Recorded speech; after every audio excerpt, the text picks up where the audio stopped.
Principal. 1, 2, 3, 4. Good morning, everyone. The October 21st, 2015 meeting of the City Council is called to order. This meeting has been properly noticed and posted in compliance with the open meeting law. These proceedings are being video recorded as well as presented live on KCLV Cable Channel 2 or closed caption for hearing impaired viewers made possible through the underwriting of the Life is Beautiful Festival. Please note, customers of CenturyLink, they may view this program in high definition on Cable 1002, and some customers of Cox Communication who do not have a cable box may view this meeting on digital channel 89.5. Council meeting, as well as all other KCLV programming, may be viewed on the internet, www.lasvegasnevada.gov. The proceedings will be rebroadcast on KCLV Channel 2 and the web the Wednesday of the meeting, 8 p.m., also on Friday, 4 a.m., Saturday, 7 p.m., Sunday at 7 a.m., the following Monday at 4:30 p.m. This building is protected by state-of-the-art fire detection and suppression sprinkler system. If alarms should activate during today's meeting, please evacuate using the exit at the back of these chambers out to the mezzanine. Proceed out the double doors to the terrace and down the back staircase. For anyone who has difficulty with stairs, please check with a marshal or fire official for assistance. Once outside, assemble on the northeast corner across from City Hall at Lewis and First. Employees wearing safety vests or city marshals will inform you when it's safe to re-enter the building. For public comment related to items on the agenda, citizen participation, and public hearing items, we have available a speaker card which you may complete and submit to our city clerk up front. Cards are available online in the clerk's office at the rear of these chambers. If you do not submit a card, it does not prevent you from speaking under public comment, citizen participation, or specified public hearing items. If anyone is present today who has need for hearing impaired equipment, please see our city clerk staff.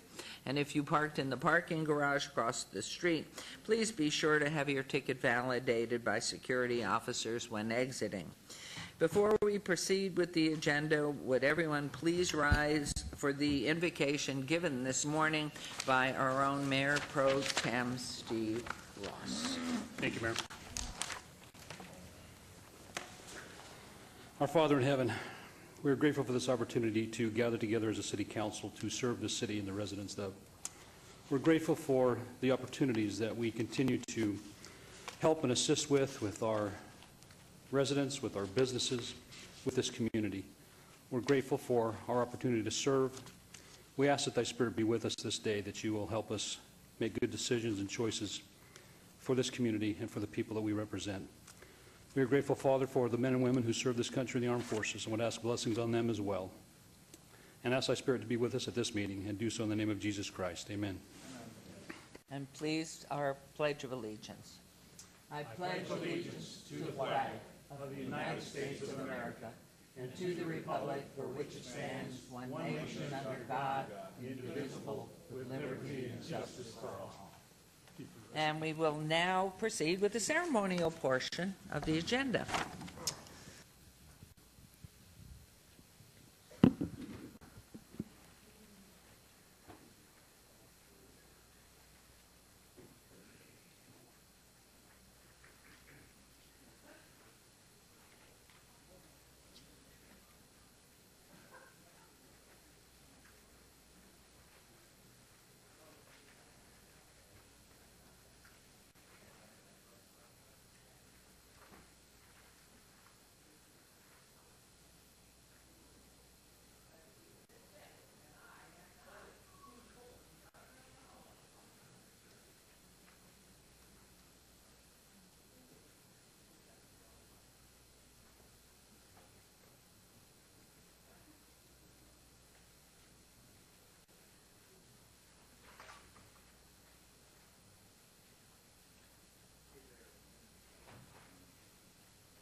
Well, not so much like that. You're making it more complicated.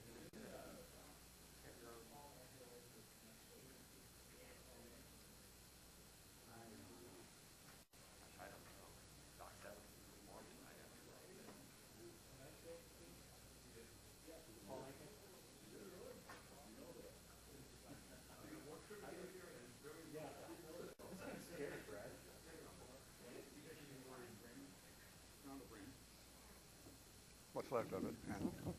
No sickness. Good morning. I'm checking everybody out that's here. Just make sure everybody's looking good. And our councilwoman, I understand, is getting a much needed and deserved and permitted rest, so she will not be here. Councilman Barlow probably is caught in traffic. And Councilman Beers took a flu shot. Oh, good for you. So we're all ready to go. This is a ceremonial portion of our agenda. And for our first item, I would like to call up somebody that's sitting in the first row, ready to come up here. Our city attorney for 23 years, Brad Jerbick. I love to say that. Awesome, awesome, awesome. And our deputy city attorney, Ed Pileski. Where are you? Why are you sitting so far back? Why didn't you sit up front? Good morning.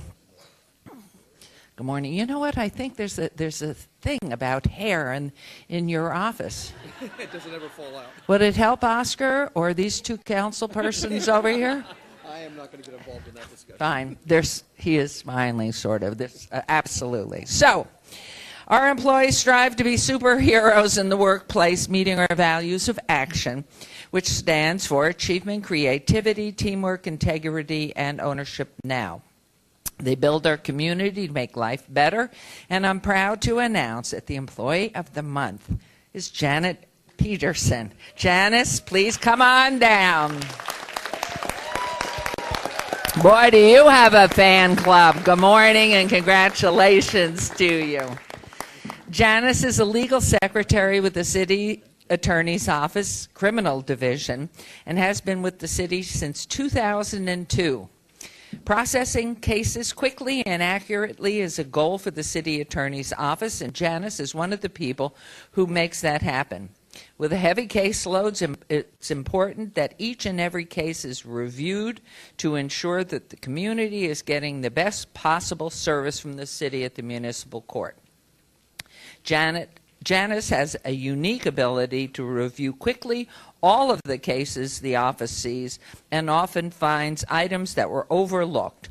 Functioning as the office's safety net, Janice is able to correct mistakes that have been made and that were made incorrectly, of course. I can't believe you do anything incorrectly in your office, ensuring the cases move forward efficiently.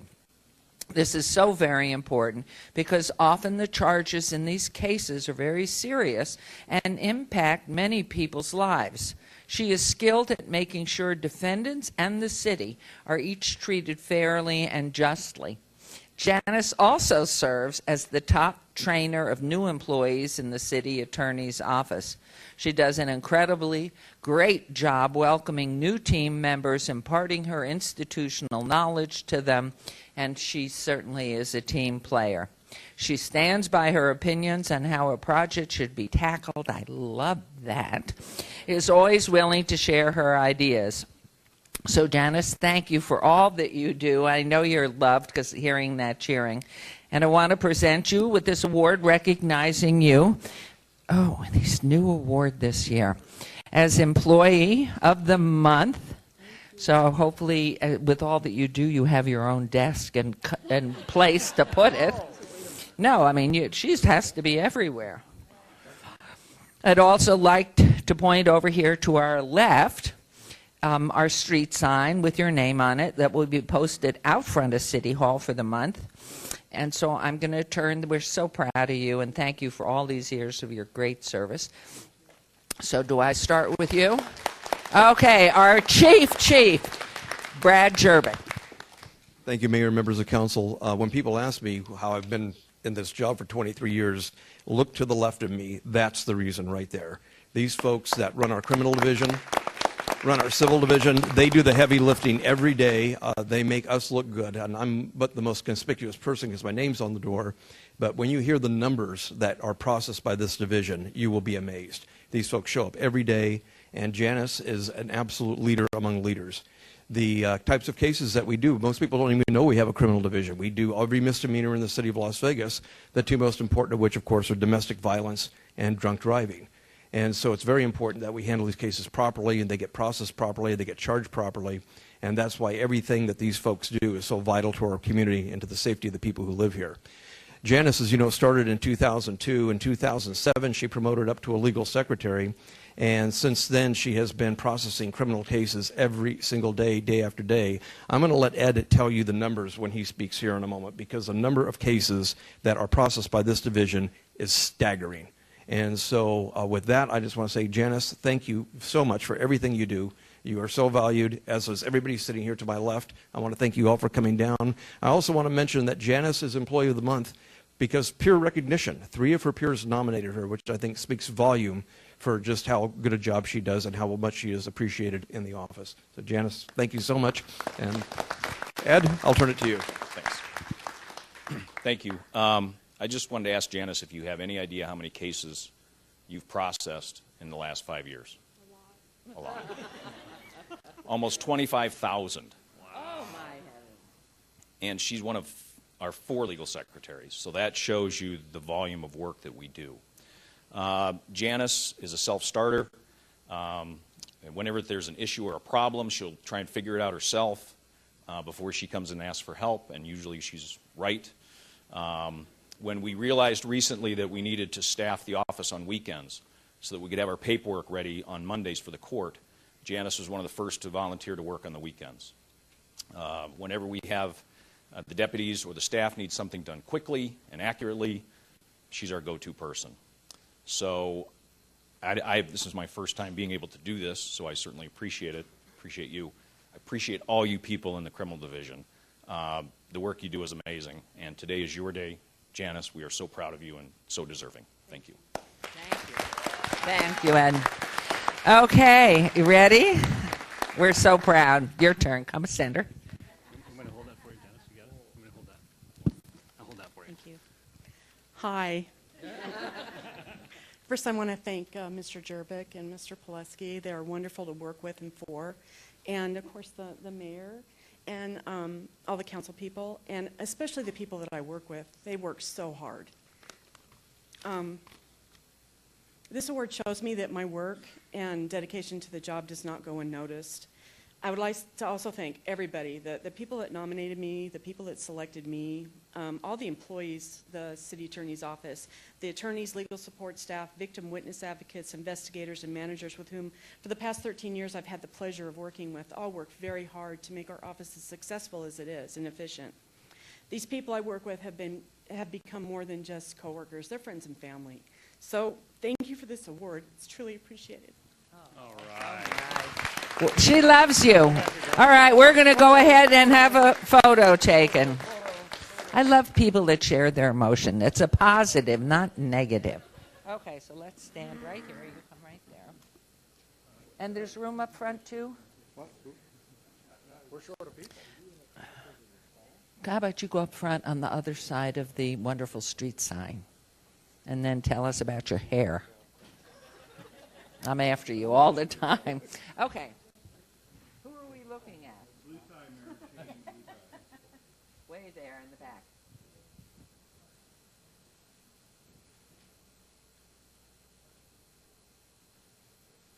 That was faster. Good job. Congratulations. I have a good luck mayor trip for you. Oh, thank you And so then much. I have one. How many are in your office here? Not Barrett. 36. Okay, here's some. One for each. It's good luck and it's thank you. It's good luck and good health. The bobblehead's my favorite. Okay. My Marine. Here, hold on, please. Okay. Now, if you need more, let me know, because I Okay. got a few more up front. Okay. Thank you. I do good chicken soup. I made a brisket over the weekend, you know. Did you want to do more? Or were you up next for the next show? Okay. Okay, for our next item, I want to invite our Senior Citizen Advisory Board co-chair, Don Oberlander, to join us. Don has the pleasure of recognizing our Senior of the Quarter. There he is, wonderful. You could go also to the attorney's office. But you know, this is the look of the day. So maybe Brad and Ed will shave, and Councilman Coffin. I mean, this is the look. But anyway, this handsome gentleman is going to go ahead and present the Senior of the Quarter. There you go. Good morning, Mayor. Good morning, council members. Good morning, staff and all the visitors. If anybody was expecting Mary Ellen Heisey today, I'm sorry to disappoint you, but she's got some health issues in her family, so I am in her stead. My name is Don Oberlander. I'm Vice Chair of the City of Las Vegas Senior Advisory Board, and it's our pleasure today to nominate a person for our Senior of the Quarter. Now, how we derive at this is we get nominations from people. Anybody can nominate a person, City of Las Vegas, where they do community service. This person, Robert Kelly, is today's recipient. Would you please come up and join us? And his lovely daughter, Patty Pelosi. Thank you for all that you do.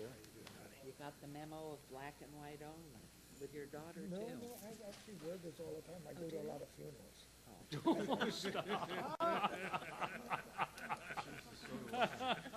The City of Las Vegas Senior Advisory Board and Willow Creek Memory Care have nominated Robert for his work with Willow Creek Memory Care. Robert has been involved with Willow Creek for 9 years. His late wife, Lou, who was a resident at Willow Creek, was visited by her husband, who found it interacting with the residents very rewarding for him and them. So he just kept on doing. He's always been a business owner. He had a uniform contract with Carson City Sheriff's Office, and they swore him in as a special friend in appreciation for all he did for them. Robert, thank you for your service. He was a World War II veteran. Robert enjoys the interaction with the Willow Creek residents and the Golden Age Club 3 times a week. The faces light up when he speaks to them, calling them by their name. He says, I always talk to them as I would anyone else. They understand it, and they keep feeling important with one's dignity. Our board is honored to recognize Robert Kelly as Senior of the Quarter. He's always working in our community to make someone's life more fulfilling and happy. Congratulations, Mr. Kelly. And you want to read this? Because as Senior of the Quarter, of what we have, I'll hold this for you. Senior of the Quarter presented to Robert Kelly in recognition of outstanding service to the community given by the Las Vegas Senior Citizens Advisory Board and the Mayor and City Council on this 21st day of October 2015. Congratulations again. Good luck to you and good health. Thank you, Don, so much. This is wonderful what you do. We're so proud. So how about a picture? Okay, so if you'll just stay right there, we're good. Okay. Don't talk about old. Old is good. I heard that. There are a couple of us up here that are on the more elderly side, but we are also the wiser. You got a long way to go. I hope so. From your mouth to God's ears. Thank you. Congratulations. We're so grateful to you and proud of you. And so for our final item this morning, Councilman Mayor Pro Tem Steve Ross. Thank you, Mayor. I'm the fun council member. Okay. You know, we have such an amazing community, especially when it comes to our young people. And we could spend days recognizing the achievements of a lot of them in our community.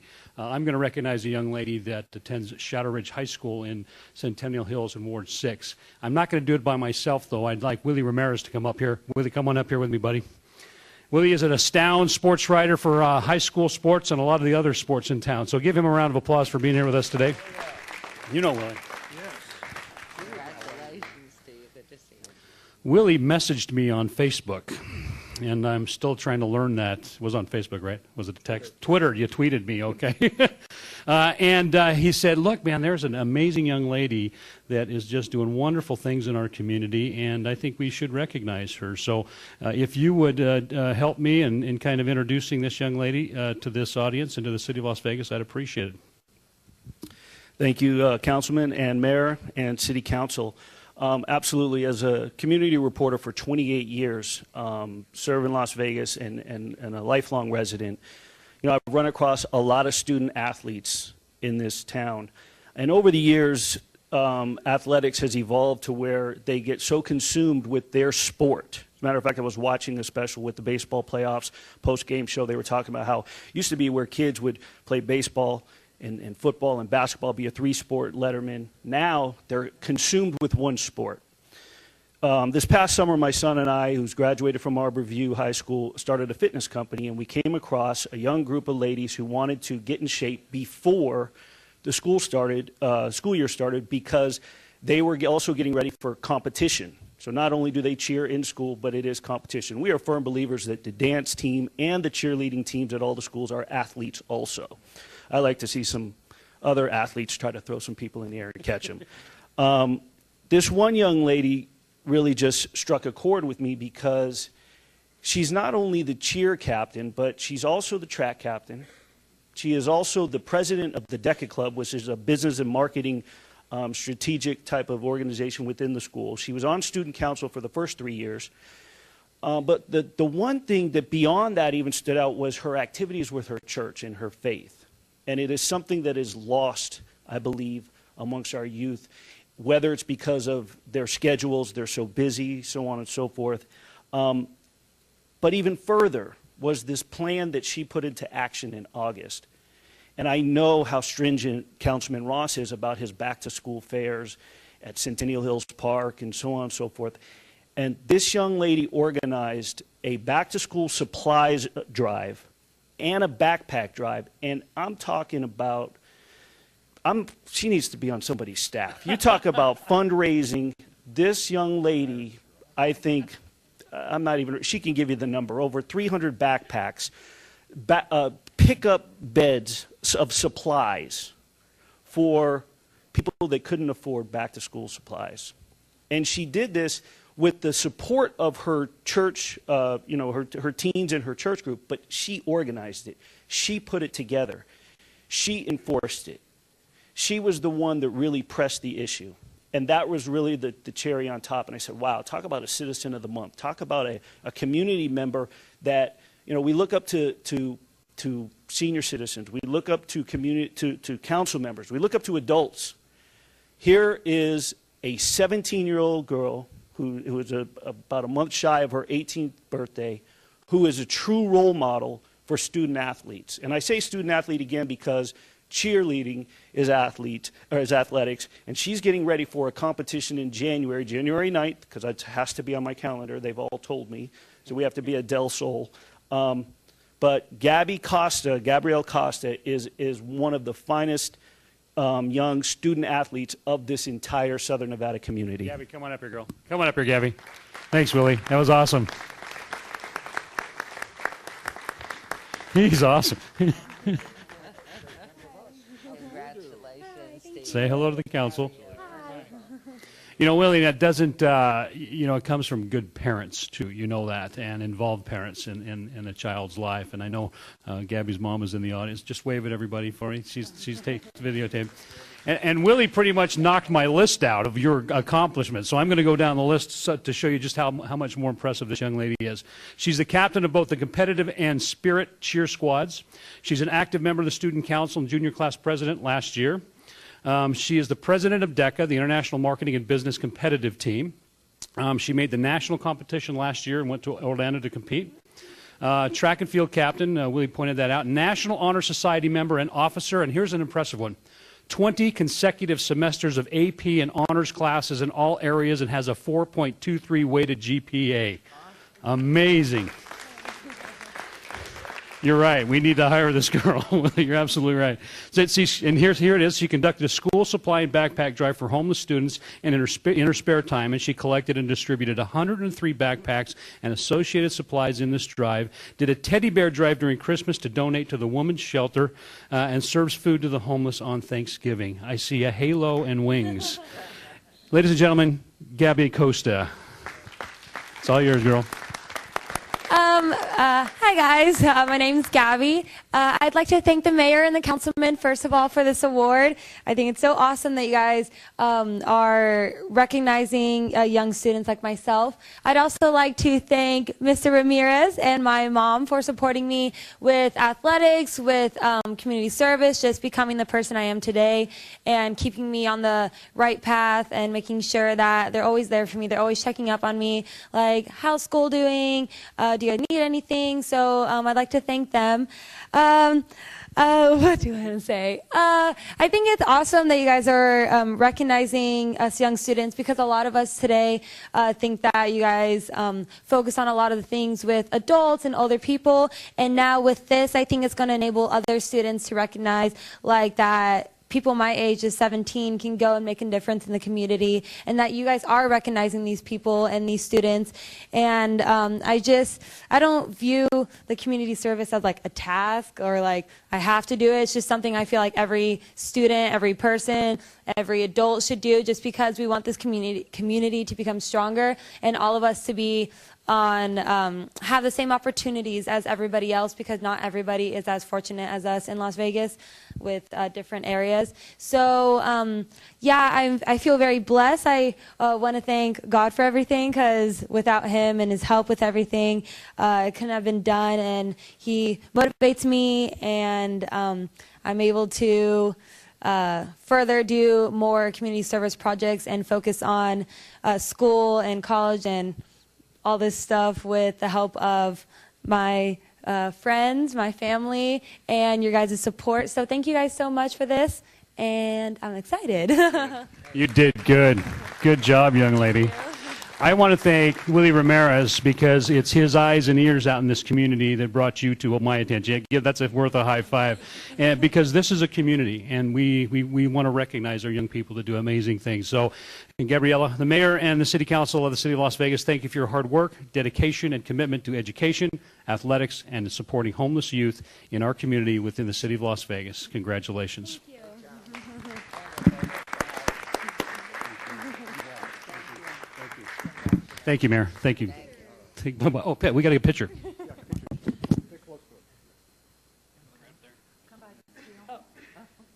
over here and get the seal behind us. Okay. Yeah, let's get her mom in the picture. Christine, can you? Yeah.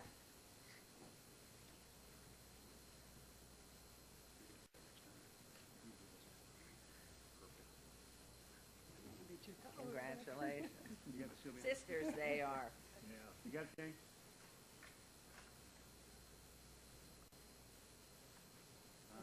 Thank you. Thank you. As it is, lead by example. And the adults have an obligation to make those examples something that they can achieve. And thank you, Mom, because without your mother and family, nothing happens. There are a few that rise like the phoenix, but it's good to have somebody there that encourages you and says, you can do this. And don't take shortcuts, and don't do things about which you are not proud. So you are leading by example. We're proud of you. And so we have concluded our ceremonial portion. And let me check with what is the decision for when we start next.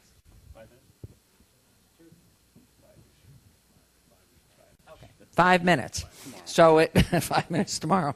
All right, we'll be back here at 9:35. Thank you.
For those of you who don't know, Vice President Biden just announced he is not running.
While everybody's taking a break and washing their hands or whatever, or getting a bite to eat and back, understand we have field representative for our Congressman Joe Hecht here, Umram Asambella. Would you stand up and just say hi to everybody? And we welcome you and are delighted you're here. And please thank the Congressman for the fine job he does. So we'll just sit and wait.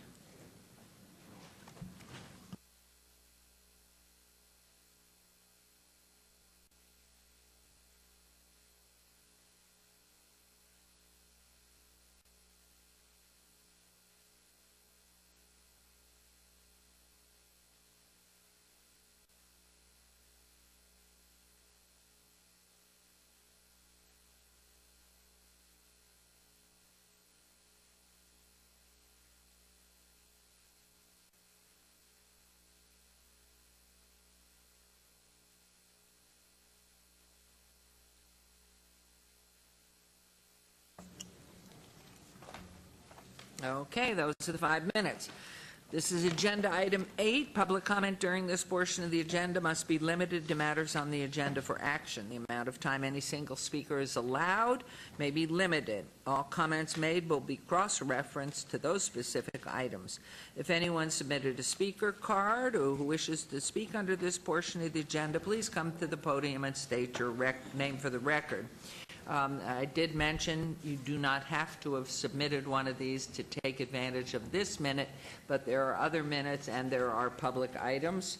And this is Mona Lisa Samuelson, I have a card, Vicki Higgins, and of course, Mr. Kelly, that had been up before. Okay, Snell, Mr. Snell. Okay, good morning. Please state your name for the record.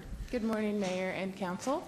As you know, my name is Mona Lisa Samuelson. I am a longtime resident, and I come down to represent the medical marijuana patients in the community. And last City Council, we recognized Bob Coffin's birthday because we were all so pleased to have him, especially again this year. It was such an unexpected thing with the car accident. We really wanted to celebrate your birthday. But we didn't want to let Councilman Beers' birthday go unnoticed because he's been something very special to the patient voice in the community. So today I wanted to let everybody know that we brought Cheetos from our community. The medical marijuana patients in the community really want to thank Bob Beers for giving us a voice. We tried so hard to understand how to use government to our betterment instead of to our detriment, and he stepped up, and I wanted to make mention of that from our community. And while we have it, and it is funny, it sounds funny, you know, Cheetos, I do, while we have your attention, want to draw your attention that today as we speak about the medical marijuana establishments, it is about patients. Please keep it in mind that it is about medical patients, and thank you very much. And I hope there's some aspirin or something. He's got a cold. Aw. And so he desperately needs the Cheetos. Thank you. Yes, you do. Try the flaming hot Cheetos, Bob. They'll work. See, he may even have a fever. He's sort of red. I hope not. Okay, yes, please state your name for the record. Good morning. Good morning, Vicki Higgins. I'm here in reference to numbers 50 through 60 medical cannabis establishments. I want to thank the council for working with our community for the patients and working with the patients. And I would also like to support the dispensaries coming through. They put a lot of work in here.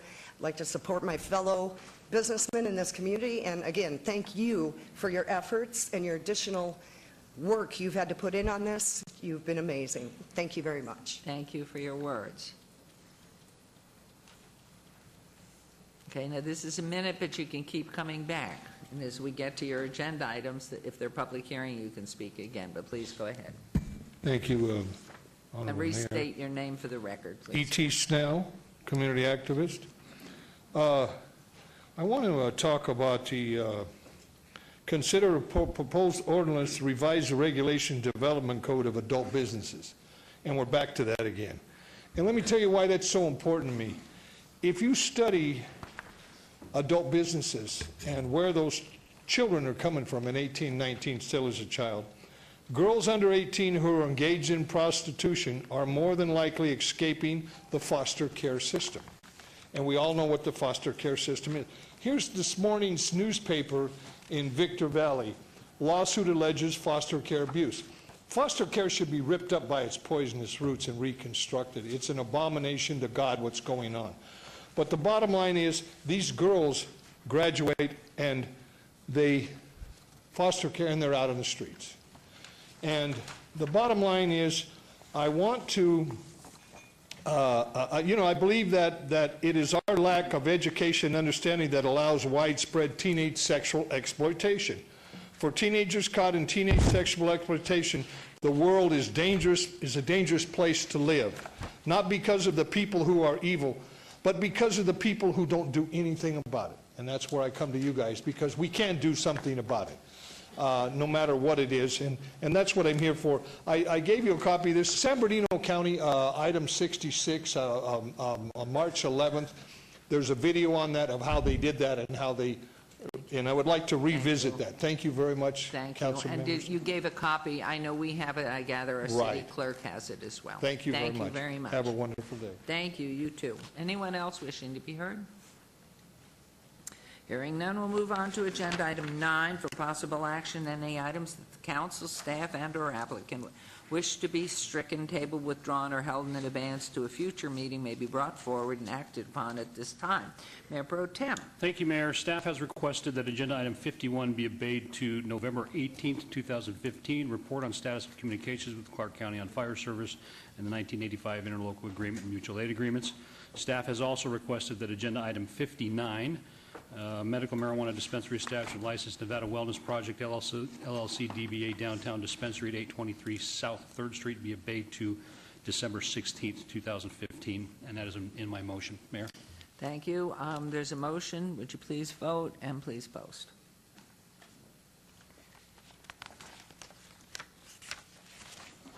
And that motion carries. And again, I don't know if I said it during this portion of the agenda, but Councilwoman is on a 2-week vacation with permission of the council. Agenda item 10 for possible action to approve the final minutes by reference to the August 26, 2015 special city council meeting.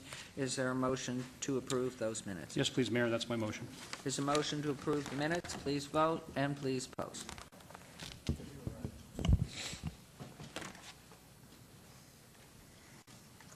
And that motion carries. Agenda items 11 through 50. Were there any except? None. No, okay. On the consent agenda are considered to be routine or recommended for approval by their departments, may be enacted in one motion. Are there any items the council wishes to bring forward? Please, so let us know. Yes, Mayor. Item 16 16, and item 26 and 27. 26. 26 and 27. 26 and 27. Councilman Coffin, you okay? Okay, and down to the right? Yes, Your Honor, I don't want to pull anything from the consent agenda, but I do want to point out that item number 50 represents a safety cable, latest modern technology that will be run up between the 2 lanes of the Summerlin Parkway. Has significant effect for those of us in wards 2, 4, and 1, I think, and maybe a little 5, and has been a long time coming. Okay, thank you. Okay, so would you remake? I will, Mayor. Councilman please. Barlow, that's 16, 26, and 27. That's correct. Mayor, I would move to approve the consent agenda items 11 through 50 minus... 1 sec, please. Oh, Mayor. Comment on the motion. Oh, I'm sorry. I'm going to support the motion, but just that I wanted to just point out, where is the one in your ward? It is 48, I think, and I just wanted to say that I'm very proud of the fact we should draw attention to the fact that a project is going to cost $6.5 million less than the bid, and that we are authorizing a decrease in that funding amount in consent. So, 48. Yeah, I think let's pull that one forward to make, I mean, that's a very significant piece. Let's pull 48, and let's add that. Done, Mayor. I would move to, again, to approve consent agenda items 11 through 50 minus 16, 26, 27, and 48 for discussion. That's my motion. Thank you. Would you please vote on the consent agenda and post? Okay, let's start. That carries. So let's start with agenda item 16. And please let me read it, if I can separate the pages here, which are stuck. Okay. This is for possible action to approve award of agreement number 160070-DC, construction manager as agent for the Washington Storm Drain, a.k.a. Freeway Channel, Washington Martin Luther King to Rancho, located at Washington Avenue and Martin Luther King to Rancho Drive, Department of Public Works. Award recommended to HDR Engineering, Inc., the amount of $704,539, Road and Flood Capital Projects Fund, Ward 5, Councilman Barlow. And just let me finish it because I think this piece is important. This agreement provides for a construction manager with the responsibility of ensuring the project is completed in a satisfactory manner, is responsible for the cost, quality, and timely completion of the project. Award of this contract is recommended by the City of Las Vegas Consultant Selection Committee based upon the 2014 Statement of Qualifications process. This item is exempt from the competitive bidding process pursuant to NRS 332.115.1B, Professional Services. HDR Engineering, Inc. is located in Las Vegas, Nevada. Good morning, Mayor. David Bowers, Director of Public Works. I'm here to answer any questions you may have on the issue. As you mentioned, this is a construction manager for the project. We hired the consulting firm to oversee the construction for the project, basically to help our construction management division, oversee this work.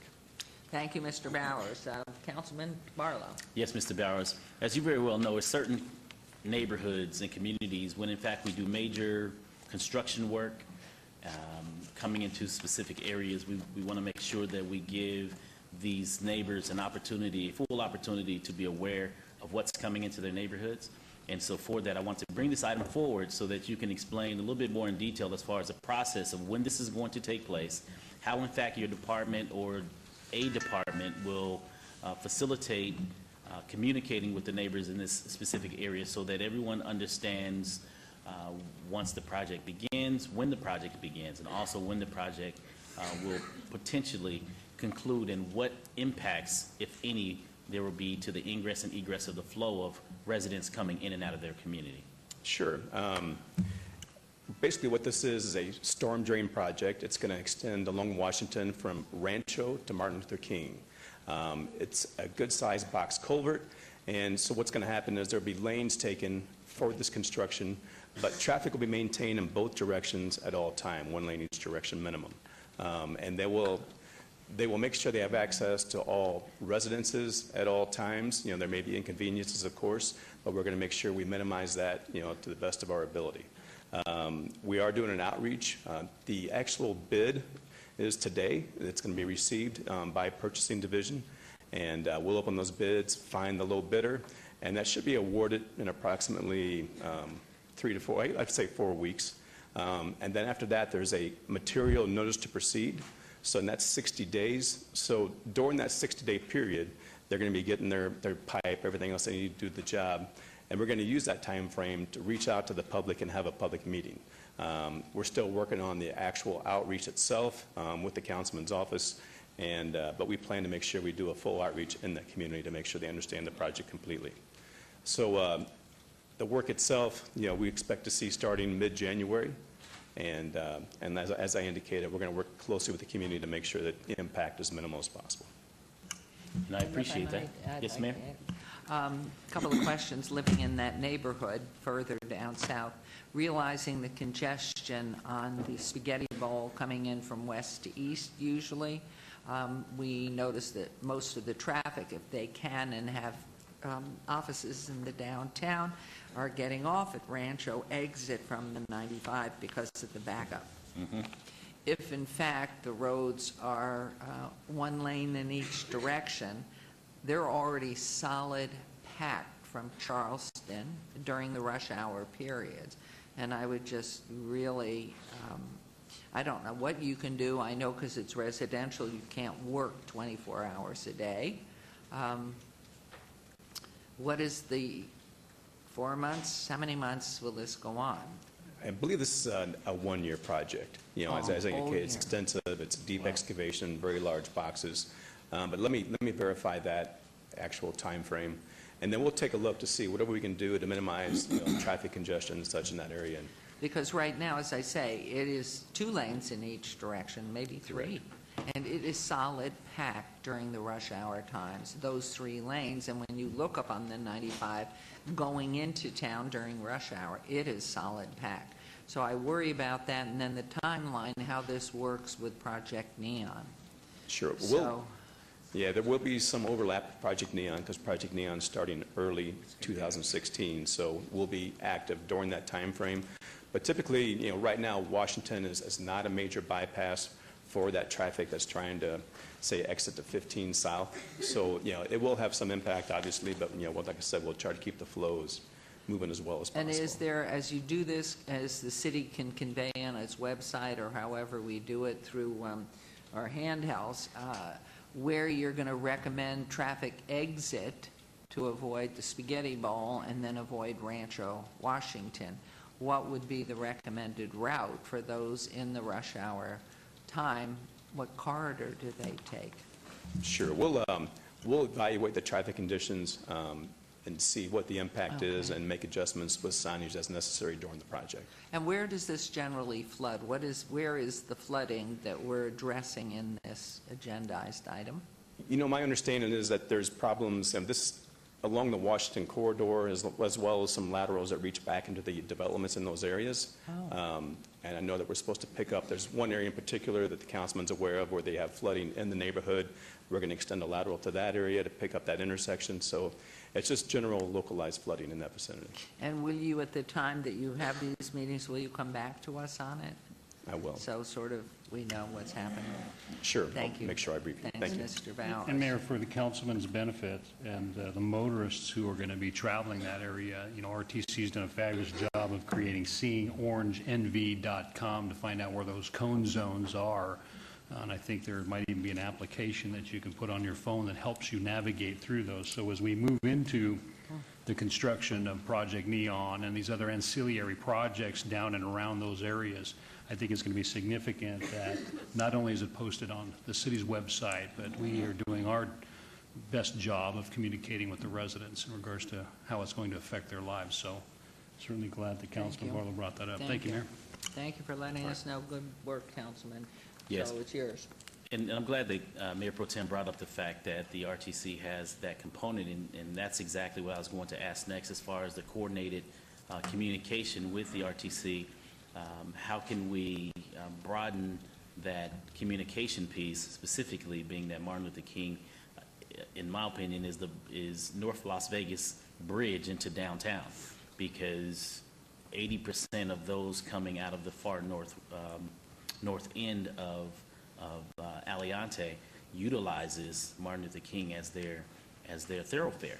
And so there's going to be a lot of congestion, a lot of backup traffic, you know, not only for the residents in this area, but for all commuters that travel Martin Luther King south in the morning and north in the evening. And so what is that coordinated effort piece from a communication standpoint?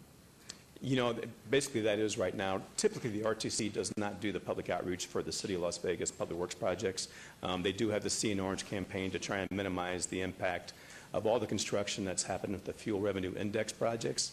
You know, while it's a good thing to have all these projects going to make the improvements, there is the other side, and that's the frustration with the congestion. So they're trying to offset that large impact. But in general, specific projects, the RTC typically does not get involved. But with this new See in Orange campaign, they will reach out, they'll put information on the website that people can access to determine what the best opportunities are to avoid this type of congestion. And like I said, we'll make a concerted effort, you know, in Public Works to make sure that the outreach is made as well. We'll use additional signage if necessary to redirect the traffic and put something on our website. Right. And is that a coordinated piece also? And David Riggleman, this is actually pointing to you and Public Works and any other department for that matter, but specifically for our roadways, because I know, David, you had sent out previously as far as notifying as far as the airport. When the airport construction information was forwarded to you, you shared it with everyone, and that was very key because although I read it, I forgot about it and got stuck coming into the airport. And it was like, oh, that is right. David did send that email saying stay away from 215 as you try to get into the airport. And so as far as the City of Las Vegas is concerned, is that something that the departments work on as well as far as getting that communication piece out to everyone within, the span of our reach from an electronic standpoint? Mayor, for the record, David Riggleman, Communications Director. Absolutely, Councilman. In fact, we had a major project along Rampart in Ward 2. It went from Lake Mead Boulevard all the way down to Alta, and we worked very closely with Councilman Beer's office as well as David's department, the contractor on that job, to make sure that people knew what the timetable was, what the lane shifts were going to be, and what the impact would be. So it's something that we do on a regular basis. It's an inconvenience for the motorists out there, but we do our very best to make sure they know what's coming and when to avoid it and when they can get back to driving on that road again. Okay, I appreciate it. Thank you, David. And I look forward to working with you because I know that my office is going to filter quite a few calls once the construction gets underway. But I want to do our very best to make sure we're working with your department as well as our Public Information Office that we get this communication out early so that folks can start to prepare themselves for the impact of 12 months of construction on this very major roadway where over 1 million motorists annually commute. And so I know that there's going to be a lot of cut-through traffic coming through the neighborhood, and that's something that we need to make sure that we get out front of so that we're not basically on our heels, basically fighting a PR war come 2016. I have a question. Thank you. I have a question, if I might. Thank you very much. One last thing, because I think you have to move for its approval. This is funded, this is a flood control. Correct. This is not fuel revenue index tax funding, which goes, we have a 3-year window passed by the legislature for this money to fix the roads, a 3-year window, and that's why everything's ripped up that isn't flood control, but it's trying to get within that timeline for the fuel revenue index tax. But this piece is flood control. That is correct. Regional Flood Control District gave us the money, the funding to do this project. Okay, it's going to be something. Oh, my goodness. Okay, Councilman, please move on this one. Before he makes that motion, Mayor, Yes. you did highlight it. This FRI fuel revenue indexing is quite significant to this economy. But not to this particular project. Correct, This is but- flood control. But we're going to see a lot more of these projects coming about, so that communication level is going to be paramount. And the voters are going to have an opportunity to vote on this in 2016. So hopefully we can continue these projects and continue to strengthen our infrastructure here in Southern Nevada. Thank you, Mayor. Thank you. Councilman? Move for approval. Okay, there's a motion to approve on, thank you, Mr. Bowers. On agenda item 16, please vote, please post. That motion carries. Now agenda item 26, for possible action to approve a beer and wine room license, Tenaya Point LLC, DBA Tenaya Creek Brewery, 831 West Bonanza Road. This is in Ward 5 with Councilman Barlow. Background for possible action to approve the beer and wine room license. So, good morning. Thank you, Your Honor. For the record, Karen Duddleston, for business licensing, Deputy Planning Director. Item 26 is indeed for a beer wine room license. This applicant currently holds liquor licenses in the city of Las Vegas and has already been found suitable based on the Metro's report in the past to hold these licenses. Staff recommends approval. We're glad to answer any questions. Great. Councilman? Thank you, Mayor. I want to know if the applicant is here. Representative, okay, there we go. Come forward, please. Christina? Good to see you. Hi, Christina Roush, Tenaya Creek. Okay. Morning. Tim Etter, Tenaya Creek. Okay. The reason why I wanted to bring them forward, Mayor, is because this is such an exciting development taking place on Bonanza. And for those of you, just for orientation purposes, this is they have redeveloped the site immediately across the street from the Moulin Rouge, the historic Moulin Rouge, on Bonanza and 8th Street. And they're just maybe 500 feet away from just east of Extreme Manufacturing that Don Ahern operates. And Christina and Tim have done such a great job redeveloping this older site. And it's such a pleasure to have such a new development on Bonanza because it's been a long time coming. And since your development has been coming online, my office has filtered several calls now in regards to redevelopment parcels on Bonanza. And so I just wanted to thank you so very much for not only taking a chance on Bonanza, but I truly believe that this is going to be something that the entire community and visitors all across the country will have an opportunity to come and visit your brewery. So I wanted to give you an opportunity at this moment to please just share with the council and those that are listening and viewing today what your plans are and some of the key elements to your new development. I don't want to give it away. I want you to basically sell your story, if you will. Well, and two, I might add that in reading number 27, which you have also pulled, Yes, ma'am. the subject for possible action to approve an ancillary brew pub license, Tenaya Point LLC DBA Tenaya Creek Brewery, 831 West Bonanza Road, again, ancillary brew pub license, so they go together. So please. Tim, go ahead and tell them what our plans are. Well, we've been in business right now for 16 years in the city of Las Vegas. And the process of us finding a new location started about 3 years ago. And we wanted to remain in Southern Nevada and Clark. Our roots are here. Our family is all living here. So, we all grew up here. We wanted to stay in the city of Las Vegas. And so we're excited to be at the finish line here. And we hope to remain in business for another 16 years. Now, part of the privilege of being in front of the council and coming in for licensing, if in fact you grew up here, is to give us the name of which high school you went to. So, That's the that's a true rule. test. High school? We went to Bishop Gorman. Both of you, same year? I wish. 1982 for Bishop Gorman. I graduated in 1989. My sister was 83, and what was Dan? 92? 92. Wow, So wonderful all four of us, family. Bishop Gorman High School. Wonderful. So down here at the end, you get an extra cheer. Yeah, but our Tim has no children, but my daughter and my sister's 2 children and my brother's 2 children all go to Meadows School, so I know you'd appreciate Oh, that. you get a cheer from me. Go. Hey, go Mustangs. Well, thank you. Okay, so please, now you've got the floor. Please tell us about what you're putting in there. Yeah, so Tim, why don't you talk a little bit about the facility, and then I'll go ahead and thank staff. Okay, our brand reaches well beyond the city of Las Vegas, and what we're trying to do is expand our brand and expand our growth. And we found the facility to do that. It's in Councilman Barlow's ward, and I think this will take us well into the future. It's got the room to put in more tanks. We plan on it being a destination for tourists and locals alike, and we really believe in that neighborhood and the future of that neighborhood. Well, and I have to ask, did you give samples to the gentleman to my left?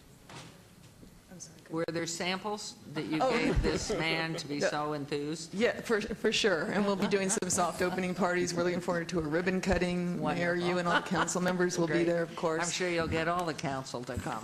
For sure. We've got the ability to about triple in size in that Wonderful. location. And we are in 5 states now in the West, and we'll be on a major airline here real soon that we'll be announcing in January, so we're excited about that. All of these things are helping us, and that's the reason for the expansion. It's about a 12,000 square foot facility with another 1,500 feet up front in a tap room. And we'll have a couple bottles of wine under the counter for people that want wine instead of beer, but we're not publicizing that Wonderful. in a big way. That's part of our license, and we Great. have, since we can do the wine, we're going to offer that. My sister likes wine, so. Okay, wonderful. Well, congratulations, Councilman Barlow. Let's move this. I especially wanted to thank Councilman Barlow and his staff. Joe has been fantastic. We've worked with many members of the City Council, and I wanted to thank everybody, especially in your Building Services Division. Dave Bratcher, Tom Burkhart have been fantastic, and Minerva, of course, in Business Licensing has been great, and Karen, too. So we just want to say thank you to everyone that's helped make this possible for us. It's been a journey. It was going to be 6 months. It ended up being a year, maybe a little longer, but we're finally there. Congratulations. Well, thank you so very much. And just know that your development has spawned other developments to take place, because we've just recently opened the doors of Rick's Restoration. And for those of you that watch the Travel Channel, Rick is now open at the old Steel there. Engineering Yes. facility. And so we have another brewery that's looking to expand also just on the other side of the tracks from Rick's Restoration on Mesquite as well. Oh, that'd be And so great. there's going to be a number of breweries in that area right across from Las Vegas Paving. And so this area of Bonanza has really taken on a life of its own.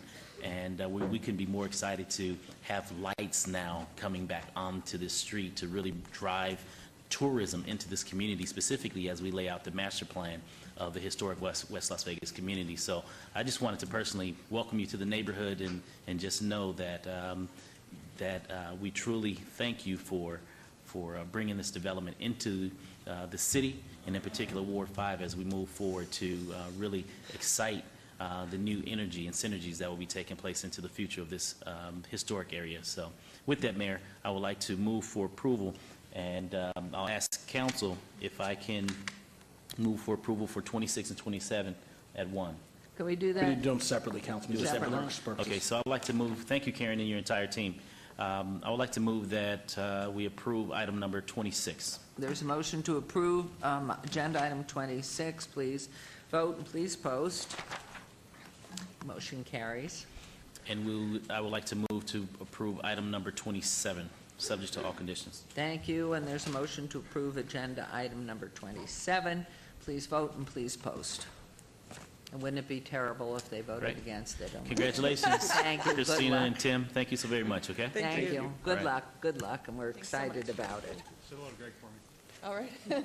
Okay, agenda item 48 was pulled, and that agenda item for possible action to approve first supplemental interlocal contract LAS 23F14 between the City of Las Vegas, Clark County Regional Flood Control District, CCRF, CD, to decrease funding in the amount of $6,530,000 for the construction of Centennial Parkway Channel, CC 215 Pioneer Way to US 95 in Ward 6 with Councilman Ross. The background: on November 13, 2014, the district entered into an interlocal contract with the city to provide funding for construction and construction management for the Centennial Parkway Channel West, CC 215 Pioneer Way to US 95. The first supplemental interlocal contract will decrease total construction funding due to favorable bids. The CCR-FCD approved this contract at their September 10, 2015 board meeting. The show's yours. Good morning, Mayor. David Bowers, Director of Public Works. And as indicated, this project was awarded for the lowest bid. Basically what happens on a regional flood control district project is at about the 90% level, the design team goes in for funding from the regional flood control district. We use our best estimate at the time, the engineer's estimate, to determine how much funding we need. In this case, it was overestimated by $6.5 million. The project was very complex, but the fact that NDOT is able to build this project along with the interchange work they're doing currently, they just started this work, there was considerable savings in the project. So when the bids were received, we added the amounts up and basically were able to return $6.5 million to regional flood on this project. Wonderful. Comments, questions? Oh, Yes, question. Councilman Coffin? Thank you for calling this forward, and thanks for the explanation. Dave, to create the reduction, was any shortcut created or any part of a design eliminated because it was a good design? And the question is, was that done to save money? No, the design plans were developed, equally for all bidders. There was no shortcuts taken or anything else associated with the work that NDOT was doing.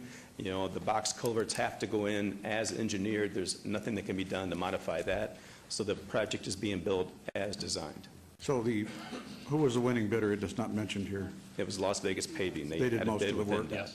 Okay, because all I want to say, and I know this is Councilman Ross's ward, but it struck me that we don't see this very often, and certainly not in this magnitude of a return, $6.5 million, which I think ought to be noted by the public, that's $6.5 million, probably most of it from the sales tax that is used. There's a quarter-cent sales tax to that contribute generates to the the funding flood for control projects. regional.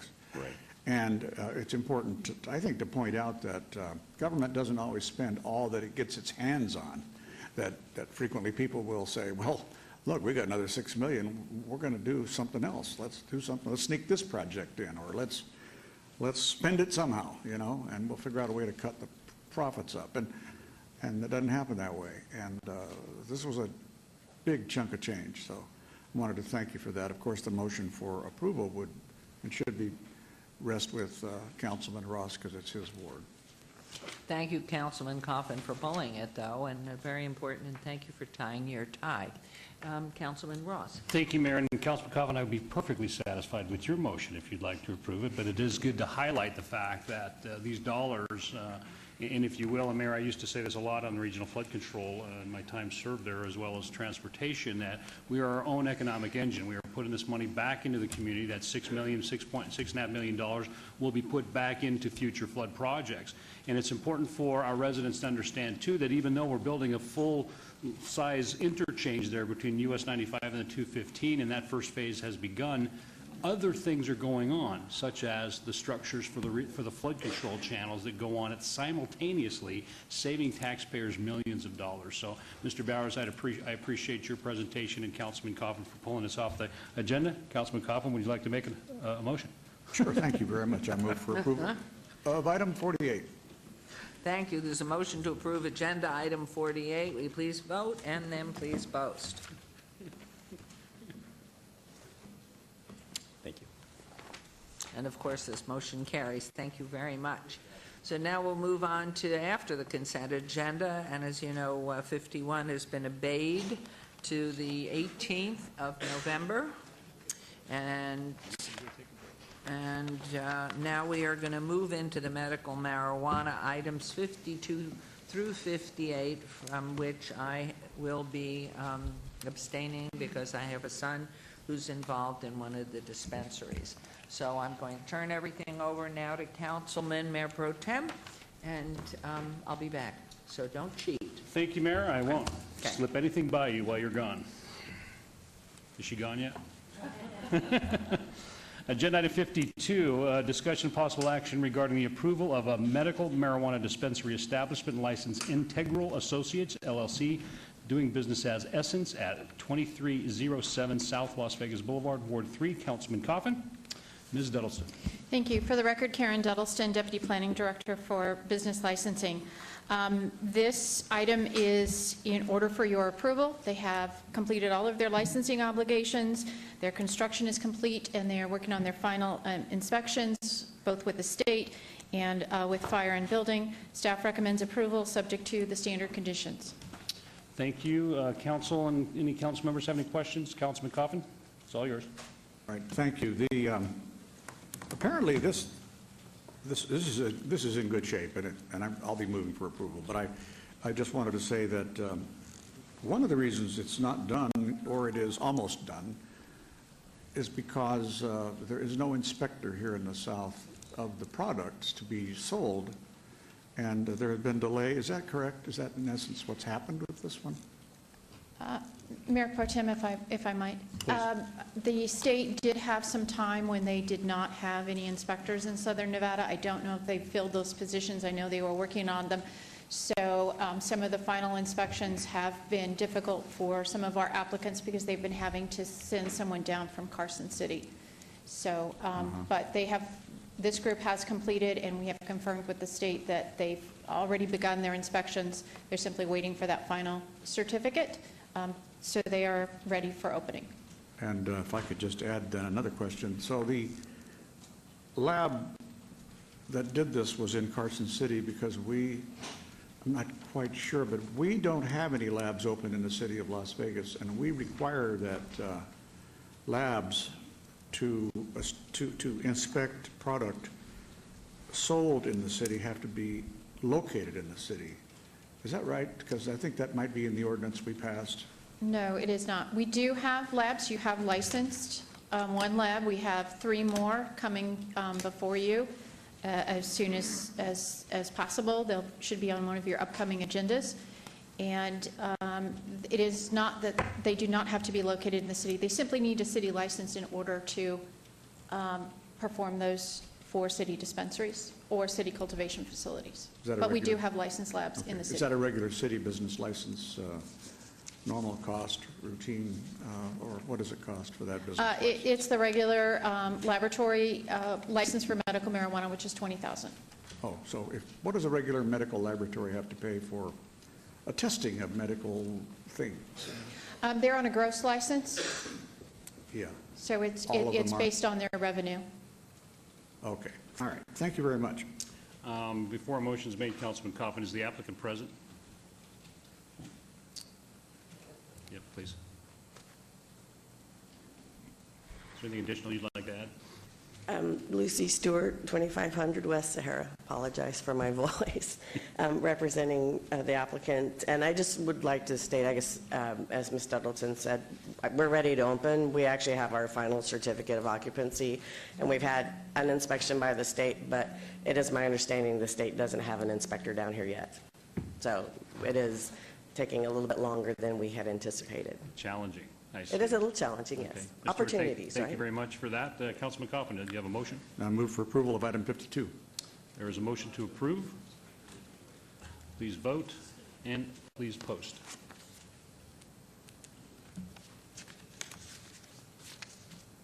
That motion passes with the abstention of Mayor Goodman. Moving on to Agenda 53, discussion and possible action regarding the approval of a medical marijuana dispensary establishment license, Silver Sage Wellness, LLC, DBA Silver Sage Wellness, at 4626 West Charleston Boulevard in Councilwoman Tarkanian's ward. Ms. Duddleston. Thank you. This applicant has completed all their pre-operational licensing requirements, and their operational plans have been approved by the director. However, their construction is still waiting for the building department and for any state inspections to be scheduled. So staff is requesting that we obey this item to December 16th to allow us to finalize those inspections with the Very applicant. well. I see the applicant's representative. Thank you, Your Honor. David Figler, 615 South 6th Street for the applicant Silver Sage Wellness. We've been working very closely with the city. Staff has been amazing. Especially like to highlight the work of Darcy Hurd over at Business Licensing. She's just been phenomenal. We're in agreement. We're just working our way through with building, getting those little things ironed out, and we're hoping to meet our scheduled date, so we would ask for that abeyance to the December 16th council meeting. Thank you, Mr. Figler. Councilman, I'm Thank sorry. you. I'll be handling Councilwoman Tarkanian's items today in her absence. Okay. I would like to move that we obey this item until December 16, 2015. There is a motion to obey this item to December 16th, 2015. Please vote. And please post. Motion passes. Thank you all. Thank you. Agenda item 54, discussion of possible action regarding the approval of a medical marijuana dispensary establishment license, Serenity Wellness Center, LLC, DBA Oasis, at 1800 Industrial Road, Suite 180. This is in Councilman Coffin's ward. Ms. Edelston. Thank you. Again, this applicant has completed all of their pre-operational licensing requirements. Their final building inspections, licensing, and state inspections are scheduled, and they plan an opening date of November 23rd. Staff recommends approval subject to all standard conditions. We will note that on your item that they've had a recent name change, and the name change is Oasis Medical Cannabis. Correct? Thank you, Ms. Edelston. Correct. And the applicant, please introduce yourself. Hi, I'm Ben Silito with Serenity Wellness, 1800 Industrial Road. Thank you, Mayor Pro Tem. We are on schedule. We have faced difficulties with the state as well. When we told them our planned opening date, the inspector I spoke to said, well, that's not going to happen. So we're going to do our best to work with him to get that to happen. So if we come before you again in a month asking for further abeyance, it will likely be due to state issues. So. Very good. Thank you, Mr. Silito. Thank you, sir. Councilman Coffin. If all things are in order and subject to the conditions as outlined, which are perfunctory, then I now move for approval of your license. There is a motion for approval. Please vote. And please post. Thank you. Thank you. And that motion passes. On agenda item 55, discussion and possible action regarding the approval of a medical marijuana dispensary establishment license, MediPharm LLC, DBA Bloom LV at 1921 Western Avenue. This is also in Councilman Coffin's ward. Ms. Duddleston. Thank you, Mayor Pro Tem. This applicant has also completed all of their pre-operational licensing requirements. Their operational plans have been approved by the director. They, however, have been delayed in their construction, and our staff is requesting additional time for them to complete their final building inspections with the city and get those state inspection schedules as well. We would request an abeyance to January 20th, 2016 for this item. Thank you very much. And the applicant's representative. Good morning, Mayor Pro Tem, members of the council. I'm Rory Reed. I'm an attorney representing the applicant, 701 South 9th Street. And we, too, appreciate the Business License Department's willingness to work with us and Councilman Coffin. We would like to ask for a little more time, if that's possible, to the first week of February. Construction has commenced. We have our building permit. I have some pretty pictures to show you of a gutted building if you want to see it, but we're going to need a little more time if that's possible. Thank you, Mr. Reed. Always a pleasure to see you here at the city. I hope all is well in your world. So would that be February 3rd or the 17th? 17th, just to make sure we meet it. Thank you. We'll hand this over to That Councilman. would be the second meeting of February. Second meeting in February. Councilman Coffin? Okay, let me ask you one question here now, and I think this is based on conversations yesterday with Karen. So if you're ready on the 3rd or the 1st of February and you've been approved to the 14th or 4th, whatever day it was, but we obey you till later, the 16th, can they open? Can we authorize them to open, or do they have to now wait another 2 weeks to open? We cannot. Once, and I'll ask the clerk and the attorney to clarify, once it is obeyed to a date certain, my understanding it has to be heard on that date certain. We usually put licensing items on, under our code, your licensing items, when you get a license, you must operate within 30 days. So we put those on about 30 days ahead of time so that when it's issued, it's ready to open. So we can certainly do it on the 3rd and then obey it again if it's not going to be within 30 days for this organization at that time. So it's up to the applicant. If I may as far as we're clarify concerned. then for my own brain, we've got then a situation where by January 3rd, if they're sure they can open February 3rd, they could ask for the item to be on that agenda, February 3rd or 4th, whatever it is, if we obey it. So the earliest they could then ask for is the February 16th. Is that right? Mr. Hang on, Councilman. I believe Mr. Scott would like to chime in on this.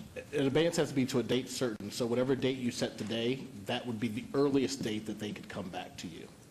So if I may, Mayor Pro Tem, while we appreciate your confidence in our ability to do this sooner, we prefer the 17th just because Very well. of our familiarity with the process. I think what Councilman Coffin is trying to help you guys understand is you can't bring it back until then. So you could be open, you could be ready in January, you're stuck until that second We understand meeting. that's our risk, and we appreciate Very the well. councilman's suggestion, but we prefer that date because we're running as fast as we can as it is. Very well. Thank you, Mr. Reed. Councilman? Okay, yes, thank you. All right, because that's a lesson to anybody else in the audience who's thinking about delaying or obeying and, maybe even extending the abeyance time. All right, thank you then. Just Your Honor, I'm going to move for this approval. This is a staff abeyance, right? I mean, if I just for the record. Correct. This is a request of staff to This is a obey staff this. abeyance, not the applicant. So just Thank you. The staff has requested that the abeyance be moved until February, is it 16th? 17th. February 17th, 2016. Very well. And that is my motion. There's a motion on the floor. Please vote. And please post that vote. And that motion passes. Thank you, Mr. Reed. Thank you Good to very see Agenda item 56, a discussion of possible action regarding the approval of a medical marijuana dispensary establishment license, Commerce Park Medical, LLC, DBA Commerce Park Medical at 1112 South Commerce Street.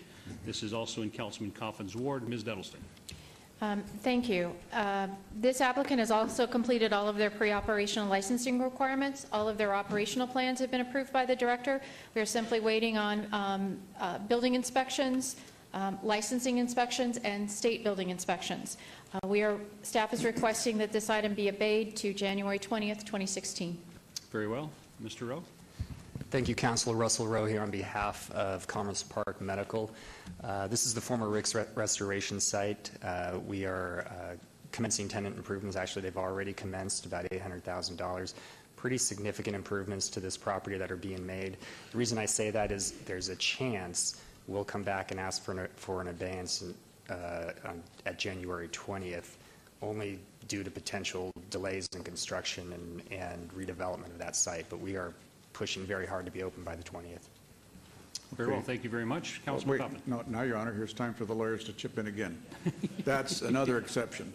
So let's find out if that can be done. Okay. I'm not sure if that can be done. I mean, that's the thing. We need to, at this point, have to figure out if staff wants to make the abeyance longer than January 20th. Because we're working against the timeline here for November 3rd, so. Well, Mr. Scott, doesn't it work this way? We obey this till January 20th of 2016. If the applicant isn't ready, can he ask for another abeyance? I believe at that point it would be the staff. We're requesting these abeyances because Okay, we not the cannot applicant. get the inspections scheduled due to the staff. This applicant has done everything that we have asked from a licensing perspective.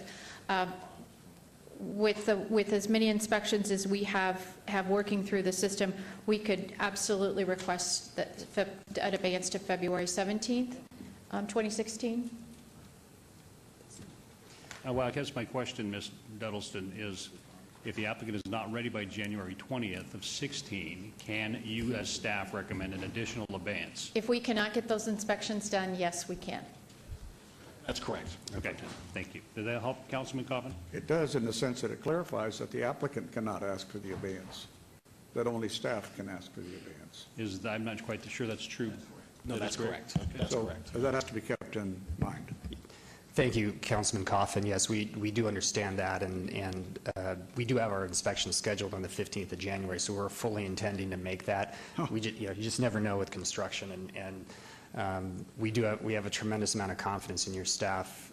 As I'm sure you know, they've been working very hard, and on behalf of Commerce Park Medical, we'd like to thank Karen and her staff and the city for all the efforts they've put into this. Okay, so then we are clear that staff is requesting an abeyance be granted to, January 20th, so that it is my motion. 2016. Motion is to obey this agenda item to January 20, 2016. Please vote. And post.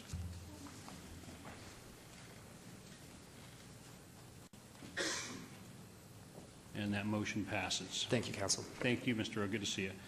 Agenda item 57, discussion for possible action regarding the approval of a medical marijuana dispensary establishment license Nuturex 2 LLC DBA Nuturex at 1860 Western Avenue, also in Councilman Coffin's ward. Ms. Duddleston. Thank you, Mayor Pro Tem. This applicant has also completed all pre-operational licensing requirements. All operational plans have been approved by the director. We are waiting on final building licensing and state inspections to be scheduled, and we're working with those entities at a staff level to try to get those scheduled before the end of January. So we're requesting an abeyance to January 20th, 2016. Thank you. And the applicant's representative? Lucy Stewart, 2500 West Sahara, and that would be fine with us. Thank you. You know, we're just going to torture you every time on these just to hear your voice. You know? I'm going for the sympathy vote. So. Okay. Thank you, Ms. Stewart. Councilman Coffin. Thank you, Your Honor. I just wanted to make sure that conforms to all the members of the team that is pushing forward the application, that in fact that the 20th is still okay. They just confirmed that it was. Thank you. All right. And I move that we follow staff's recommendation to obey this until January 20th. Okay, that's the motion. Please vote. And please post. That motion passes. Thank you very much. Thanks, Ms. Stewart. Appreciate it. Agenda item 58, discussion for possible action regarding the approval of a medical marijuana dispensary establishment license, Clark NMSD LLC, DBA Nuveda at 1324 South 3rd Street, also in Councilman Coffin's ward. Ms. Duddleston. Thank you, Your Honor. The building proposed for this facility collapsed on October 5th, 2015. We've included in your backup pictures. I'm sure the applicant has brought them along as well. The applicant will need to restart all of their construction plans. They may need an amendment to their special use permit, and a new site development review will be required to accommodate new construction plans. Building permits have not yet been requested for any new construction at this site. Because of the change of building, their new operational plans for business licensing, for security, for operations are specific to a building. So we have been unable to approve any plans because we don't have a building at this point in time. We request that this item be struck from the agenda so the applicant could reapply during our already advertised open period, which is in November, with their new operational plans and their new plans. If after listening to the applicant, you determine not to do that, and you believe that this applicant can perform in a timely manner, we would request an abeyance to at least March 16th of 2016. Thank you, Ms. Dettleston, and the applicant's representative, Mr. Garcia. Mayor Pro Tem, Council, George Garcia, 1055 Whitney Ranch Drive, Suite 110. Pleasure to be before you, and with me, Shane. We'll get your name and address for the record.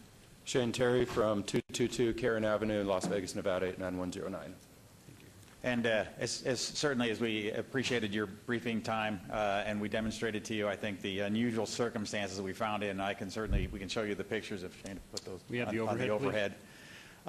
We had the unfortunate circumstance in many respects, turn it the other way, yeah. We had the unfortunate circumstance, needless to say, we were in the middle of, we had demolished one of the buildings on the site and we're in the process of doing interior demolition work when the rains came the early October and basically totaled the building. And Shane, if you can flip to the where you can see the collapsed roof.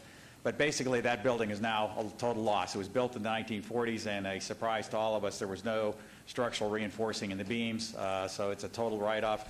The good news is, despite this, there is a silver lining, is one, certainly we're going to move forward, continue to move forward with the project. That's certainly our goal. But more importantly, had we not acquired this building and moved the tenants out less than a year ago, there would have been people occupying this building. Had we been opened on schedule, there would have been business open and people could have been in there as well. So if fortuitous things worked out the way they did, we certainly would appreciate council's bang this, let's say, to April 1st. We believe that'll give us enough time to get completion done. We will satisfy staff with all the necessary documents. There's been no change in ownership. All of the materials are essentially going to be the same. One other piece of good news is because we're no longer doing an adaptive reuse of the building, because it will be brand new, all the current codes, we will be no waivers required. So that's another piece of good news. And with that, we would certainly be happy to answer any questions, but we would request an advance until April 1st. Thank you very much, Mr. Garcia. Councilman Barlow? Yes, Karen, help me understand. Your recommendation is to strike this item and allow the applicant to come back before the body November 3rd. And your second option was to obey the item through March? We had stated March 16th. Your first meeting in April is April 6th. Okay. As staff, we understand this applicant was working with us. They have been very diligent in putting everything together from a licensing perspective. They had a major issue happen the beginning of October. At this point, I can't approve anything for this applicant because all of their plans have to be specific to a building. They do not have a building and they do not have a plan. They haven't had time to do that since October 5th. So there are two options. The option, because I can't approve anything for you and say that this applicant is ready to move forward, would be to strike them from the agenda, have them reapply for a new compliance permit with their new plans, their new buildings. If there's any changes to their SUP or there's a site development review, let that go through so the City Council can see that and give them a new compliance permit. So that means in order to do that, they would have to go back through the public hearing process of Planning Commission to include City Council, and in addition to that, correct, possible, on that new possible plan. neighborhood meetings depending on any variances or any special use permits that may be required, right? That's correct. And I believe what I heard the applicant say is that if they aren't going to have any variances, they aren't going to have anything, then if that is the representation and the council feels that that is indeed the case, that this could go forward as is, then we could support obeying it to a date certain. Okay, so we obey it to a date certain, the March date that you mentioned, and what's coming back before us, because the applicant would still have to provide or go through the process of rebuilding a building through the building department, the planning department, to include all of the land uses, Correct. right? So I don't understand the option A and option B.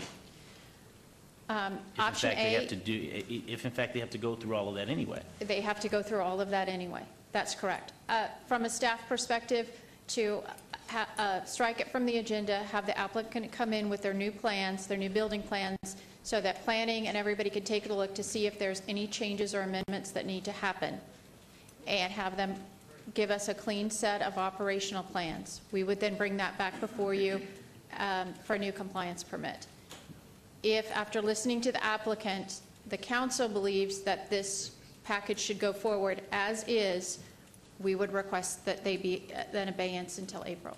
Okay, I get that.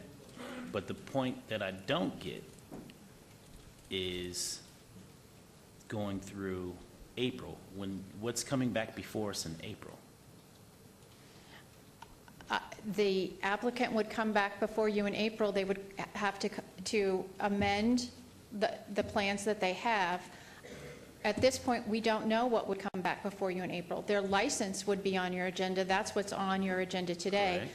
But the unique situation with this applicant is that they may have planning issues, and one of the criteria for getting your license is that you have a completed structure and building and you're ready to operate. I can't recommend approval because none of those pieces are in place, and none of the licensing operational plans are in place because they were specific to a building that unfortunately very recently was destroyed. Right. So I guess to be more pointed, I don't understand your plan B. I get your plan A, but I don't understand why would you give us a plan B when in fact that doesn't work for you. Mr. Scott? I was just saying, I think the only difference is that one goes to the planning commission, the other does not. Say what? If you strike it, that item would go back through planning commission. If you abate it, it would come back directly to you without having to go back through the planning commission process. And so we'll basically address all of the site development plans and everything. So in other words, we'll bypass planning commission and come Right, directly. and it should look exactly like the building would have looked had that building not collapsed. And that is indeed the issue that the applicant would need to answer, is all I have approval for is the exact same structure that was there before. The question for the applicant is it going to be a carbon copy of exactly what was there before? If it is not, I believe they need a new compliance permit, and they need to go through, they have to go through DDRC for signage, the design of that building, if it's going to be a different looking structure than the original outside of this building. That's Right. what was approved. Okay, so if that's the case, and then we'll go to the applicant and ask the applicant that question. Correct. If that is the case, then that will determine as to whether or not we strike the item, allow them to go back through the process. If in fact the building is going to be different than what was currently there, Mr. Garcia and your applicant, and if it's going to be identical, then philosophically, your plan B now comes into light, coming back before the city council opposed to the planning commission. Correct. And I apologize for not explaining. That's why I was saying that we needed to hear from the applicant on what their plans were to know. I was doing my very best, Ms. Duddleton, to Thank lead the you. I witness. apologize. You good, Councilman? Thank you. Councilman Anthony? Thank you. Karen, they have an SUP for this location, correct? They do. It is Okay. good for 18 months. Okay, but so the only difference is what the building's going to look like. So if the location's already approved today, I don't see what the difference is on what the building is, as long as it meets code. So why not just give them some time to build a new building, and it's safer than the one that we're going to have in the first place. So I see no problem in giving these guys some time to build a new building. Everything else is in order, right? I mean, you would recommend approval if the building was there, correct? In the original configuration of the building, the plans matched that building. And yes, all of those were approved for that building. Those all now have to be rewritten for a new building if the new building is going to be different. That's why, from our perspective, there is an option here. We need to understand from the applicant, and so does the council, clearly what their intent is. Very well. Because Okay. I can't recommend your approval of plans when we have no idea if they work in the configuration, because we don't know what is proposed Yeah, at but we this can point in time. give them time to build their building, plans and approve the license in whatever, January, March. We can do it then, right? Mr. Scott? I just don't see the I was gonna difference, say, so. Councilman, if you do that, then there won't be any way for you to bring that building back before you if it doesn't look like the plans that you previously approved. That's going to be your only chance to make sure that what they build looks like what the plans are, if you see it and approve it first, and if they don't build it. Okay. I don't see the big difference here, but I'll let George. Thank you, Councilman. Thank you, Mr. Scott. Thank you, Councilman Barlow. Ms. Dettleston, Mr. Garcia, would you like to respond before I hand it over to Councilman Well, I wanted Powell? to just say this. Did we inspect this building that we had permitted? I would have to ask the building official what inspections they had, or the applicant. Licensing has been out on several occasions to this location, but our inspections are not structural. They are simply layout and design for operations. Because this building was failing. It was actually in the process of falling before October 5th. The failure, which was fascinating, is that the walls collapsed, not the roof. The roof's intact in one piece. The building's 65, 70 years old, so it's probably the third roof maybe on that building. So the roof looked great, still does, actually held together, but the walls collapsed because there was no rebar in the concrete center light blocks, and in the vacant spaces within the center light blocks, there wasn't very much grouting at all. So in essence, it was built crappily back in 1947. We theoretically did not have a code, but there were common construction practices that the city oversaw. But the city allowed a building to be built that was a failure waiting to happen. And so I'm thinking, and truly, you have to think about this. That building was falling slowly. It was collapsing. You just couldn't see it was out of plumb maybe, but it was going there until the one day when the rain hit so hard that bang, it went.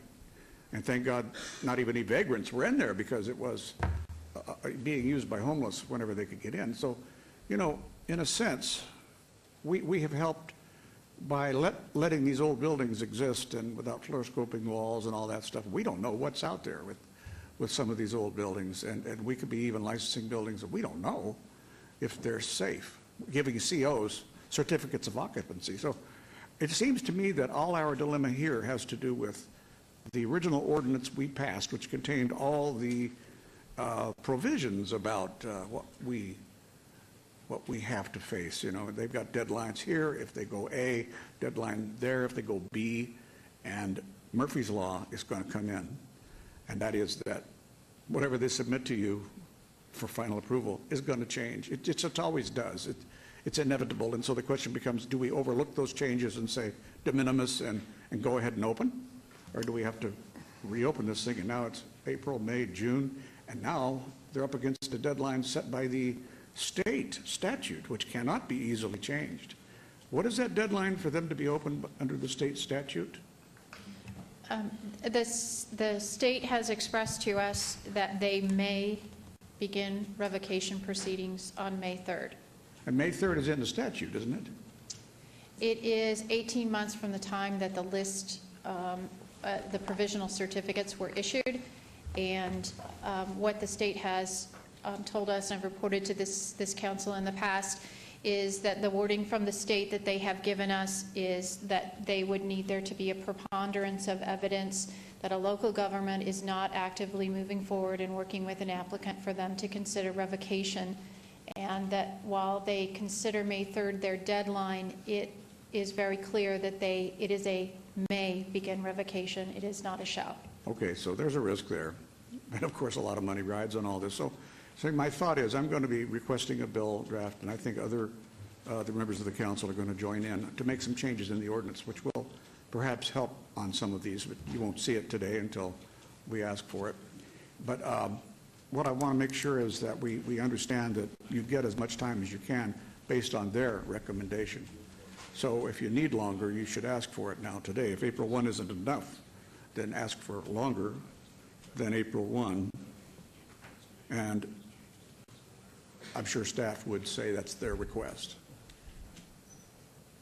Mr. Garcia, Mayor would you Pro answer Tem the through you, question? Mayor Pro Tem through you. Yes, Please, if Mr. we Garcia. could. First off, let me go back and take a look at the overhead, and you'll see that this is the building you approved, and that's essentially the building we're going to basically redesign. The difference will be, it's going to be, instead of taking the old roof and all those things off and making it look like this, it'll be brand new from the ground up. The other difference is by making it brand new, we have the opportunity to shrink it a little bit so that it totally conforms without the waivers that I was discussing earlier.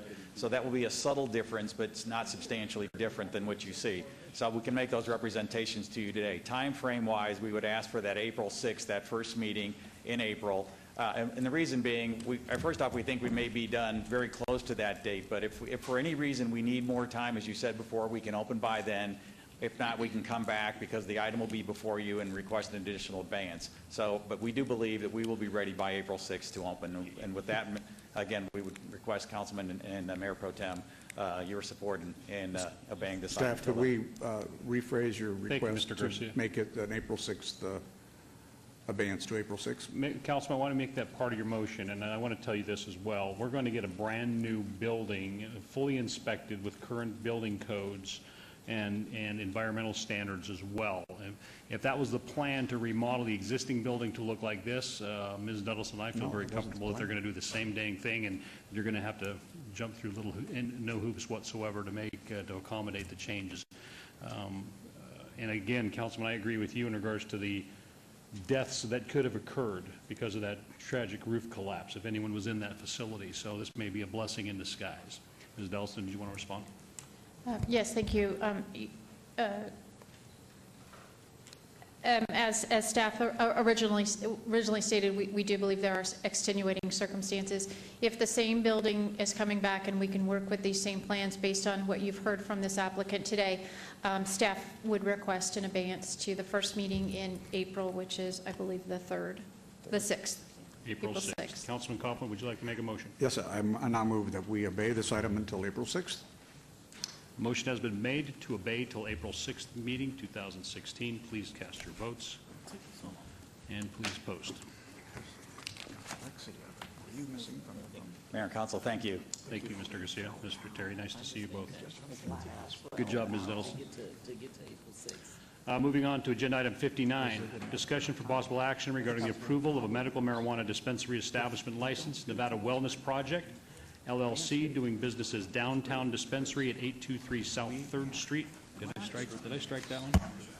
I did. I'm sorry. That item has been stricken. I apologize. I'm sorry. Abate till, December 16th, 2015. And we're on agenda item 60.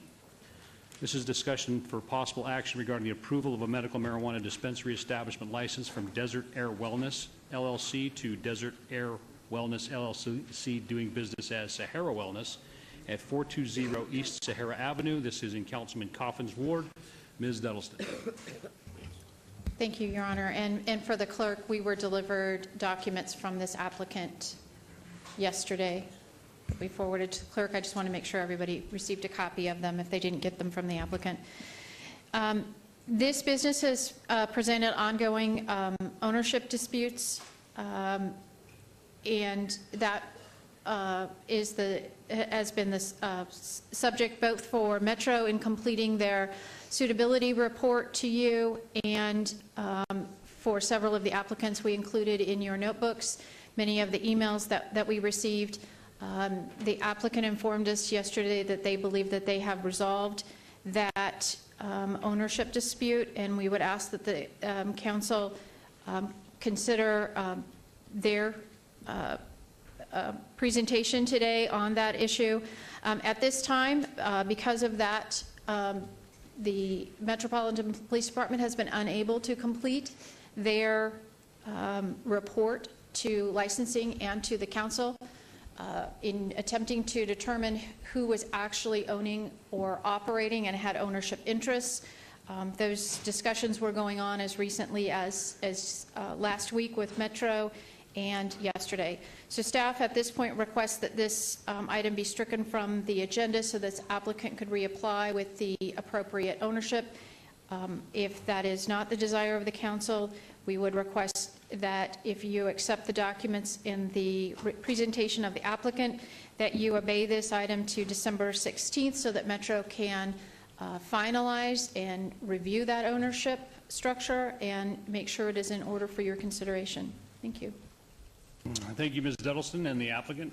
Lucy Stewart, 2500 West Sahara, representing Desert Air Wellness, and with me is Mr. Patrick Sheehan and Senator Richard Bryan from Fenimore Craig. And I think I'll step aside, and we delivered letters, and I'm not sure what Ms. Duddleston, was it this letter in this package that she just submitted again? And I have copies too, but I don't think anybody wants to touch what I've been touching.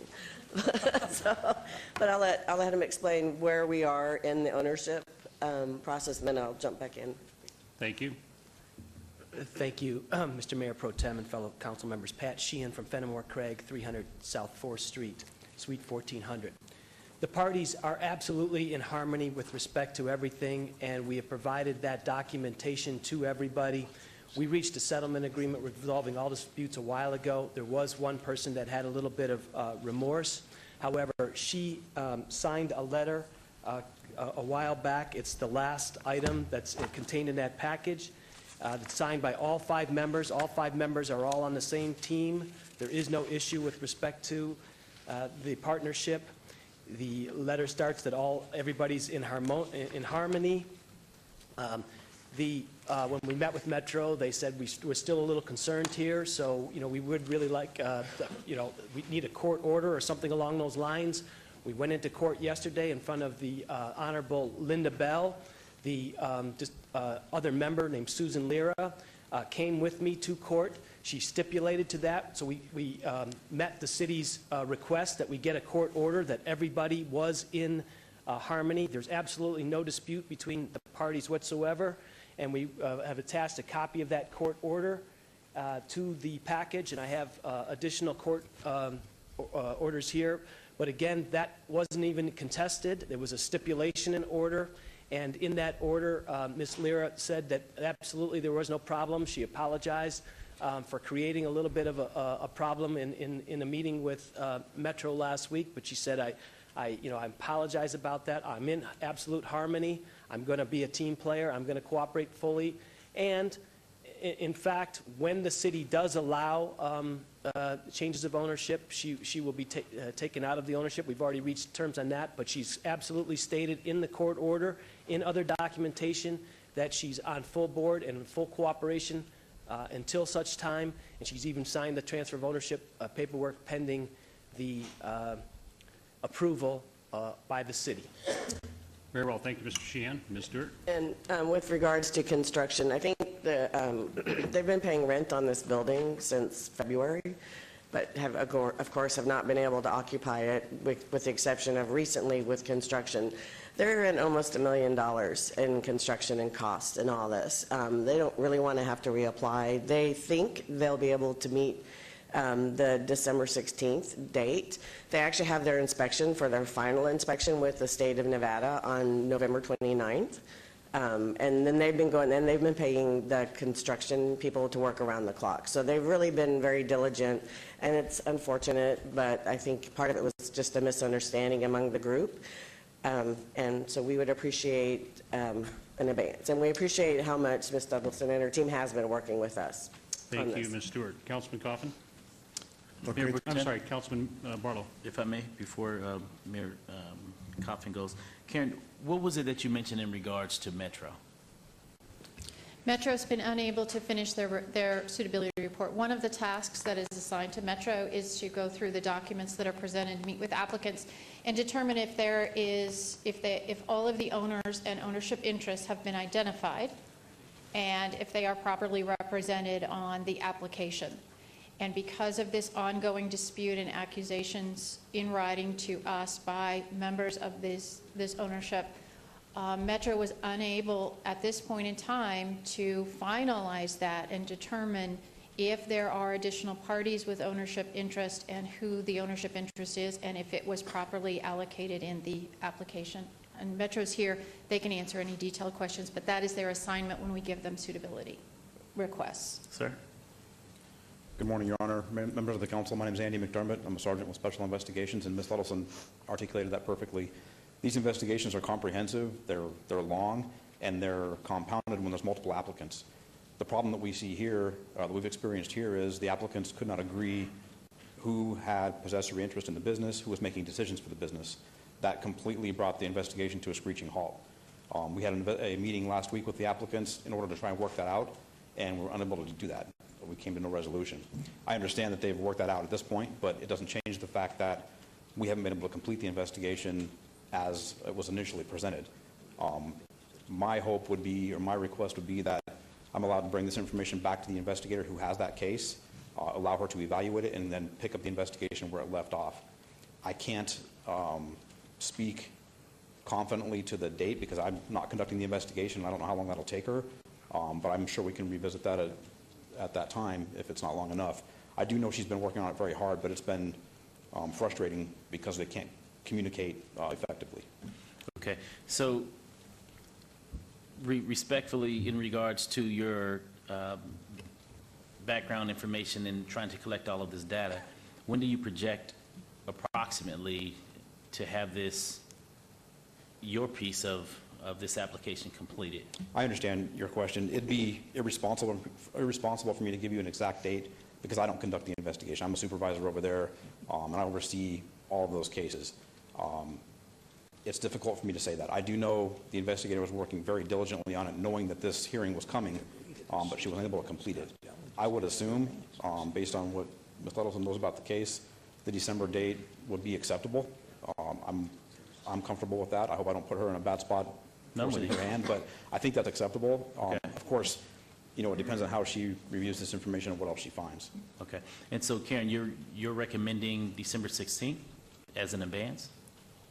If the city council does not want to accept the recommendation to strike this from the agenda, yes, staff would recommend December 16th because Metro has been unable to complete their investigation, and we cannot make any assumptions at this point to the city council on the ownership as things changed as recently as yesterday. So your first recommendation is to strike, and your second recommendation, if in fact we don't strike, would be to obey this until the December 16th? Correct. To give Metro thorough enough opportunity to have their investigation complete? Based on the information that was presented yesterday, yes. Okay. And why the strike if that's the case? The strike at this point in time is that the investigation thus far and representations that we have from owners is that there is an additional party involved. If there is indeed turns out to be an additional party involved, they are not on the license. They would need a new compliance permit. Right. If there is indeed a new ownership interest in this organization. We do not know at this point in time. Right. But the December 16th, you feel will give you an ample enough opportunity to have that weighed in to factor at that particular point when it comes back before council? That is a question for Metro, and I believe that they have indicated that they would indeed hope that that was enough time for them to make that determination so that we could have a recommendation for you. Thank you. Thank you, Councilman Barlow. Councilman Coffin. Thank you, Your Honor. Would December 16th be too long in advance? Because are you waiting to open earlier? Probably not, because we do have our inspection on November 29th from the state. Okay. But so as long as we can continue to get our inspections from the city for construction and everything that we need, there's always the opportunity that the state comes in and says, adjust this, or my understanding is one of their inspections, they wanted to see shelving and racking, and the final thing. So we could maybe have to do something else for the state. So I think the 16th seems appropriate. Okay. And that gives us enough time. I think we have additional information that we can submit to Metro that will clarify all this too. And we're going to continue to work with them. We have been submitting documentation to them and additional information that I think now that the issue of the ownership of the one person, I think this is all going to be settled down. Well, I think that you certainly, you understand what's at risk. Your representatives, members of the bar, they understand what's at risk. They would advise you to not move forward if they felt that there was a chance that Metro would find something untoward in this application that you would be embarrassed about, and they would be. because it's Metro's job, really, I think, to look for beards or straw man ownership, and things like that don't appear to have surfaced here, and it's been a little disagreement that went away. Now, it's their responsibility to make sure that that really went away, and that, in fact, no one was making it go away because of a straw man out there that now decides not to be a straw, if you know what I mean. So, I mean, there's reasons to continue, but there's also reasons to get moving. And, yeah. Sorry. And so they can continue their investigation. That's their job. And then we can bring you back. Because if it turns out that you were misleading us, then you know the penalties for that. So those are devastating. And so therefore, I'm going to move for this item to be obeyed until December 16th, 2015. Thank you, Councilman. Before we vote on that abeyance, Ms. Douglas, did you have something to add? Because I know Mr. Scott would like to get something. I just want to make sure that the applicant is fully aware that the open period that was set for new applications for new compliance permits is in November. Those dates are on our website. If there are other owners, they would need to, that a new application permit would need to be applied. By obeying this to December 16th, if the City Council determines, based on a Metro report, I'm not saying that there is, if that report comes back that there is additional ownership interest, the City Council will have to address that at that time, and they will have missed the window for compliance permits. Thank you, Ms. Douglas. I was just going to add, Well, if I could continue. Mayor Pro Tem. Hang on, Councilman. He's got to get these. You would be Can the applicant, We would be questioning whether it was material or de minimis, though, at that point. Councilman. It's always in the council's discretion. Yeah, just let's hear Mr. Scott briefly. I was just going to ask if the applicant can let you know whether the same people who received the compliance permit are the exact same people who will be appearing before you on December 16th. If that's the case, then the December 16th date is pretty much a good date. If it's not, on that December 16th date, you'll have to then strike the item, and they'll have to reapply because they'll have to add that additional person into the mix. Okay, there is a motion to obey this agenda item to December 16th, 2015. Please vote. Thank you, Mr. Scott, for putting that on the record. And please post. And that motion passes, and we welcome the mayor back. Thank you very much. Thank you very much. Well handled, thank you very much. Several advances. Okay, thank you, Mayor Pro Tem. We're now into agenda item 61, discussion for possible action regarding the approval of an appeal of a work card denial for Amy Pompa, DB, at Applebee's Neighborhood Bar and Grill, 8730 West Charleston Boulevard. This is in Ward 2 with Councilman Beers. And hi, Ms. Duddleston. Thank you, Your Honor. For the record, Karen Duddleston, Deputy Planning Director for Business Licensing. This item is in order for your consideration. The applicant has been working diligently with the employer, and the employer has provided an affidavit of support for this applicant. Staff would recommend, based on the employer's support, a site-specific work card with a one-year administrative review. And any comments? Would you introduce yourself, please, your name, and any comments you wish to make? My name is Amy Pompey. It's nice to meet you, Mayor and Councilman. Nice to meet you guys. Thank you. My issue seems kind of small compared to everything else going on, so I appreciate you guys even hearing me out on this. I'm not going to give you a bleeding heart story or anything, but I was a drug addict for many years, and it caused me to get into a lot of trouble, which led to the denial of my work card. But I've been sober for over a year now, and I would just truly appreciate if I could keep my job at Applebee's as a bartender. Good job. Thank you. Stay with it. Okay, Councilman Beers. Move staff rec. Okay, there's a motion to approve. Please post after we vote. There we go. There's a motion to approve. Please vote and please post. Good luck, Amy.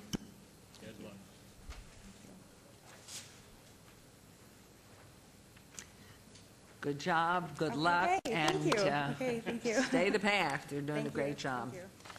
And agenda item 62, discussion for possible action regarding the approval of an appeal of a work card denial for Melissa Marie Martino, DB, at Jack's Place, 5067 East Bonanza Road in Ward 3 of Councilman Coffin. Ms. Duddleston. Thank you. For the record, Karen Duddleston, Deputy Planning Director. This applicant has also been working very diligently with their employer, and their employer has provided an affidavit of support, has read the Metro officer's report, and has requested that they be allocated a work card at their establishment. Staff is recommending a site-specific work card with a one-year administrative review. Thank you very much. And would you like to introduce yourselves, please? And Melissa Martino. And my name is Corinne Vaughn. I'm the owner of Jack's Place, her employer. or And would you like have to be her given your employer. support? I do support her, yes. Wonderful. And any comments either of you wish to make beyond that? Okay. Councilman Coffin. Your Honor, I want to ask the applicant some questions. Your offenses happened fairly recently, and some of the offenses were violations of court orders. And I need to know a couple of things here. You were ordered to complete successfully drug court and NA or AA meetings. Correct. You do go to AA meetings?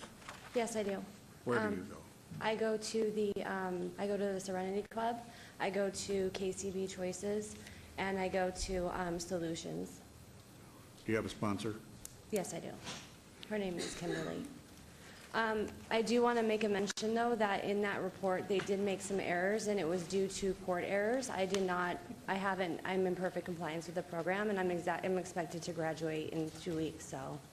Good for you. Thank you. Okay.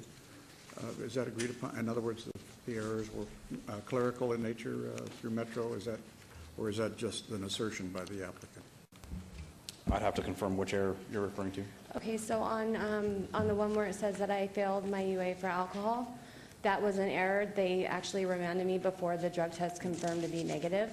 And then when it said that I missed group, and I had missed one group recently, that is also an error. It was they had the date wrong when I went to court, and so that was, they didn't put it on record during court, but I was not required to do the community service for that. Andy McDermott again with Las Vegas Metro. In terms of the errors that she's describing, I can't tell you if that's accurate or not. The information that's contained in this report is criminal history information and then information that was relayed to the investigator from parole and probation. So it's safe to assume, and I'm confident to say, that the information contained here was what was relayed, but I cannot speak to whether or not that was correct information that was relayed. That is what we were told. I'm sorry. So the application is for a one-year work Okay. card, site-specific only. Okay. And so in addition to that, I'd also require that you provide proof of at least one meeting a week that you have attended of Okay. A support group, recognizable support group, peer support. Do you want the proof? I have the proof right now. I have to go to 3 a week. You'll provide that at the end of the year. And Okay. then if, you're conforming, then it will be great for you. Okay. And the same thing goes to make sure that you continue to have a sponsor and that you get the sponsor's written attestation to the fact that you and she or he have worked together on this. Okay. Then with those stipulations and agreements by the applicant, I move for approval. Thank you. There's a motion to approve. Mayor, Yes, please. if I may. I would just like to congratulate and thank the employer for standing here with this young lady. It says a lot about who you are and the culture of your organization and company to provide opportunities. Call it second chance, if you will. And so I just want to thank you for that, because so many people get cast into a dark corner, if you will, not to be touched again because of simple and complex mistakes. Yes. And to have compassion for those that are willing to stand back up and get back in the good fight, if you will, to advance themselves, to elevate themselves, to make themselves better and whole once again. I think that is something that we all should practice more of. And so congratulations to you, young lady, and you have nothing to hold your head down about, because everyone, and I mean everyone, has made a mistake, whether they got caught for it or not. We've all made mistakes. And so go on and soar.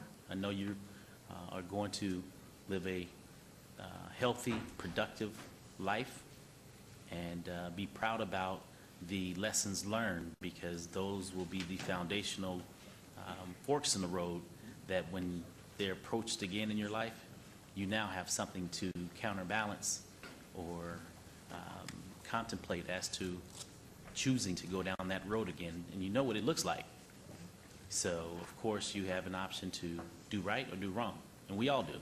And I believe that for yourself that you will choose the right road and continue to elevate yourself and move on into to become a great success story, so that you can turn and share your story, your testimony, with someone else that may have fallen in the same position that you had, which will be in your past at that point. And that's what it's really about, basically building blocks, making sure that we reach back to pull those up that have fallen. And this employer has reached back and pulled you up after your fall. And so stand up, stand strong, and remember to always give back, because there's always someone else that's going to fall. And that's just the way of life. And so congratulations to you both, and I wish you both success in your endeavors moving forward. And so you most definitely have my 100% support, minus all of the conditions that my colleague has placed on your plate. Thank you. Thank you, Councilman. I think he spoke some very true comments. I would like to ask, and if you would just let Ms. Duddleston know that if in fact the comments that were made, that it really would be beneficial to have those corrected in the report. If you just get back. We will work with Metro and ask them to contact Parole and Probation, make sure we have accurate information. Because that would be helpful going forward as you go ahead through life. And the one thing I'd like to ask, being very involved in the philanthropic effort in this entire state, you know, as you go forward, just make sure there are others that have been where you've been. Now that you've gotten on this roadway and are being successful, to help somebody else, give a hand up. So thank you, good luck, and our employer bless you. Thank you. Thank you all very much. The motion does pass. Thank you. Yes, thank you. Did we post it that I didn't see it? See, I was so busy. Okay, thank you very much. And now we'll move on to agenda item 63, and I'm going to read it in, and I do have to disclose, I don't know if I can vote on this issue, but Ms. Truesdale, who works in my office, is the wife of her, obviously her husband, who has an ownership interest in the property, not in the business, but in the property. So this is about agenda item 63, discussion for possible action regarding the suspension by the director of a conditional temporary massage establishment license for Asian Princess Massage, LLC, DBA Princess Massage at 2212 Paradise Road, Yingbing Fan, managing member. This is in Ward 3 with Councilman Coffin. And I believe your disclosure is enough. You don't, Okay. you can vote on the item. Thank you very much, Mr. Scott. Okay. Thank you, Your Honor. For the record, Karen Duddleston, for business licensing, Deputy Director of Planning. On September 16th, 2015, Princess Massage received approval before this council for a temporary massage license with specific conditions added by the council. One, the establishment may not operate outside of the hours of 6 a.m. and 10 p.m., and any arrests or citations for any reason must be reported to business licensing within 48 hours of the incident. The next day, on September 17th, 2015, Metropolitan Police Department found the business open and operating at 11:30 p.m. past business hours and arrested an employee for the solicitation of prostitution. The business violated Condition 1, which was to be open after 10 p.m., and Condition 2 by failing to report that arrest to business licensing. On September 18th, business license officers delivered the temporary license in person to this business, and they still failed to report the arrest or that they had been found operating afterwards. We received the report from Metro, and these incidents violated both Las Vegas Municipal Code 6.5012A and B and NRS 201.354 and under the code, the director may suspend a temporary license if they violate conditions placed on that license by the city council.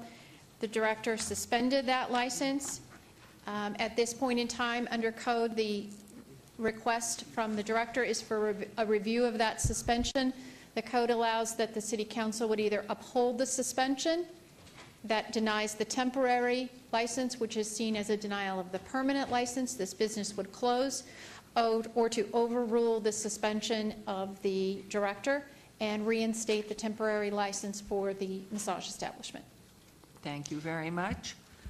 And the Any applicant other- is here. And so is the Metropolitan Police Department representatives who have been working on this are here as well. Thank you very much, Ms. Duddleston. And on behalf of the client, Yeah, who will be the- speaking your names, please, for the record? I'm Mitchell Bisson, 823 Las Vegas Boulevard South, here on behalf of the applicant. And I also have the applicant and court. I'm the court-certified Mandarin interpreter. My name is Alex Young. Thank you very much. Thank you. Yes, please, Just want to make sure that, your name again, sir, is the interpreter. What is your name? Yes, my name is Alex Young, Y-O-U-N-G. I'm the court-certified Mandarin interpreter. Okay, thank you very much. Thank you. Thank you. Yes, now, it's our position that the temporary conditional license with the condition of closing at 10 p.m. and also reporting any arrests did not take effect until September 19th. That's the date of issuance of it. The prior conditional license has expired on September 18th. So it's our position that on the date of the arrest, there were no conditions requiring them to close at that time. And Here, Ms. Duddleston. furthermore, the employee that was arrested actually has been terminated. It was an independent contractor. We have an independent contractor agreement. She was immediately terminated. Terminated on what date? The business relationship. The day.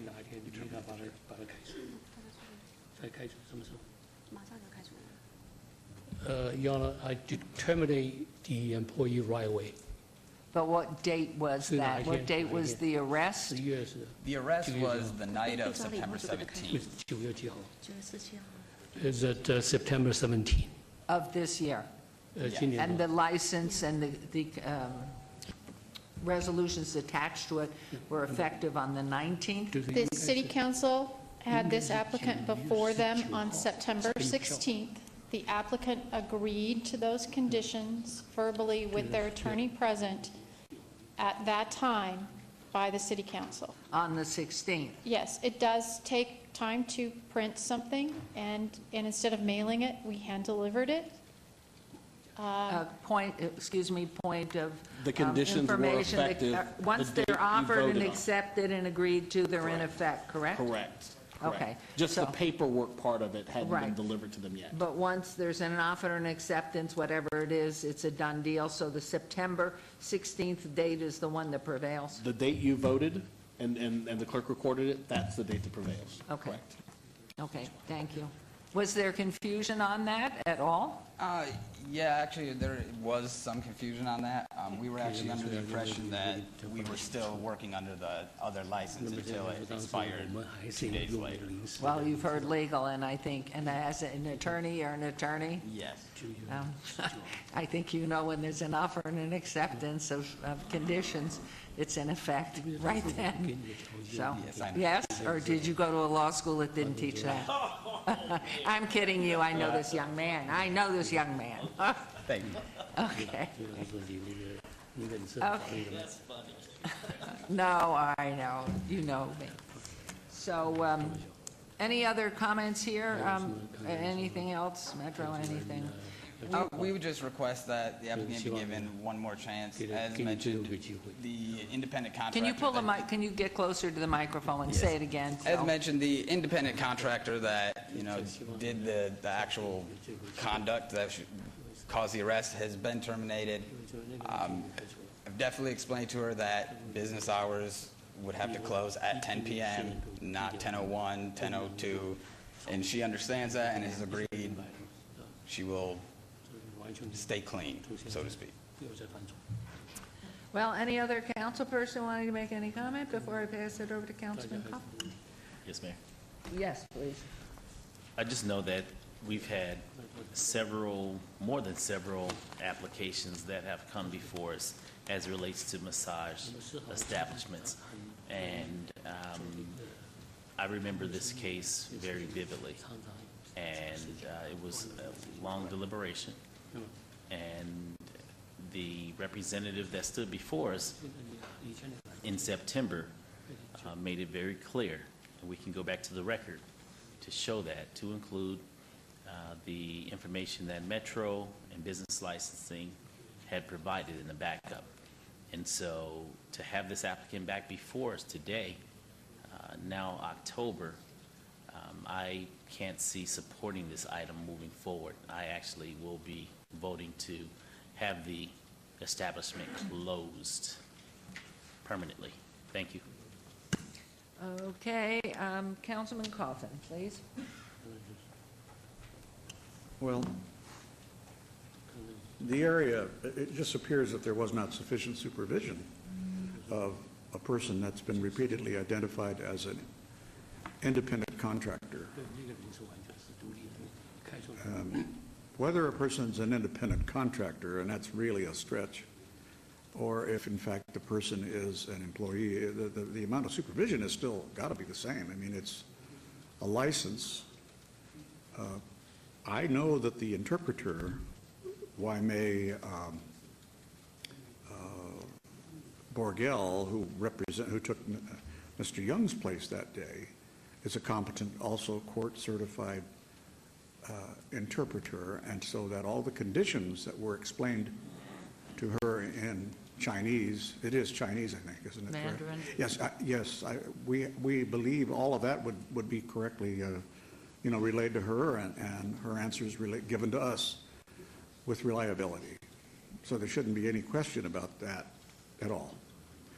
Whether there was a communication problem in their eyes, or your eyes, Counselor, about when recognition of the agreement had taken place. We now know the legal opinion is that it took place at the time of our vote. So everything was in effect. But everything along this street, and I'm not picking on you in particular as much as I am about what is really a public nuisance, is the amount of prostitution going on disguised as massage on that street, right behind neighborhoods that have been there for many years and are still fighting to stay alive and stay established. And I just cannot see anything good happening in this building. It seems no matter who comes into this building, this building just seems to harbor something that's wrong. So I'm not happy. I'm not happy with this business continuing at all. I'm not happy with an attempt to try to divide the business and make the business innocent because of the person who offered to perform the offers of sex, offered to perform sex acts in the guise of massage. So, it looks like prostitution to me. It's just soliciting, and and I don't know how many other people, perhaps not inspectors, were there before the inspectors were there. That person may not have been the first. So we don't really know, but it looks like it, and it's quacking like it. And so I'm really, really not at all of a mind to grant any licensure at all at this business, that there not be any massage at this business. And I need to ask legal counsel what are the steps that are in the bounds of what this meeting is posted for. Currently, Your Honor, Excuse me, could you repeat your name again each time? Yeah, Alex Young, the court Mandarin interpreter. 你讲吧， Okay, please. 讲中文。我想我那个因为那个 business 那个房东的合同呢，还有2年。Yeah, because I already signed a lease with the landlord, and that it won't be expired until 2.5 years later. 我也会尽我最大的努力呢，来保证我们这个店以后绝对不发生这种事 And 情。 then 再给我们维持。And then I just pledge assurance in front of all the council member, I would not commit the same mistake again. Mayor? Yes, please, If I might, Councilman. I have to interrupt the, And I have to interrupt them because I've asked council for some guidance on what, He's getting it. yeah, what is the typical requirement here? What is the potential of our actions? And Mr. Scott? Yeah, okay, for your comments back, please. Councilman, in speaking with the business and the licensing director, your vote would be to uphold the suspension and revoke the temporary license. And vote what? You would uphold the suspension and revoke the temporary license. Thank you very much. Would that then be with prejudice or without prejudice for another application? Another applicant could possibly come in at some other point in time and ask for a massage at this particular location, but not this applicant. Thank you. Your microphone's off. Karen, do you have anything further to add, or does Metro have any further comments to make? I will let Metro speak for themselves. No, we do not at this point in time. Just to clarify that this applicant would not be able to reapply for a privileged license for 1 year, but another applicant could come in at this location and be considered by the council. Does the applicant, Mr. Young, Yes, understand? 我只是想给我们一次机会，以后我欢迎市政府的人员随时去检查我们，我保证以 Yeah, 后。 I just asked all the councilmen offer me one final, absolute final chance, and then I just give I pledge myself, I will not commit the same thing again. Just give me another chance. The matter of the business arrangement and whether or not you pay your lease to the landlord is not relevant to this 他说就是你 decision here. 他说你那个给那个租约 I'm sure 跟 that's a 那个 business 税金是没有 arrangement. 关 You'll 系 have to work out 那个 with him. All right, then I now move for the denial of the temporary, to a revocation of the temporary and a full, with full prejudice against this. Yeah, so you're upholding, so Councilman, you're upholding the suspension of the license and revocation of the temporary. That is right. There's a motion which is clarified by Mr. Scott, and that motion has been made, so please vote on the revocation and suspension of the temporary. And please post. Sorry, the motion carries, and so you cannot continue business. Thank you. That's immediate, right? Ms. Duddleston, the That's close of that's business is immediate. effective immediately as of 11:28 today.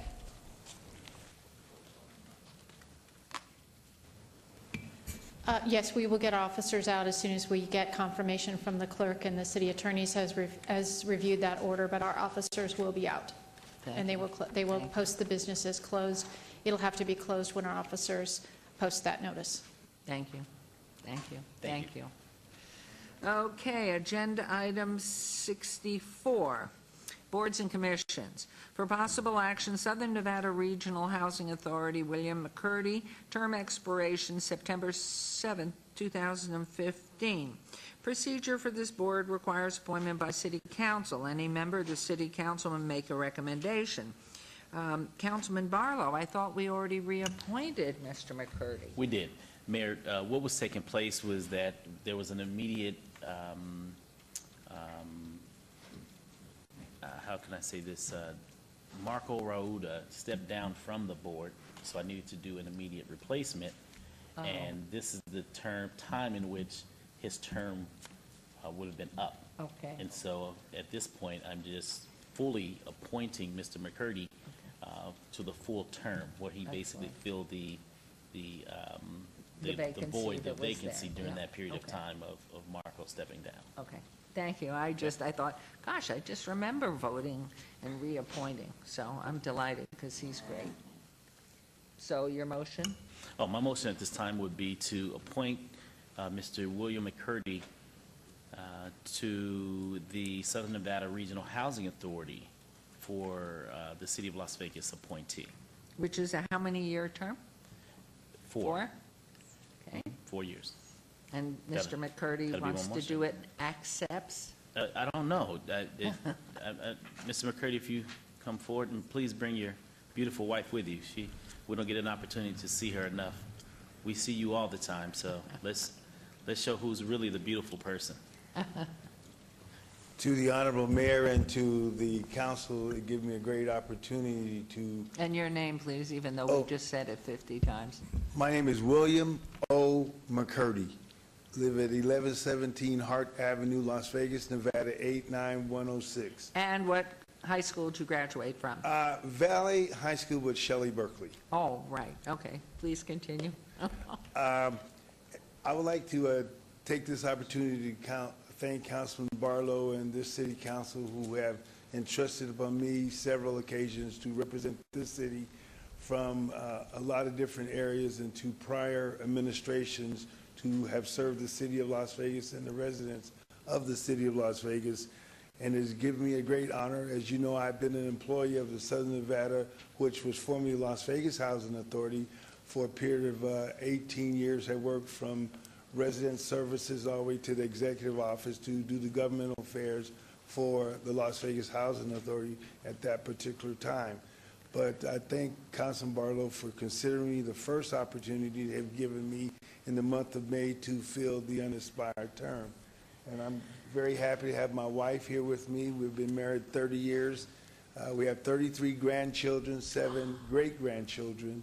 And we happened to see the mayor yesterday at the Celebration of Aging, which I had the opportunity to put together when I was at the Las Vegas Housing Authority. And I want to thank... 21 years ago.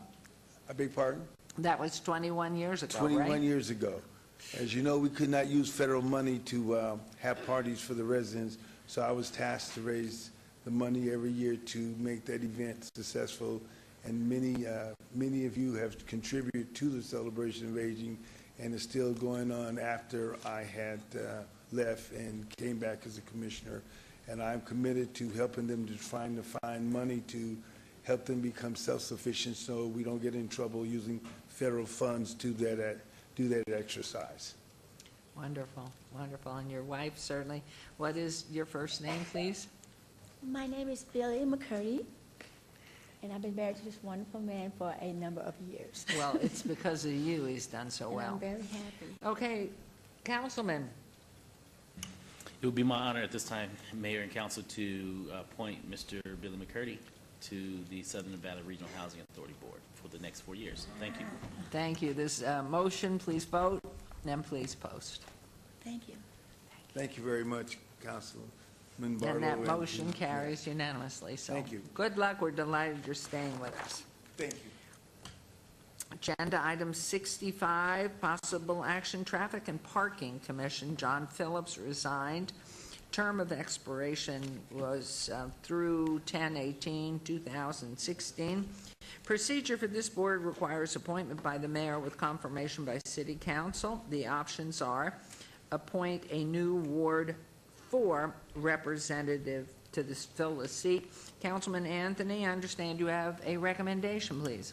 Thank you, Mayor.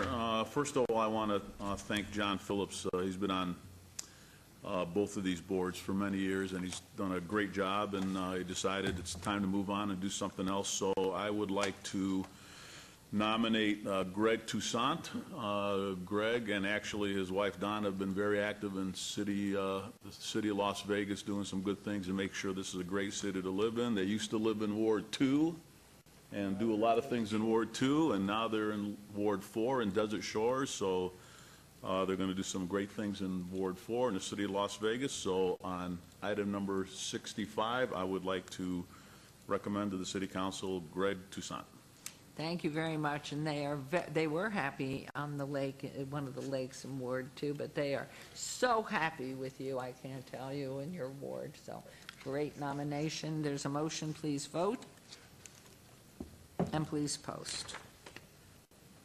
Actually, they think they were represented a little better before. Well, they're happy cats now, and so Greg Toussaint, congratulations. And agenda item number 66 for possible action, Another opening, same, traffic signal improvements and advisory, different. Committee, John Phillips resigned, same person. Options are appoint a new member to replace Mr. Phillips. Again, Councilman Anthony, I understand you have the recommendation. Again, same? I do. We're going to give Mr. Toussaint double duty, so I'm going to nominate him with the approval of the City Council for item number 66, the Traffic Signal Capital Improvement Advisory Committee. Thank you very much. There's a motion to appoint Mr. Toussaint into this position as well. Please vote and please post. And that motion carries, so double duty you go. Wonderful, and congratulations, Mr. Toussaint. Agenda item 67, this is a verbal correction for the record. Note, this is for possible action. City of Las Vegas Citizens Advisory Committee to the Las Vegas Redevelopment Agency. James Bonaventure, Ward 3, term expiration November 2nd, 2015, and Mark Sylvain, term expiration 12/19/2015. It should reflect that Mr. Sylvain represents Ward 1. Both serve in Category G community member seats, and both gentlemen are eligible and wish to be reappointed. The options are Ward 1 to reappoint Mr. Sylvain as Ward 1 community member or appoint a new representative. Ward 3 to reappoint Mr. Bonaventure as Ward 3 community member or appoint a new representative. As Councilwoman Tarkanian is not here, she has asked Councilman Barlow to speak on her behalf, and so please. Thank you, Mayor. On behalf of Councilwoman Lois Tarkanian, I would like to reappoint Mark Sylvain to the City of Las Vegas Citizen Advisory Committee to the City of Las Vegas Redevelopment Agency. That would be my motion at this time on behalf of Ward 1. Thank you. And on behalf of Ward 3, which is yours, Councilman Coffin? Your Honor, I'd also like to endorse the reappointment of James Bonaventure to this committee. Thank you very much. Those two have been recommended for reappointment. Please vote. And please post. I'll be right back. Okay. Okay, so I'll put that, I'll just keep that punch me as we move along. Great. Agenda item 68, recommending committee, bill eligible for, what? Did we vote? Oh, I need to vote.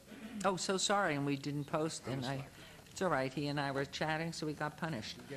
The motion's carry. Thank you very much. Good catch. That's why we have wonderful staff that always watch what we're doing, and we try to sneak stuff in or don't do it. Agenda item 68, recommending committee, bill eligible for adoption at this meeting. Bill number 2015-76.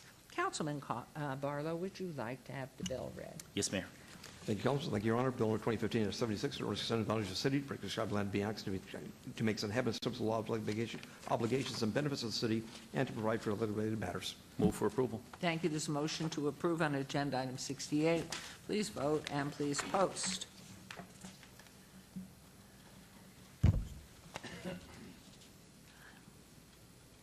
Motion carries. Agenda item 69, Bill 2015-77. Councilman Barlow, would you like the bill read, please? Yes, Mayor. Please. Councilman, Bill number 2015-77, in order to extend the boundaries of the city, for prescribed land to be annexed, to make establish those laws, obligations, benefits of the city, and to provide for other related matters.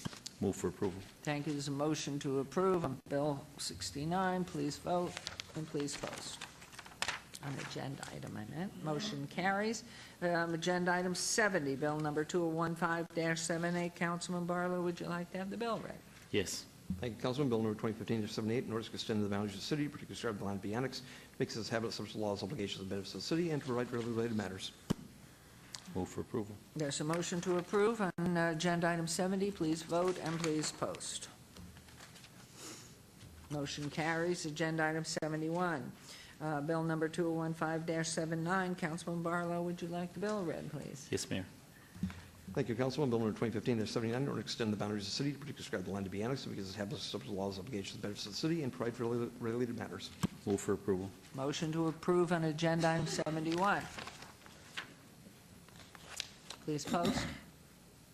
Motion carries. Agenda item 72, Bill number 2015-81. Councilman Barlow, would you like to have the bill read? Yes, Mayor. Thank you, Please. Councilman. Bill number 2015-81, ordinance creating the City of Las Vegas, Nevada, Special Improvement District number 812, Summerlin Village 24, ordering a street project, storm sewer project, sanitary sewer project, drainage project, and water project within the city limits of the City of Las Vegas, Nevada, and providing for other related matters. Move for approval. Motion to approve agenda item 72. Please vote and please post. And moving right along, that motion carries to agenda item 73, bill number 2015-82. Councilman Barlow, would you like the bill read? Yes, Mayor. Please do so. Bill number 2015-82, an ordinance concerning the City of Las Vegas, Nevada, Special Improvement District 812, and assessing the cost of local improvements against the assessable property benefited by the local improvements and providing other matters relating thereto. Move for approval. This motion to approve agenda item 73. Please vote and please post. And that motion carries. Agenda item 74, bill number 2015-83. Councilman Barlow, would you like the bill read? Yes, Mayor. Please do so. Thank you, Councilman. Bill number 2015-83, an ordinance authorizing the issuance of the sale of the city by the Special Improvement District number 812, Summerlin Village 24, local improvement bonds, Series 2015, approving the form of certain documents with respect to such bonds, ratifying action taken by the city officers toward the issuance of such bonds, and providing other matters relating thereto. Move for approval. There's a motion on 74 to approve. Please vote and please post. And on agenda, that motion carries. Agenda item 75, bill number 2015-85. Councilman Barlow, would you like the bill read? Yes, Mayor. Please do so. Thank you, Councilman. Thank you, Mayor. Bill number 2015-85, an ordinance to amend ordinance number 6456 regarding the extension of the corporate limits of the city to correct the legal description of the annexed territory and to provide for other related matters. Move for approval. Motion to approve on agenda item 75. Please vote and please post. Motion carries. And finally, on agenda item 76, recommending committee bill eligible for adoption at a later meeting. Bill item 76, bill number 2015-86, will be heard at a later meeting. We'll move on to new bills. New bills, agenda item 77.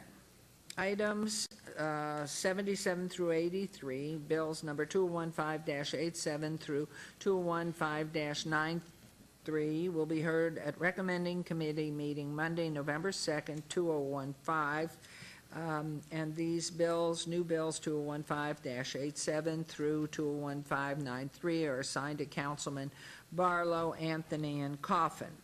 Thank you very much. The attorney has to read the bills. Okay, so now we'll read those bills, yes? Yes. Okay.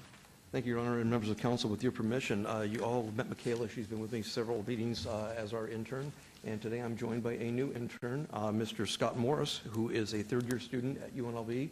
He just finished interning in our criminal division. He just came over to civil today. So I want to welcome Scott to the meeting, and with your permission, I would like him to read the new bills. Beautiful. Welcome, and how wonderful. And graduation will be when? May? Graduation will be this July. Oh, right. Congratulations. Keep going. And it's yours. The floor is yours. Okay. Thank you, Mayor. So we'll go with Bill number 2015-87, an ordinance to extend the boundaries of the city to particularly describe the land to be annexed and to make its inhabitants subject to the laws, obligations, and benefits of the city, and to provide for other related matters. Bill number 2015-88, an ordinance to extend the boundaries of the city to particularly describe the land to be annexed and to make its inhabitants subject to the laws, obligations, and benefits of the city, and to provide for other related matters. Bill number 2015-89, an ordinance to extend the boundaries of the city to particularly describe the land to be annexed, to make its inhabitants subject to the laws, obligations, and benefits of the city, and to provide for other related matters. Bill number 2015-90, an ordinance to extend the boundaries of the city to particularly describe the land to be annexed, to make its inhabitants subject to the laws, obligations, and benefits of the city, and to provide for other related matters. Bill number 2015-91, an ordinance to extend the boundaries of the city to particularly describe the land to be annexed, to make its inhabitants subject to the laws, obligations, and benefits of the city, and to provide for other related matters. Bill number 2015-92, an ordinance to amend the Unified Development Code to update the provisions regarding the review of site development plans and to provide for other related matters. Bill number 2015-93, an ordinance to amend ordinance number 6466 and LVMC Chapter 6.78 regarding multi-vendor permits to include provisions inadvertently omitted from ordinance number 6466 and to provide for other related matters. Thank you very much. And you know what you just did? You took us through the morning session. Fantastic. So as a reward, we are going to recess till 1 o'clock. Fantastic. Thank you, Mayor. And just to make a correction, I was a little nervous. Actually, graduation will be in May. I said See, July, we but that's the knew bar it. exam. We just That's gave you a that's in the gift front of of my 2 mind right months. now. Congratulations to you. Exactly. We'll watch for you. But thank you very much, and we are recessed until 1 p.m. according to what we have put out to the public. So thank you, and thank you, staff. Okay.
1 o'clock, right on the money, we're ready to roll, I think. Are we 4? 1, 2, 3, Says we're good. 4. Staff says we're ready? Councilman Coffin's there. Mark says Where we're is he? good. Councilman Okay. Coffin's there. Okay, so we will begin with agenda item 84. For possible action, any items that the council, staff, and/or applicant wish to be stricken, tabled, withdrawn, or held in abeyance to a future meeting may be brought forward and acted upon at this time. Mayor Pro Tem, please. Thank you, Mayor. The applicant for agenda items 100 and 101 have requested a withdrawal without prejudice. That is VAR 59486 and SUP 59487. Applicant owner 1701 East Okie LLC on 1 1/4 acres located at 1701 East Okie Boulevard. And the applicant has requested on agenda items 104, 105, 106 that be obeyed to the November 4th meeting, 2015. That is VAR 59491, SUP 59492, and SDR 59494.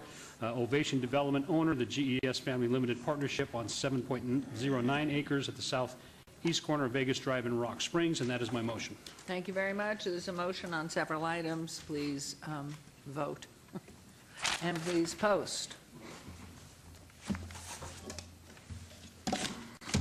Motion carries. And for those of you who weren't in the morning session or listening, Councilwoman is on a 2-week vacation. We hope she's having a good time. Much deserved.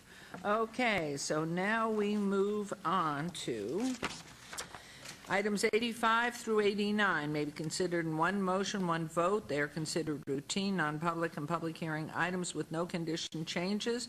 Any person representing an application or a member of the public or member of the council not in agreement with the conditions and all standard conditions for that application recommended by staff should request to have that item removed from this portion of the agenda. Okay, agenda item 85, EOT 61043, applicant owner, excuse me, RR Properties LLC. I'm going to cough. Can you continue reading that for a minute, please? Agenda. Agenda item 85, EOT 61043, applicant owner RR Properties LLC on a request for an extension of time of an approved site development plan review SDR 45544 for a temporary parking lot on 0.5 acres at the northeast corner of Hoover Avenue and 4th Street. This is Zone C2 General Commercial and in Councilman Coffin's ward. Agenda item 86. Are you ready? Keep going. Agenda item 86 is an RQR 58990, applicant Reagan Outdoor Advertising, owner Highland Industrial Park Partnership on a request for required review of an approved special use permit, SUP 1876, for an existing 45-foot tall, 24-foot by 28-foot off-premise sign at 2903 Highland Drive. This is Zone M for industrial, and it is in Councilwoman Tarkadian's Ward 1. Thank you very much. So sorry about that. 87 RQR 58991, applicant Reagan Outdoor Advertising, owner Highland Industrial Park Partnership, and a request for required review of an approved special use permit, SUP 1945, for an existing 45-foot tall, 24-foot by 28-foot off-premise sign at 2901 Highland Drive, M Industrial Zone, Ward 1, Councilwoman Tarkanian. Number 88 is RQR 58993, applicant Lamar Central Outdoor LLC, owner Integral Partners Park Place Center, Las Vegas LLC, and a request for required review of an approved special use permit U-0101-95 for an existing 14-foot by 48-foot off-premise sign oriented towards Interstate 15 at a height of 30 feet above the elevated freeway, and a second 14-foot by 48-foot off-premise sign oriented towards the Desert Inn Road superarterial at a height of 55 feet above grade at 3200 South Rancho Drive, C1 Limited Commercial Zone, Ward 1, also Councilwoman Tarkanian. And agenda item 89, RQR 58994, applicant Lamar Central Outdoor LLC, owner Simon Inc., and a request for required review of an approved special use permit U-02000-93 for an existing 45-foot tall, 14-foot by 45-foot off-premise sign at 3209 West Sahara C1 Limited Commercial Zone, also with Councilwoman Tarkanian. And to bring to your notice that Councilman Barlow has been asked by Councilwoman to take care of all of her matters today. All items are recommended for approval by staff and are public hearing items which I declare open. Is there anyone wishing to be heard on any of these items? Hearing none, I'll close the public hearing. And we may do this, Mr. Scott, one motion, one vote. Correct. We may Just do one this. motion, correct. My motion, So- Mayor, to approve agenda items 85 Okay. through 89. Fine. Mayor Pro Tem made a motion to approve agenda items 85 through 89. Please vote and please post.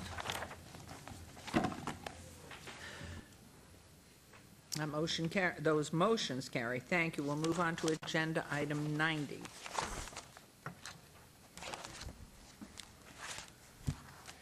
SDR 59930, public hearing. Applicant owner Hamid Panahi, owner 4631 WSM LLC, for possible action on a request for a major amendment to aesthetic review AR 0013-96 to redesign the parking lot with a waiver to allow a 0-foot wide landscape buffer along the east property line where 5 feet was previously required on 1.40 acres at 3900 North Rancho Drive, C2 General Commercial Zone, Ward 5, Councilman Barlow.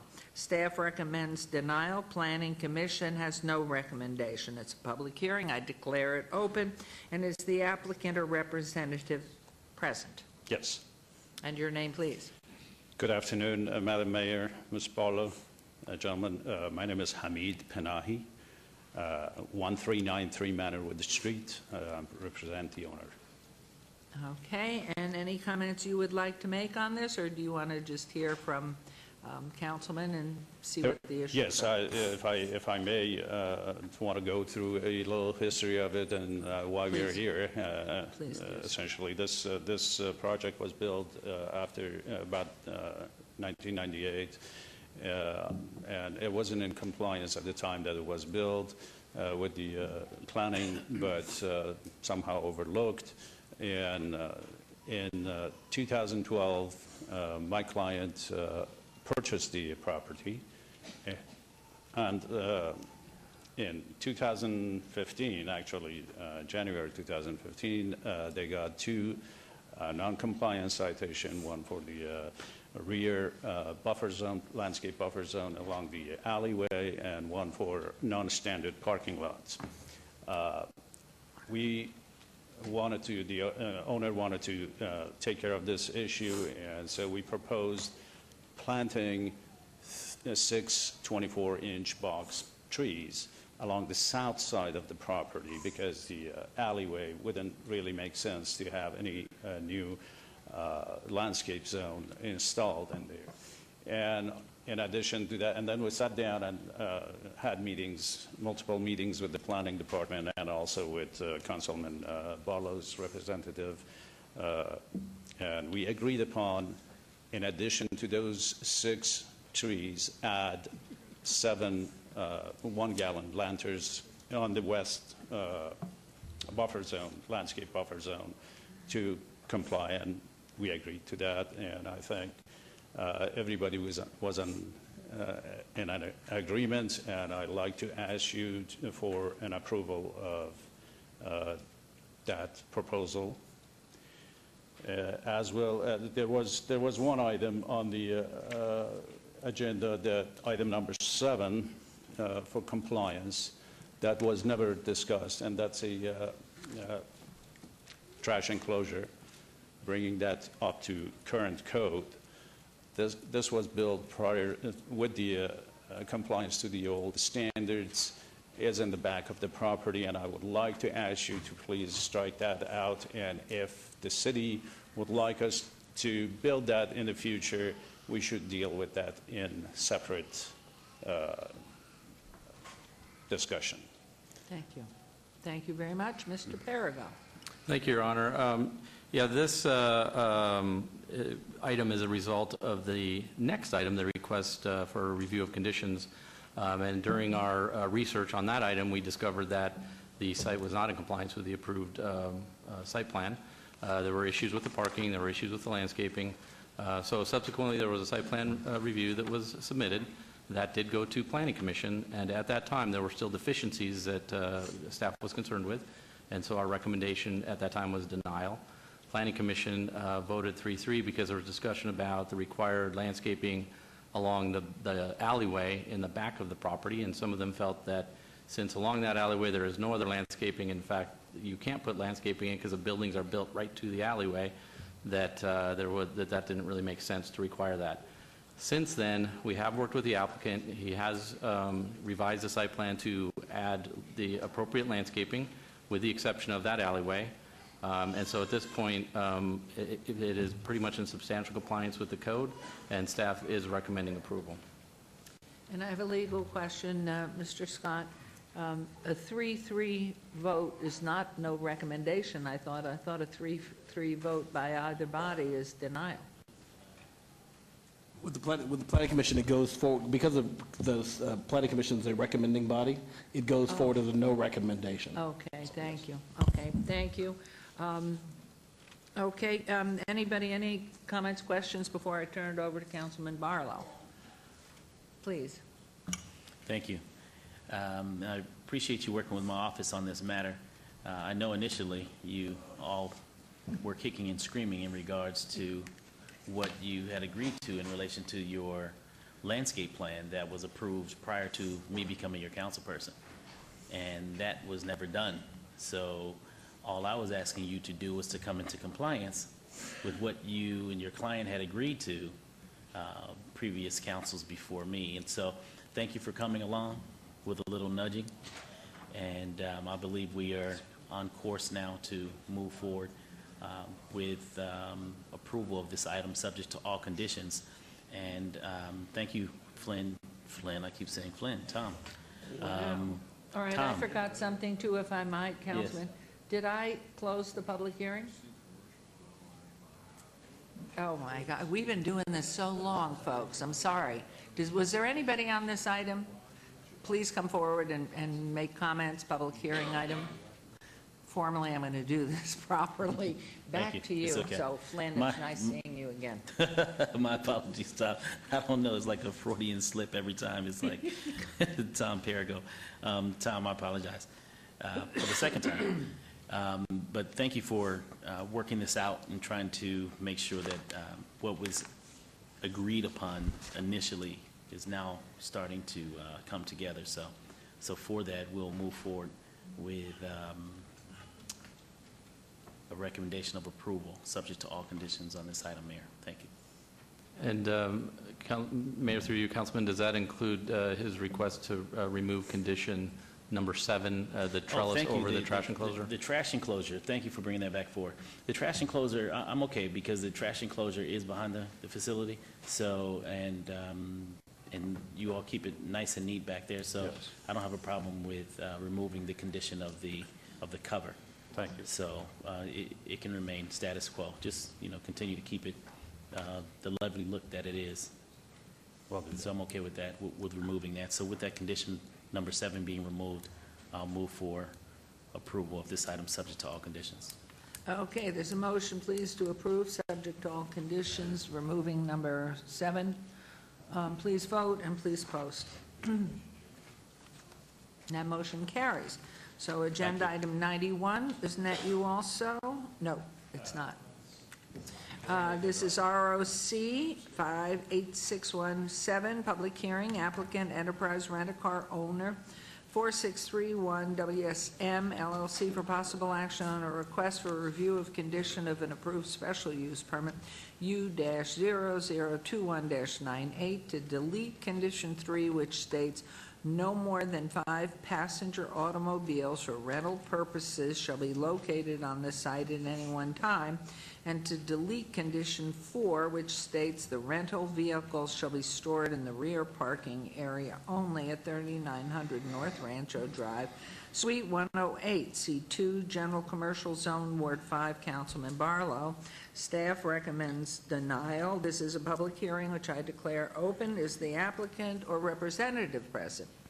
Yes, I'm the representative, Linda Fowler, with Enterprise Holdings. I'm the operations supervisor that is overseeing this project. Was this an abate item? I thought we did this once before. It's an abate item, Mayor. Okay, thank you.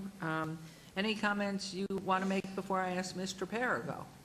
I believe we are in the same understanding, so I think what he has to say. Okay, so your denial, Mr. Perigo. Yes, thank you, Your Honor. And this item has been abated in order for the site plan to catch up to it, to deal with that issue as well. Yeah, so the request is for, from the applicant, is to be able to park 10 cars on site, where the condition allows no more than 5, and that all cars must remain in the back. And the applicant would like those to be parked up front, or at least a portion of those. As this condition was placed on the item by council, staff does recommend denial. And did you, at the time that we did have it in front of us, there was no further discussion as to whether you could mediate 7 cars or any agreement, and knowing that their space was confined, there was no further discussion other than perhaps what maybe they've had with Councilman Barlow? It was just... Yes, I mean, that would be a decision for council if they wanted to reconsider those conditions. But staff typically will honor the council's request on those conditions and recommend accordingly. Okay. Any other council person wanting to make comment? Anybody from public? May I add? 1 second, if you would, just 1 little minute. Anybody? Or I'm going to close public hearing. Yes, please. Part of the reason we were originally denied was because of the whole parking issue and the landscaping. Yes. So once we've gotten that all straightened out, we were in the mindset that it would be approved that we could have a couple extra cars, and our main focus is the security of our, and the safety of our employees and our customers, and to go out in the back is a little bit not as safe as for them to come through the front and get into a ready-to-rent car. So what we were asking for is just to be able to have the couple of those cars out front that are ready to rent so that our customers could leave from the front. Okay, thank you for that additional, because that's all come back to me now. Councilman Barlow? Thank you. And thank you for working with my office again Thank you. in regards to this. I think what I'm going to work out is something that I hope is amenable to what you're looking for. It's not 100%, but I believe we can work together on this. What I'm going to do is delete condition number 3, but replace it with the opportunity to sell 10 vehicles. I'm sorry, to rent 10 vehicles. Okay? Okay, So opposed to a total of 5, it will be a total of 10. thank you. Okay?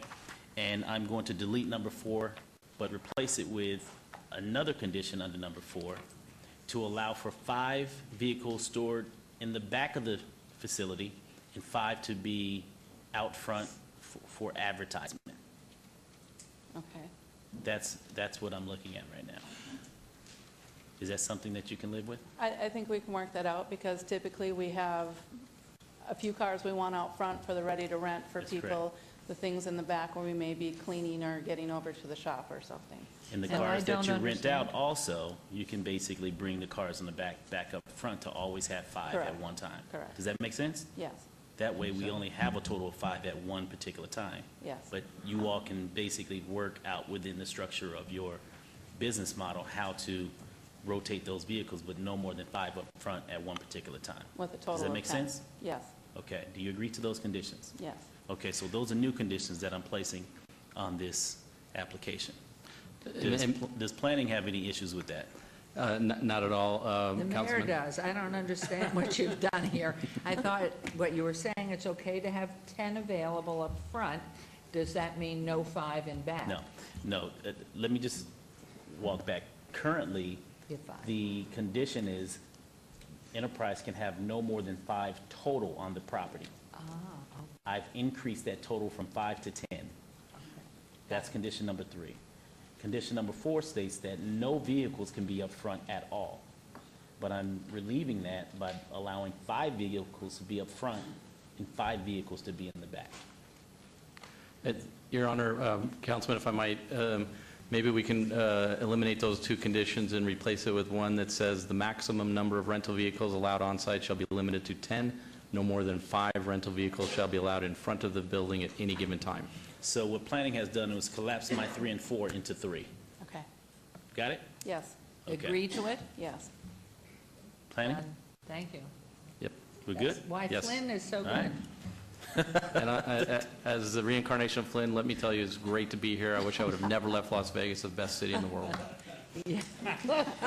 Tom, you're the greatest. You're the greatest. So with that, Mayor, we're not going to stress this item more than what it is. So the applicant agrees to the conditions, so I will move for approval, subject to all conditions as stated. To which you agree Yes. for your company. Thank you. There's a motion to approve with those conditions. Please vote and please post. And that motion carries. Good luck. Thank you. All right? Thank you, Councilman.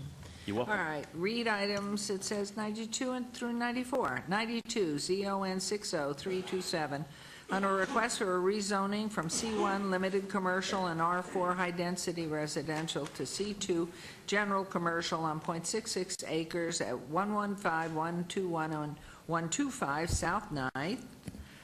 Item number 93, VAC 60328, on a request for a petition to vacate the public right-of-way commonly known as 9th Street, located between Fremont Street and Carson Avenue, and the alleyway segment bound by Fremont Street, 9th Street, 10th Street, and Carson Avenue. And 94, SDR 60326, on a request for a site development plan review for a 5-story mixed-use development to include 226 residential units, 5 live-work units, and 15,000 square feet of commercial space, and a waiver of the downtown Centennial Plan streetscape requirements on 1.35 acres adjacent to the southeast corner of Fremont Street, 9th, C1 Limited Commercial, C2 General Commercial Zone, proposed C2 General Commercial. The applicant owner is 901 Fremont LLC. Planning Commission and staff recommend approval for all items. These are in Ward 3 with Councilman Coffin and are public hearing items which I declare open. Is the applicant or representative present? Hello. Yes. Hi, Todd Kessler, 261 Las Vegas Boulevard North. On behalf of the Anything to applicant. add to this? You're going to Yeah, I think I'll let describe? staff speak first because of the length of this and the size of this project, and then kind of come in a little bit with what I have to say. Okay, and then I'll ask the public to Yep. comment. Okay, Mr. Perrigo. Thank you, Your Honor, and I'll be brief. Staff is in support of the zone change as it is in conformance with the underlying general plan land use designation, as well as the zoning of surrounding properties. The mixed-use design will be a benefit to the downtown and provide much-needed housing in the area. Staff is in support and recommends approval. Planning Commission recommended approval on a 6-0 vote. Thank you very much. Okay. Great. So I'm extremely excited to be here. I think you could tell by the smile on my face. You always have a smile. Al. Yes, I do. That's true, Your Honor. First of all, good afternoon, Mayor, Member Pro Tem, Councilman. It is an honor to be here today on this project. And while this project is one thing that I'm here today for, I think I'm here on something bigger. I've been here at this podium and in the old podium at City Council for some big days for downtown. This is actually one of them. You'll see that it might be the biggest. Some people might say that as we look back in history upon this day. In 2007, if you recall, we brought CIM to downtown, hundreds of millions of dollars of renovation down at the Lady Luck project and the Post Office Block project as well. And then 2011, we brought Zappos and Downtown Projects to downtown, which had another hundreds of millions of dollars equated with that. And now we bring the Wolf Company. The Wolf Company is here today. I'm going to introduce them in a second. They are going to be the spark and accelerator that we need to take the residential component for the redevelopment portions of downtown to the next level. With that, I think I'm going to introduce my development partner, have them say a little words, come back and talk more specifics about the project, the unit mix, the vacation, the rezone, et cetera. So with that, I'm going to introduce Nate Wolf from the Wolf Company. Good afternoon and welcome to Las Vegas. Yeah, thank you very much, Mayor Pro Tem and the council members. I'm a partner with the Wolf Company, and we are a third-generation, family-owned private real estate investment company. We have expertise in multifamily investments and development. We develop market rate, senior and affordable multifamily projects all over the nation. We're also one of the largest apartment landlords in Las Vegas currently. We own about 3,000 units around the city. And we are very excited and honored to be here with great partners to build what we consider a pioneering residential project in downtown Las Vegas.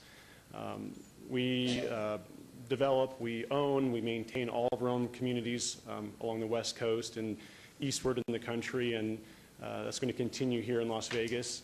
We're investing in this community and looking forward to seeing downtown Las Vegas grow with this new community. And so I'm here with Todd to answer any questions you may have, and just want to thank you for this opportunity to continue to build and own in your city. We're Thank you very much. excited to have you in the city, and so I'm going to ask the council, anybody from council, any comments, questions? Yes? Councilman Barlow? Did you open up public comment? Well, We are open. We were going to hear from Mr. Perigo first, then back to Todd, then to Mr. Wolf. And then back to and I Todd have- to talk And then out to the public. I haven't gone there yet. Todd, would you let the mayor run the meeting? Goodness gracious. I was trying to- We're going to hear from you. Calm down. No, he is excited. Thank You you. can tell, I can see the blood pumping from here. Thank you. I know he's Okay. excited, Mayor, but you got to calm him down sometime. Okay, keep going. Tell us more. Okay, great. So now I'll talk a little bit more about the project specifically. This is a very contemporary project. It's a very amenity-driven. There's an active deck, a passive deck. I've had the opportunity to meet with all of you at council. I know today's a long day, so I'm going to kind of go through the highlights real quickly and ask any questions you have. Just jump on in. Game room, exercise room, washer dryers in each unit, a really nice comprehensive Can you unit. go back to that second slide, the one that? Can you describe what we're seeing here, please? Sure. What we're seeing here is the vacation exhibit, if you would, or the aerial for the vacation. And what is around it? I mean, I know because you told me, but. Sure. And so, as you know, Atomic Liquor sits directly to the east along the alley along Fremont. That's what Can you see. point to that? Sure. Oh, you can't. Not It's on the PowerPoint, you can't. anything I have. They are, there you go. The mouse has just moved over directly to Atomic Liquor. Thank you very much. We're so good. So part of this, the package before you today is a site development review, a vacation, and a rezoning. The vacation is to allow for this project to basically create a pedestrian-friendly experience on 9th Street. So we will be vacating 9th Street between Fremont and Carson. We've been working with staff for over a year as it relates to this vacation to allow for the proper traffic flow, fire, life safety issues to occur, as well as the pedestrian experience to be what the city wants it to be. It allows for the project and to basically have a private street entrance, which is really crucial for its success, given the current conditions in downtown Las Vegas. The alley vacation allows for basically the city block to be put together to allow for certain amenities to fly over the alley. We will be, as part of this project, undergrounding all the utilities along the alley. So this will see one of the blue sky components for all those will go down and get buried. There's a significant cost, of course, as you know, to the project, but that'll help with the look and feel. Hopefully, many other projects that come downtown will do the same. Great. The other part before you is the site development review, and that encompasses all the specific aesthetics, floor plans, site plans. We've tried to create a really unique retail pedestrian experience along 9th Street, and that's one of the highlights of the way that can occur once you vacate the street. A couple other key components. Given our love for murals downtown and our love for art downtown, we've dedicated 6 spots on this building for 24-foot high by a minimum of 20-foot wide murals or an art program. We plan on engaging with the community to fill those murals on a regular basis. No advertising. No advertising. Okay. This is all art. We'll engage with some of the local elementary schools. We'll engage with local artists. We'll engage with natural artists to have a kind of a running program with these canvases. We believe that that'll cause a lot of people to come down and take a look. We have some great retail opportunities along the Fremont, along 9th Street that come out of here. The incredible thing about this project is the density. We have achieved 173 units to the acre on this project, which is an astronomical number of sorts when you think in a planning perspective, and even more when you look at an urban redevelopment perspective. What's even greater is 213 beds per acre, once you include the bedrooms, not just the unit types. The one thing I do want to talk about, because I know I've had independent conversations with everybody, is parking. This parking, as you are aware, this is in the overlay district. There are no Title 19 parking requirements. Therefore, project comes with 47 dedicated stalls that sit underneath the project, as well as the fact that we control all the land to the north, south, east, and west. And we will have parking agreements with the Llama Lot, which is, as you know now, is a 369-stall parking garage. And so some of our parking issues are solved based on our land holdings. We're working with the city and staff to work about some long-term parking solutions for downtown so that residential can get to where it needs to go, so that the Wolf Company can execute on many plans. We didn't go into partnership with the Wolf Company to do this one project. We came in partnership with them to do many projects downtown. With that being said, I don't want to take any more time. I'm happy to answer any specific questions. What's your timeline? What's your timeline? So that's the other unique thing about this project. Given all the legwork that we've done in the past 2 years, we are actually already through building and safety on a permit. Should you approve today, we could actually begin construction after 10 days after the appeal period. We have the financing in place to begin this. We will begin construction before the year end. This is a 16-month construction project. We look to deliver in early or mid-2017. Excellent, thank you. Okay, public, anyone wishing to be heard on this item, please come forward and state your name. I'll close the public hearing. This is very exciting. I hear, yes? I have a comment. Okay, go. Mr. Kessler, this is, you're asking the city to vacate a street downtown. I mean, this is pretty aggressive. And I know that you and I have had this conversation. We actually had this conversation years ago, I think, when we were talking about green belts and dedicating some of our downtown streets to just pedestrian access and more green in nature and places where people could go and hang out. So I'm actually just giving you a hard time. This is good planning, I think, in my mind. This is the path that I think you guys wanted to go and had that vision long ago. And I think when you introduced Mr. Wolf to me, you had to find that right partner, that right partnership to make that happen for that long-term relationship. We know you're not going anywhere, and I can tell you that I am certainly excited about the prospects of you doing this sooner than later and then seeing what else blossoms from this experience for us to just vacate a street a whole block long. But I think it's a really exciting venture. I'm excited for you guys, and I'm sharing that smile with you right now. So Yeah. I'm going to support this and wish you all the luck in the world. Thank you. Thank you. And actually, I started those discussions with Flynn 2.5 years ago. I remember. He should We're getting be Flynn okay. back in. No, we're doing fine. Okay, Councilman, it's yours. Thank you very much, Your Honor. I'm very proud to see this. I think Councilman Barlow and I traded this real estate in our reapportionment about 2.5 years ago. So in essence, he feels some pride of authorship as well. And we take credit for everything anybody else does if it's good, and we run from you if you mess it up. You won't mess this up. What this is not an ordinary 5-story building with small apartments at reasonable rents. The purpose of the vacation of the street is the thing that I think needs public explanation and the point of all of that. I've been urging people for years and years to consider trying to get streets vacated on either side of Fremont Street, because in order for Las Vegas, city of Las Vegas, to compete, the footprints of the properties are too small. The old 1905 survey just doesn't work for today's destination resort. You cannot do what you would like to do. Now, what you're asking for is a piece of an adjacent street. I'm thinking along the line that we are going to have to be asking for vacations of Carson south of Fremont and Ogden north of Fremont, and be willing to tell people you should do this because you need that extra land to be competitive with the Strip and to be competitive with other cities that are tourist end destinations. And so this accomplishes something in that vein. It shows we can do this. We've already vacated 9th, actually just a couple of blocks farther south, to assist Las Vegas, the old Las Vegas High School, the Academy. But here is a commercial purpose to it, and I believe it should hopefully encourage others to think about this too. Everybody with a hotel downtown is cramming everything they can into real estate that's way too small. If they had just a little more room, think what they could do. And you're doing a lot with this. I've looked at your illustrations. Your plans are excellent. You've conformed to the Centennial Plan. You're keeping the wide sidewalks and landscaping on Fremont Street, which we need. And 9th Street becomes essentially almost an open bistro with sufficient room for the fire protection. We need that 24 feet right there for that purpose.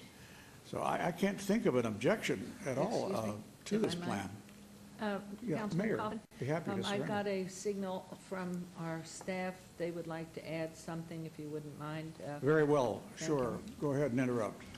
Hi, this is Bart Anderson, Public Works, and I would like to recommend that we add a sentence to one of the conditions of approval for the, I believe it's on the SDR. Let me make sure. Yes, condition number 13, if we could add the following sentence. Building permits may be issued and plans may be approved prior to the recordation of the vacation as long as no private improvements are constructed in the public right-of-way without an authorized encroachment agreement. And what that will let them do is get started on their construction before the vacation actually records. It'll help them get started quicker. That is a very positive suggestion. Thank you. I'm sure they'll agree. Yeah, Not if you we've think been so. working with staff on that condition, so we knew. So you certainly agree to that? Yeah, we brought forth that proposal. so. Okay, that makes a lot of sense. And other things could come up as progress moves. So, Your Honor, I don't want to belabor this too much, except there is a real element of significance to this for other property owners downtown to start thinking bigger and not just think within the confines of the 1905 land survey. And if a block is a block, that's what it is. Well, heck no, we've got to change that concept. So very much, if nobody else has anything further to say, I'll move for approval. Thank you very much. There's a motion to approve on, we'll take them one at a time, but on 92, 93, and 94, which are together. Please vote and please post. Oops, I said that. This is on 92. Let's take them one at a time.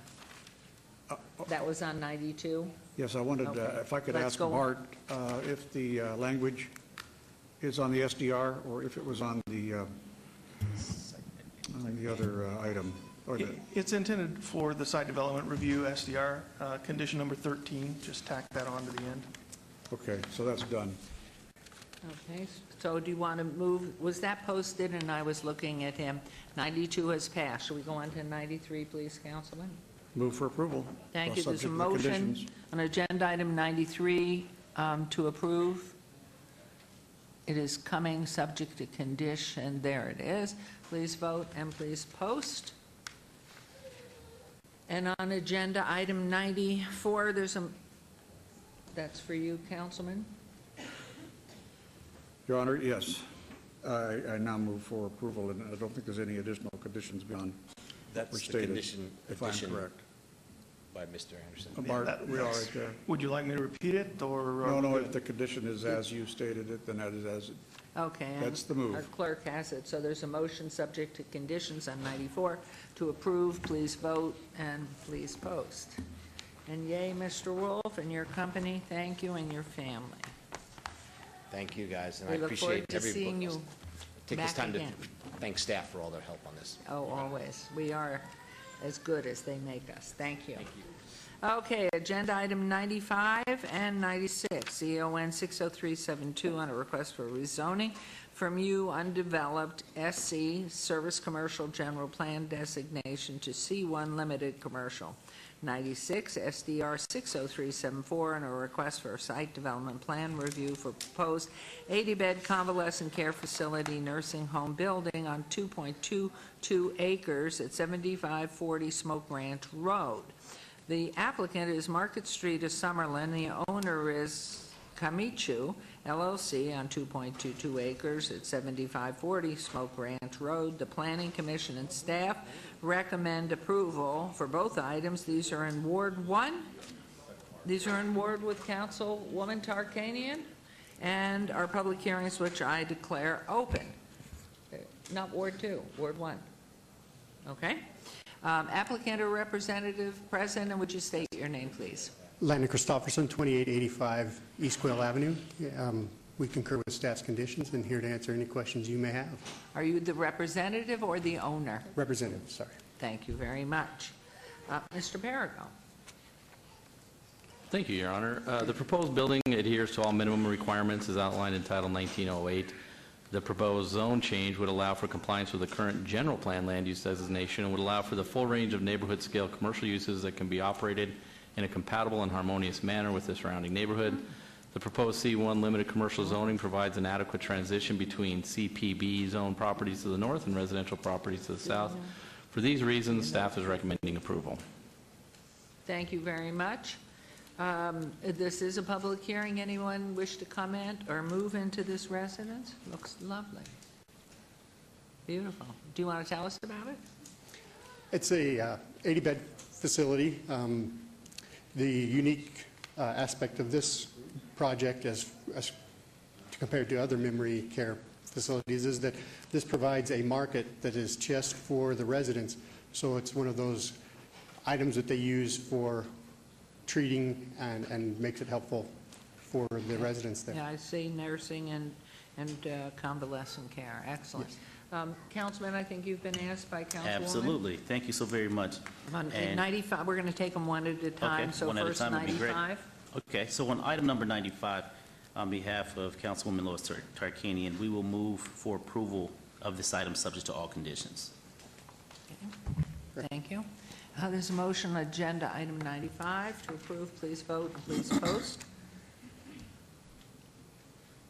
Motion carries. And on agenda item 96, please, And Councilman. on item number 96, we are going to move for approval subject to all conditions. Thank you. There's a motion to approve on agenda item 96, subject to all conditions. Please vote and please post. That motion carries. Thank you very much. Thank you. Okay, agenda items 97 through 99, ZON, this is 97 ZON 60375, a request for rezoning from U undeveloped M medium density residential general plan designation to R3 medium density residential, number 98 SUP 60376, on a request for a special use permit for a proposed 117-bed convalescent care facility nursing home, and number 99 SDR 60377 on a request for site development plan review for a proposed 117-bed convalescent care nursing home. The applicant is Baran Incorporation. The owner is Rock Springs Commercial LLC on 5.62 acres on the east side of Rock Springs Drive, approximately 630 feet south of Lake Mead Boulevard. U undeveloped M medium density residential general land use designation. Proposed R-3 medium density residential. The Planning Commission and staff recommend approval for all items. These two are in Ward 1 with Councilwoman Tarkanian, are public hearings which I declare open. Is the applicant or representative present? Yes, I am, Your Honor. Honorable Mayor, Mayor Pro Tem, Council, it's a pleasure to be here. My name is Diane Grover. I'm with Buron Incorporated, and we own and operate Highgate Senior Living Facilities, mostly throughout the Pacific Northwest. We're building now in California, and we're hoping to be here in Las Vegas. I'm here to answer any questions, and I have one item in the final, it's item number 13 on agenda item number 99. There is just one condition where it's asking us to sign a recorded deed restricting to the age restriction, and we don't have an age restriction in our community. If we have somebody with Lewy body dementia that's 35, they can live in our building as well. So we wouldn't really need to have that age restriction. You're asking for the age restriction to be removed, and which one of these three is it on, please? It's or on is the it third on one, all? and it's item number 13. Item 13? Item 13. Within the SDR. Oh, I'm sorry. It was on my letter, item number 13, on my letter that I received with the conditions. Condition 13, I think, is what you're referring to. Condition 13. Sorry. Yes, sir. Yeah. Thank you. One second. Okay, so that will come forward. Okay. Mr. Perigo, do you want to make comments here, please? Mr. Perigo, make a comment and keep talking until I get back. Okay, stretch it out. This project will feature a 3-story building with 24 apartments for memory care residents and 52 apartments for assisted living residents. 5 buildings on the south side of the project will feature 10 duplex apartments. Staff finds the request to be harmonious and compatible with the surrounding area and is recommending approval. And you have gone out to the residents in the area and everything, gone through all that compliance requests that we do? Yes, we have, we've Great. talked to various people. We haven't had any objections to this. Wonderful. Anybody from the public, any comments? Not seeing or hearing any, we'll close public comment portion. And Councilman Coffin. Tarkanian. No, it's And you're- Councilman. Tarkanian. Oh, excuse me, it is. Councilman Barlow for Councilwoman.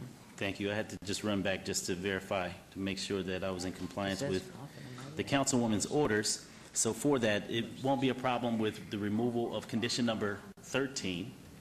I don't see an issue with that. Okay? So we'll remove that, and we'll move forward with the recommendation of approval, subject to all conditions, minus number 97. condition number 13 on item number 97. Thank you. And therefore, motion to approve? Motion to approve. Okay. Motion to approve on agenda item 97, subject to all conditions, and removing that, which we agreed to. Okay. Do you want to hear from Mr. Perigo and the recommendation back?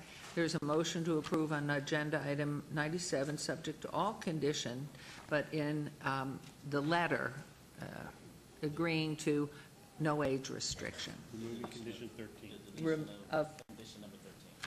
Addition, that will be on, only on 99, it's not existing in anything else. Okay, so we'll hold it. So 97, subject to the other conditions, a motion to approve, please vote and please post. Watching Tom is a lot of fun. Flynn, okay. Please post. Still watching Tom. Motion carries on agenda 98, Councilman. Move for approval, subject to all conditions. And on agenda 98, subject to all conditions, there's a motion to approve, please. Vote and post, please. That motion carries. Now on agenda 99. On agenda item number 99, move for approval with the deletion of condition number 13. Okay, the motion to approve on agenda 99, subject to all conditions, and removing item number 13, whatever it's called. Was it called item 13? Thank you, that's the vote. Please vote and please post. Good luck. When are you starting? Thank you very much. We look forward to this. When do you start? We'll be starting as soon as we can to do our building permit drawings and get going. We're excited to luck. be here. Thank you. Wonderful, thank you. Okay, agenda items 100 and 101 have been withdrawn without prejudice. So we are now on to, we're okay. 102, SUP 59938 on a request for a special use permit for an 87-bed convalescent care facility nursing home at the southwest corner of Duncan Drive and Bradley Road, R-E Resident Estates Zone, and agenda item 103, SDR 59939, on a request for a site development plan review for a proposed single-story 87-bed, 57,999 square foot convalescent care facility nursing home on approximately 5 acres at the southwest corner of Duncan Drive and Bradley Road, RE Residence Estate Zone and C2 General Commercial. These are abeyance items. The applicant owner is West Care Foundation. The Planning Commission and staff recommend approval on both items. These are in Ward 5 with Councilman Barlow and public hearings, which I declare open. Is the applicant or representative present? Yes. To whom do we address? Let's start on your left, our right. Yes, Your Honor. If I could, for the record, Your Honor, I wanted to note for the record, John Your Moran name. Jr. representing the applicant. With me, Your Honor, is Mr. Richard Steinberg, that I believe everybody on the council has known for many years, as well as on his right is Mr. Arnold Stonk. And they will be assisting me at the pleasure of you, Mayor, and the council in my presentation that I'm prepared to make. Okay. Please go ahead. Thank you, Mayor and Council. First of all, I'm a little under the weather today, but needless to say, I'm going to go ahead and go forward with it. I wanted to first say that it's an absolute honor and privilege to come down here and appear in front of the council and yourself, Mayor.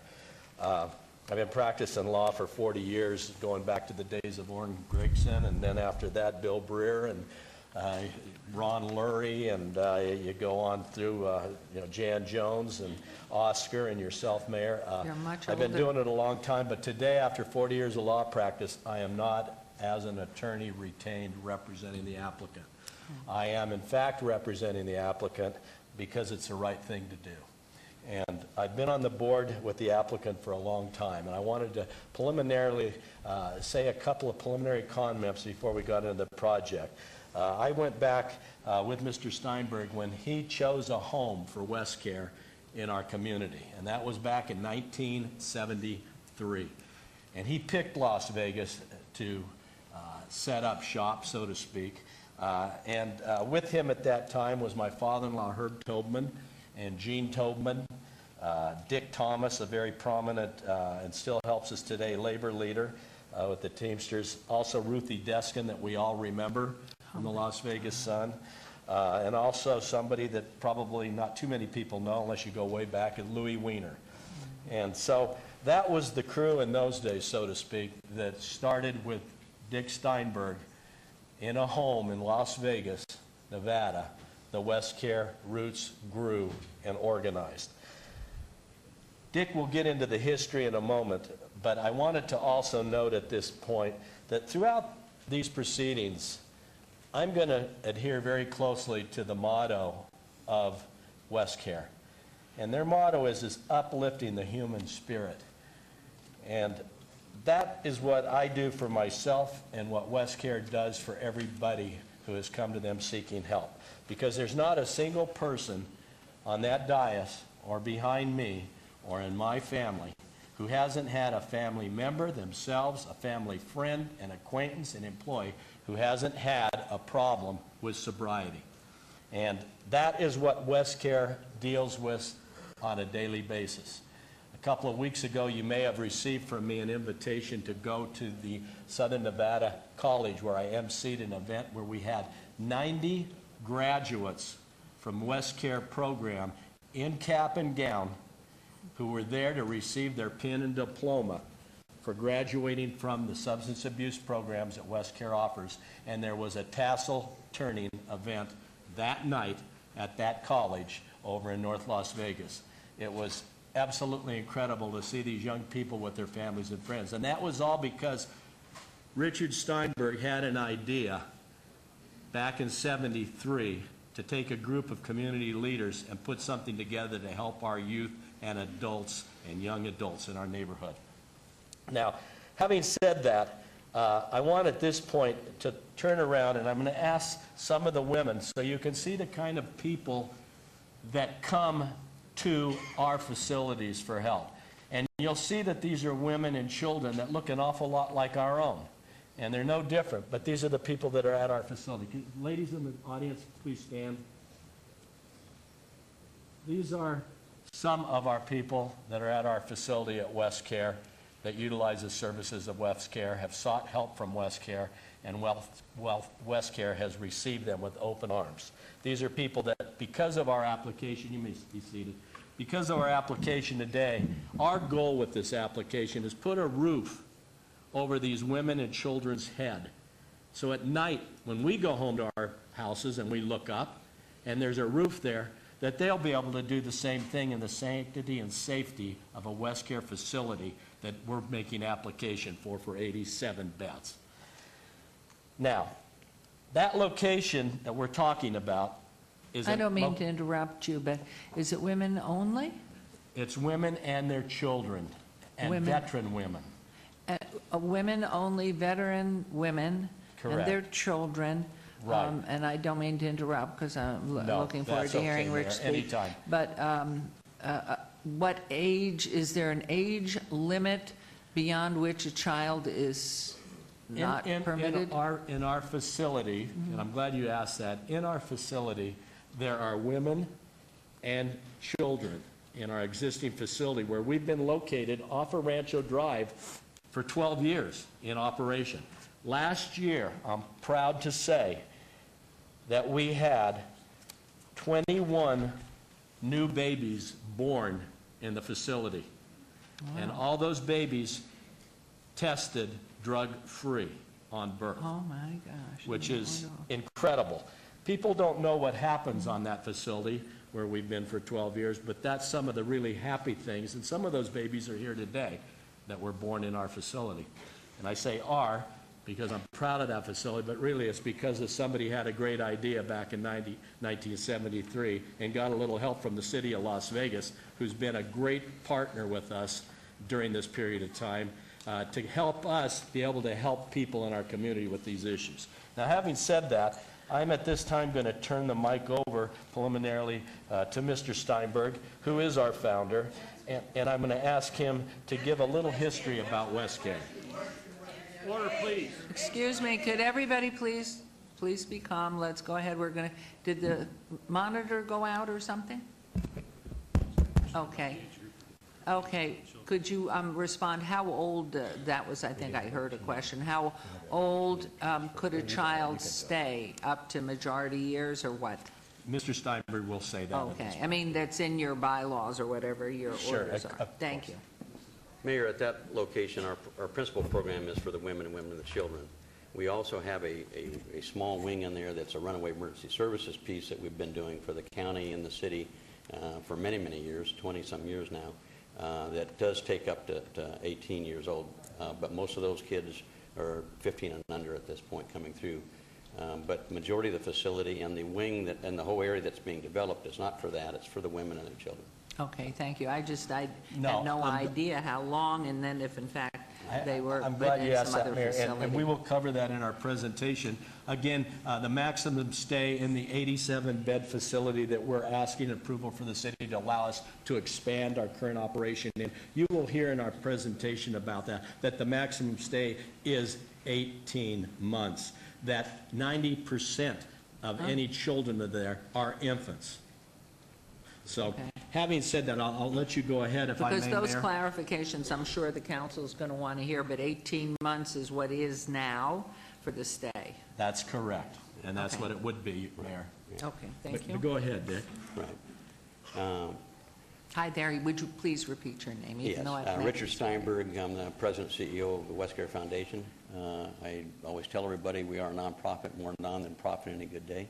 Our roots are here in Las Vegas, started right here. Our main campus in the early days was the old Las Vegas Hospital in 8th and Ogden, long gone. But that's where we kind of got our roots and got off the ground. We have grown substantially as an organization. Our growth is based pretty much on community need. Normally city, county, state come back to us to say, would you look at this additional project? Can you add this to what you're doing? So when I got involved with the organization a long time ago, we were very small. Today we're actually in 17 different states. We're also clear out in the Pacific, headquartered in Guam, doing programs out there, and down in the Caribbean, headquartered in St. Croix, doing programs as well. But our main offices and everything are right here in the valley. That's always been home for us. We have been at this location for the women and children's portion for 12 years. We have 8 facilities in the state of Nevada, have 144 nationwide and internationally now, but 8 facilities in the state. 3 of those are in the city limits of Las Vegas. And we've just always felt like we've been a great partner. We've never come up with anything where we're trying to sell it to somebody else. It's always been that we responded to the community in putting those programs together. And we've always been a part of community systems all the way along, putting these things together. I don't know if it's a good thing or a bad thing, but as life went along, some of us even got appointed to governor's committees to try to figure out how to unravel certain problems within the state itself moving forward. But we've really been very proud of what we've done. John talked about the rich history of a lot of Las Vegans and old days stepping up to the plate and making it happen. It wasn't very popular back then. I used to joke with my family that I was the black, I'm going to get half of you mad and half of you okay with this, but I was kind of the person in the family that I was the Democrat. And my family always said, what am I doing this kind of work? You know, I'm educated, why am I doing this? And when Nancy Reagan said no to drugs and they were all Republicans, they all liked what I did, all of a sudden being the lone Democrat in the family. But it's changed, if you will, and where life's gone and who we are today. We're a lot different. We change with the times. We change with the latest information that comes out on research.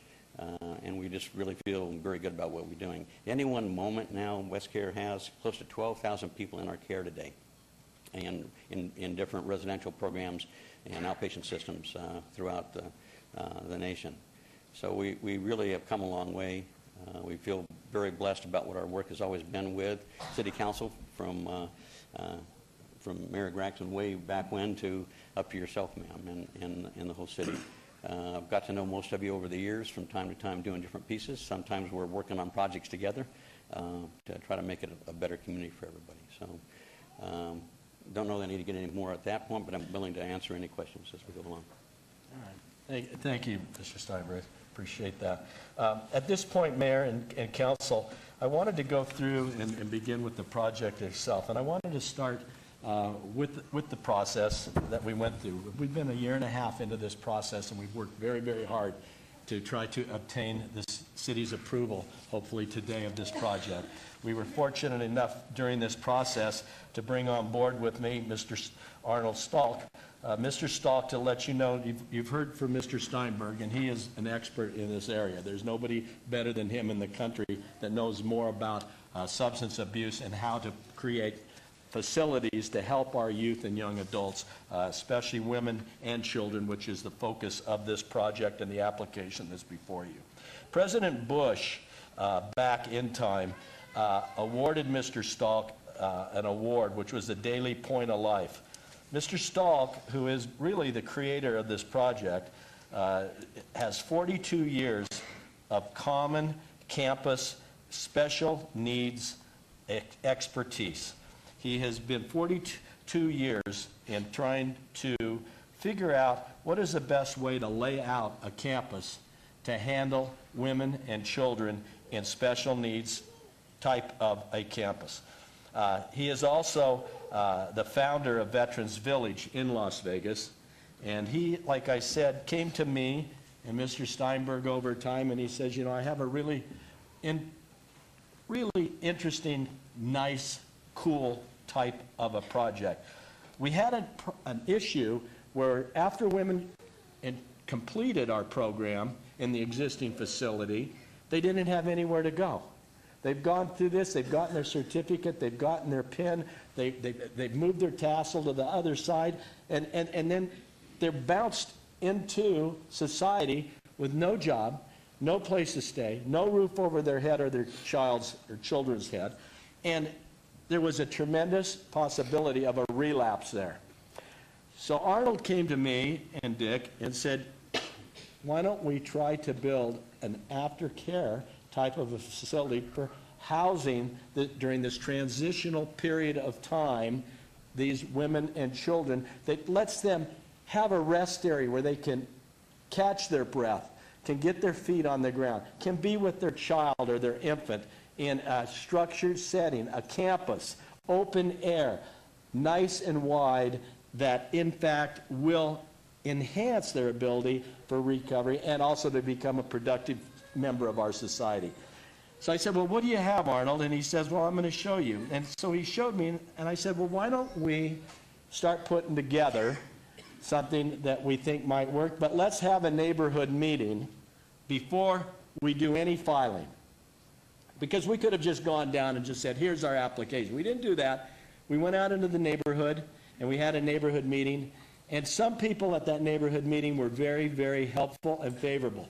We also offered tours and open campus for people in the neighborhood to come over to the facility and see. And some of the people with open minds came over to see that.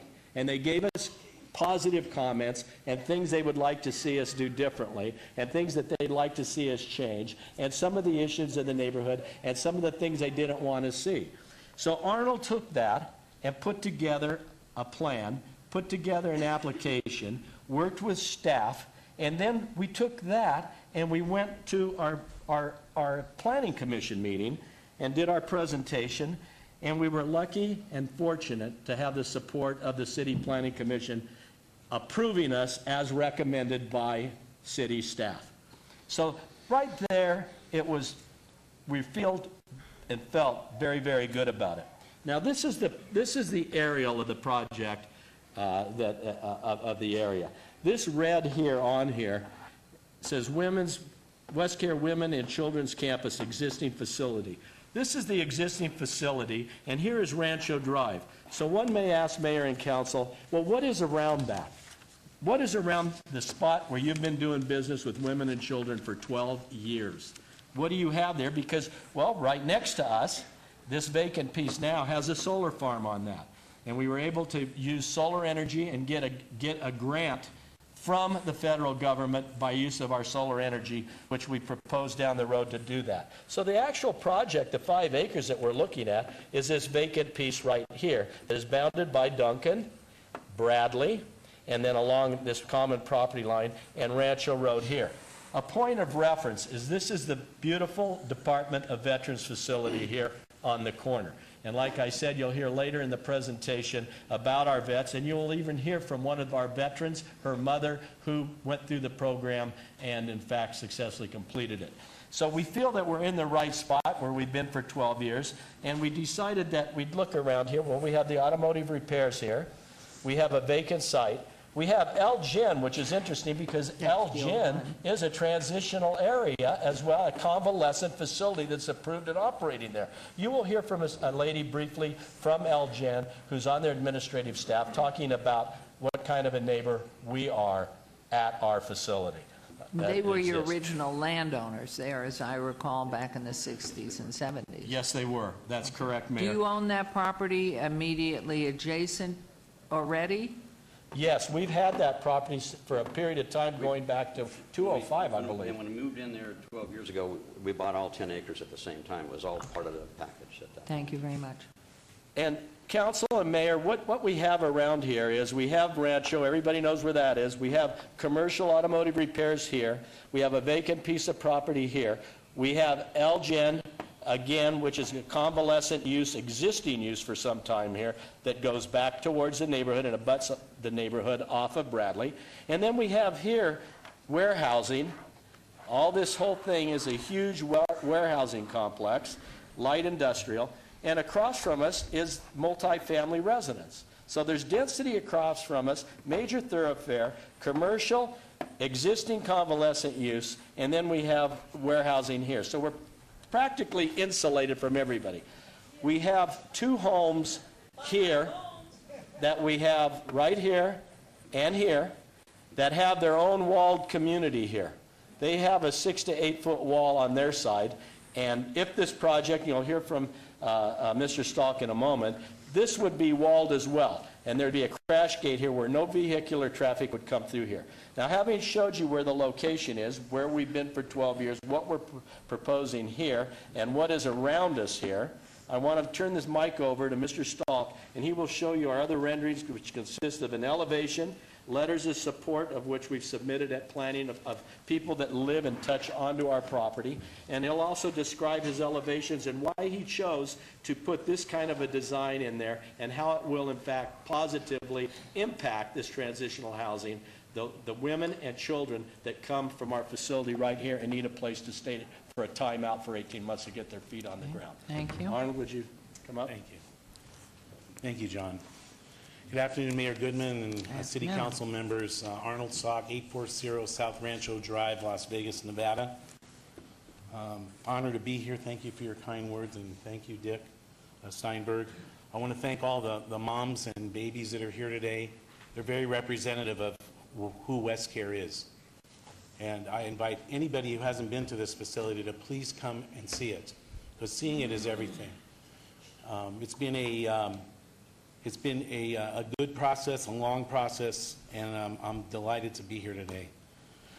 Transitional housing is a tried and true effective method to allow, in this case, for women and children to grow in many ways, become strong, and move into permanent housing. For over 40 years, as you've heard today, WestCare's philosophy is to empower everyone who comes into contact with us to engage in a process of healing, growth, and change that will benefit them, their families, their co-workers, and the community. The site, as Mr. Moran has said, consists of North Rancho here. This is where our existing campus is. It's approximately a 30,000 square foot facility. There will be no casework whatsoever done on the new site where the village housing is. Everything is already here, and that's one of the beauties of this. So many times in so many facilities, and I can mention them to you, one like the Shade Tree. Where do people go after the Shade Tree? Where do people go after Safe Nest? Where do they go? And so we have all of those supportive services on site here, licensed clinical social workers, medical, mental health, all sorts of outreach into the community, all sorts of programs with Clark County School District.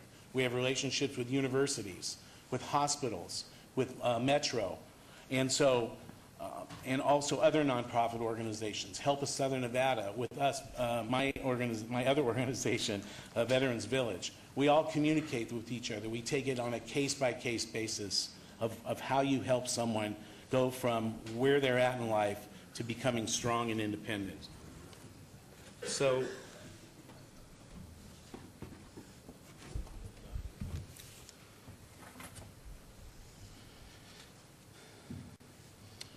one of the first things I wanted to say about this is a village has a connotation to many things. This is truly a village. None of the units that you're going to see or you see in the site plan are anything higher than 1 story. There's no hallways. There's no hidden areas. All of the units look onto courtyards. They look onto patios. They look onto community gardens. They look onto play areas. And so there are 6 community gardens in this plan. There's 4 children play areas. The red areas that you see are all areas, I'll get to security in a minute, where security cameras will be 24/7, 365. As Mr. Miranda said, we recently built a new state-of-the-art solar energy farm. And the Main Street concept, which is what this is, connects to the existing 30,000 square foot facility where I had just talked about the casework. It's a street, it's a pedestrian street that goes all the way through the development. On Duncan, which is where the facility, the existing facilities is right next door, there's one entrance, one ingress and egress only. There's no other way in or out for a vehicle to come into. There's, as you come into the facility, Excuse there's me one guest rooms. sec. If you'll I'm sorry. hold on just 1 second. I want to make sure that Councilman heard that. There's only one, and he may know because I've been talking with him, obviously, but that to me is very important in the dialogue here. Okay. Sure. Is that vehicular? Are you talking about one vehicular? Yes, or pedestrian, or both? One vehicular and pedestrian way in and out of the facility. And the reason we did that, Mayor, is because this Main Street campus that you see here, this Main Street, we don't want children and women that are staying there competing with vehicles. Most of the women don't have their own vehicles to begin with, and that's why we're providing this. But we don't want to see any vehicles come down into this area, and that's why this is not an exit. This is an emergency crash gate only that is not ingress or egress whatsoever unless in an emergency situation. And that's at the closest part of where the 2 houses that I mentioned before begin across the street. So there's not going to be any added traffic that's coming out of this at all because we don't want vehicles in this area. Okay, thank you. Please go on. And one of the other issues is how we got to this design. How did we get to this design here today?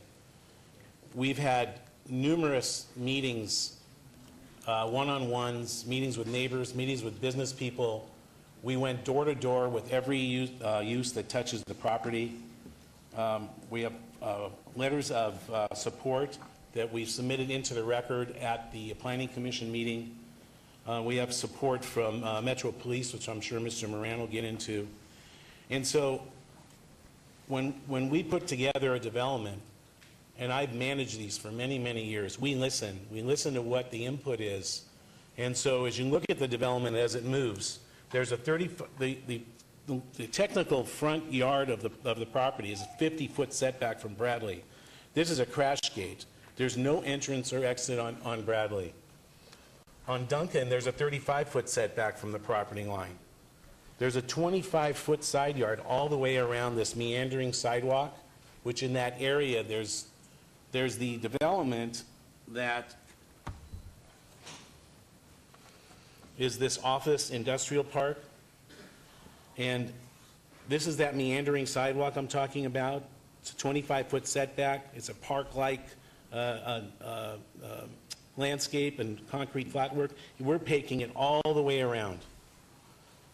So, And that was input from some of the neighbors. They said, well, what about that walkway that we currently have along the warehousing that's landscaped and buffered and tree lined? It creates a walkway and a green belt area. We said, we are, based on their request, we're going to go ahead and extend it all the way around on the outside of a decorative wall that will be totally walled in. Question, knowing that obviously there are going to be a lot of children, which is why you've talked about the vehicular, and always around little people. Some of them go off and meander. Don't know if it's part of the discussion, but is there around the area, and specifically thinking of the safety of the children, is there a low wall, a wall around, except where the vehicular, you have that pathway, so the children who are outside playing in all these little yards that you have that look so nice, that they won't go off? And I don't want to add more problems to thoughts of what you've got planned, but is there around the residential area a safety net for the little people? There is a 6-foot wall that is all the way around here, other than the crash gate here that is with the wall itself, but it's Can you different point to color. where that wall goes? Or is Sure, that go what ahead, I'm seeing? sure, it goes all the way around the property, Mayor. There's nowhere that any little person can get off property, and there's no point where anybody off property, most importantly, can get on property. Excellent. And we also have the cameras, sorry, Arnold, we also have the cameras, 24/7 surveillance as well on the inside of our walls. And lighting is situated so that no lighting escapes into these two homes back in here, as well as the warehousing area, as well as LGN or any of these. This is a total walled-in campus facility.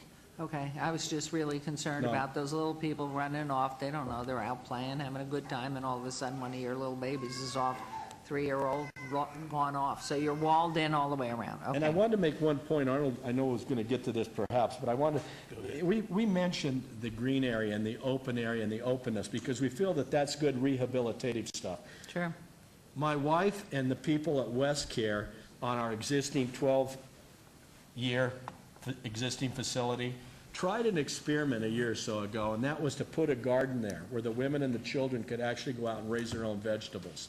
That was very therapeutic, and it was a very, very good thing for that campus. As Arnold mentioned briefly, we have 6 of those kind of gardens inside the walled, totally walled facility where these children and women can go there, as well as 4 areas where they can go with their infant children as well to the 6. So it's pretty well spread out, which is what we wanted. A lot of sunlight, a lot of trees and landscaping, and a lot of areas where they can simply go with their child or children and rest and do gardening if they wish to do that. But having said that, Thank go you. ahead, Arnold. Thank you. I want to talk a little bit about security and property management. So property management and security protocol plan is being implemented at West Care Women and Children's Campus. 24/7, 365 security policies and procedures that involves West Care staff and West Care Residents Council. The residents interact with the staff as they do now in terms of the internal operations, management and security training protocols, and also on-site West Care camera surveillance. I have placed, and we worked very carefully with security, to where we're going to place cameras at strategic places, and they'll be on all courtyards. They'll be all internally only. They'll not be anywhere on the street. But West Care secured, we will have a new camera system which includes outdoor cameras providing coverage for all building exits, adjacent property areas, basketball courts, solar field. And this is a very important issue because this is something that came up a lot when we met with the neighbors and met with other business people. And so we spent a lot of time on this. The cameras are both day and night cameras, motion activated for recording any activity, as well as sending alarms and real-time pictures to staff cell phones. This will provide sufficient coverage of the campus and allow staff to better monitor any activity going on inside or outside the building that they may be unaware of. We've also added a full-time director of safety and security position to the overall staffing plan. Now, also, the ingress and egress on Duncan will have a card key access to it. You cannot get on the property unless you're coded and you have a card key access. I want to talk about the curfew. The curfew is in place at 9 p.m., weekends from 11 a.m. to 3 p.m. only for visitors. And so we're in the process of establishing a neighborhood watch.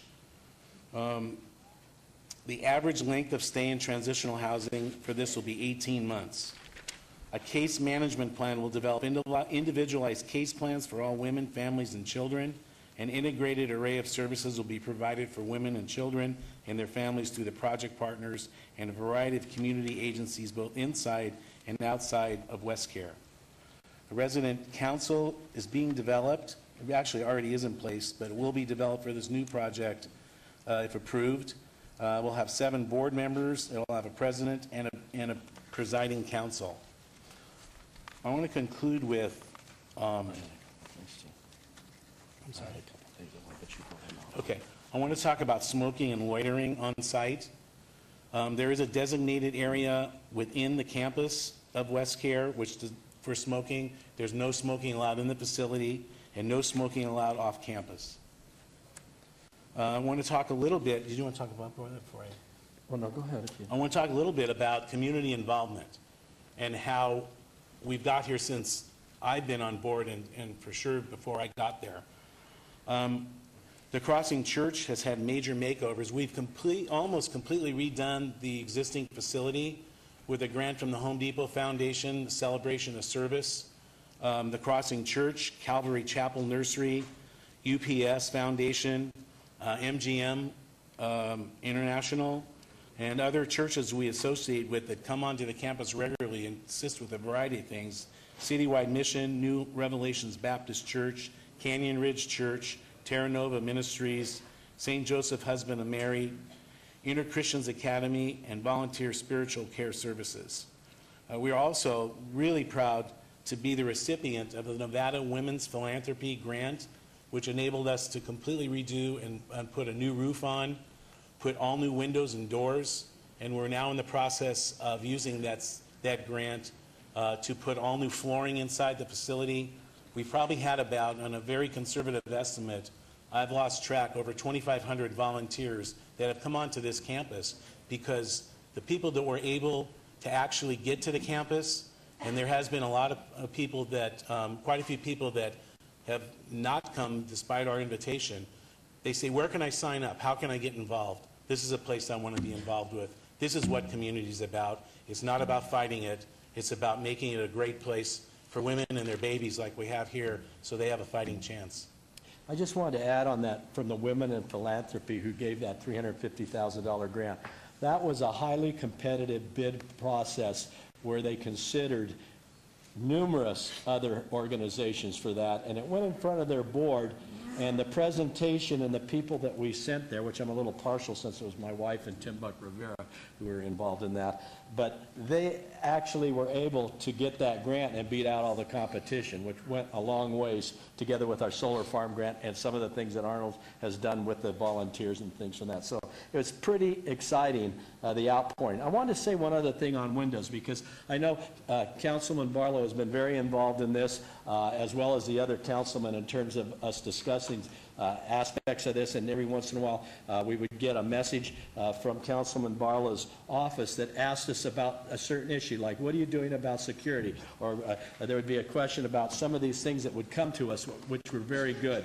And when we would in fact look, there was one question that came to us about windows, and where do these single-story structures have windows? And there was discussions with staff on that, and we pointed out that none of the windows are above the 6-foot block wall that completely encircles this proposed campus. And none of the windows look out into the surrounding areas, be it the warehousing or Elgin or anywhere else. If you're in one of these small individual place, okay, and you're looking out a window, you will be looking out onto a courtyard and that, and even if the window was on the other side near the wall, you wouldn't see over the wall because the wall is a 6-foot wall and the inside interior is only 10 feet. So I wanted to point that out, and that's just another example of the different modifications that we went and did because of the requests of people in the neighborhood that we had some good positive feedback. We said, that's a good idea. But we've changed this and have changed different things in here to accommodate that, and most of their suggestions have been incorporated and are very good ones, I might add, and we appreciate the people that participated with us in that program. Very important. Now, I was going to get to the final part of my presentation. I know I've been taking up everybody's time a lot, but I wanted first to, at this point, Arnold, can I see the exhibit of the people that are supported this, the exhibit that on the letters? We didn't cover that. I had this done some time ago, and we have received support letters from the people that are listed on these yellow slips here on this document, this exhibit. And here's our proposed area. Again, is right here. And Arnold and his crew went around to everybody in this area to get their letters of support. So I wanted to show that first off the bat. Another letter of support that we had, and I'm going to read it into the record because she had spoke at our city council meeting in support of this. And this is from the desk of Lisa Mayo Doriso, who is an activist, community activist in that area. And I wanted to read what she said, and I'm going to ask that this letter be made part of the record for these proceedings, because she's not feeling well and wasn't here today. Dear City Council members, I'm writing to you today to urge you to vote in favor of items 102 and 103 and your October 21st City Council agenda. The West Care 87-bed facility is an important asset for our community and will be innovative in meeting the needs of young women in our community who seek comfort, safety, and support with transitional housing after the birth of a child. I am not affiliated with West Care in any formal manner. I simply think this is a great project and it is in the right location. Northwest Area Residents Association have been vocal about not approving this project. I'm very familiar with NARA and the desire to preserve rural neighborhood areas in the valley. However, NARA has long ago lost any argument for RNP to the north of Bradley Road. To pitch such a fit over a non-contiguous empty lot that is clearly more compatible with the zoning that is contiguous to that parcel, that to a non-contiguous RE neighborhood is a last-ditch effort to save what was lost years ago. She goes on and says, there is now and will never be any RMP compatible project for this parcel, AP 138-12-110-056, which is the 5 acres we're talking about. However, the broader community benefit to the approval of an 87-bed facility within walking access to the compatible services is a project that should be built and probably duplicated across the valley. Thank you for taking the time to read this letter, and thank you in advance for your consideration of voting in favor of the West Care project and the broad benefit it will serve our community. Respectfully, Lisa Mayo Doriso, President. So I wanted to, she asked me since she couldn't be here if I could provide Would you give that to our clerk, please? and I could pass And I that and believe the our full copies that I council has have it. made for inclusion in our record, Mayor and Council, on your approval. I think the council has already received copies of that, as we have of all legal communications. I had at this point, Your We have Honor, that. a final letter that was part of, not to be duplicitous, from the sheriff, that I believe was in your package. It may or may not have been. I can read a couple of the interesting comments of the sheriff, Sheriff Lombardo, and he indicated, and I'm quoting from the letter, proposed expansion of transitional housing by West Care. Okay, he says, my Office of Intergovernmental Services has previously reviewed and signed off on the plans. He said, he goes on in his last paragraph, and he says, "I support rehabilitation and transition programs that assist residents of our community to move forward and become productive citizens." He goes on, Mr. Sheriff Lombardo, and says, "West Care has been a great community partner in providing these services." And you know, when you get an endorsement like that from the sheriff, that's pretty important. I've known a few sheriffs in my life, and this one is turning out to be a really good one. Those were the two letters. At this point now, I had a couple of very brief, I emphasize, young women that would like to come up and quickly address you. Well, I think what I'd like to do, because we have so many people that are interested in this, if we begin hearing from one after another, I mean, we can just go on. I think we have sufficient information. I know every council person, did you give that letter from the sheriff, or did you already have it? Yes, I think the information, the most important thing is that all of City Council has it. I think the understanding and the feeling and the fact that your residents have come down here. For those of you who are veterans, God bless you, and thank you very much for your service to our community. And young ladies and just with the children and everything, we just know you've been on the tough road, and we're very proud of the progress that you've made. You will have great lives. Just stay the course and know that sometimes you hit bumps in roads in your life, and it's great what you're doing. And eventually the hope is that you'll lend a hand to somebody else, but we really appreciate it. You're making the effort to come down here. And so at this point, I'm going to hold off on anybody else after this, and would of course ask you not to go anywhere. That would be fine, Mayor and Council. I would only ask if I could just simply name their names, and if anybody on the council wishes to ask them a question. Well, let me ask our council suggestion. That's the best thing. If you want to make a response, please. Remind the council, this is a land use issue. We probably need to stick to, testimony regarding the actual land use issue, the SUP and the site plan. Okay. So that will be fine, and we appreciate it, but let's stick as our council has advised us. That'll be fine, Your Honor. I did want to let you know that they had been here for a while, and they will listen. They're listening now, and I just wanted to give them a shout out because they did come down to evidence their support. Thank you. Perhaps But, Your Honor, conclusion, yes. some of these stories are compelling, and I think some of them should be stated in such a fashion, if they can be guided by council, to stay in the pathway that you have, you heard from our legal counsel that they be circumscribed into a narrow limit, but the stories need to be said, they need to be heard on the record, not only by the people in this audience, but the people who watch these proceedings. Okay, thank you, but we're going to hold off on that. Thank you, Councilman. I always respect your opinion, but let's try to stay on the narrow here.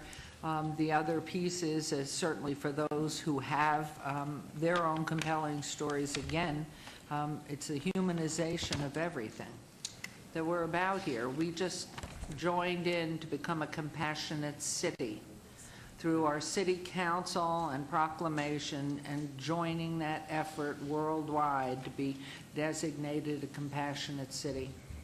And so at this point, I'm going to ask you to hold on that. Mayor, just some business to take care of quickly. Okay. Mr. Moran, do you have the sheriff's letter to introduce to the clerk? Yes, I did it was ask, and they introduced did say yes.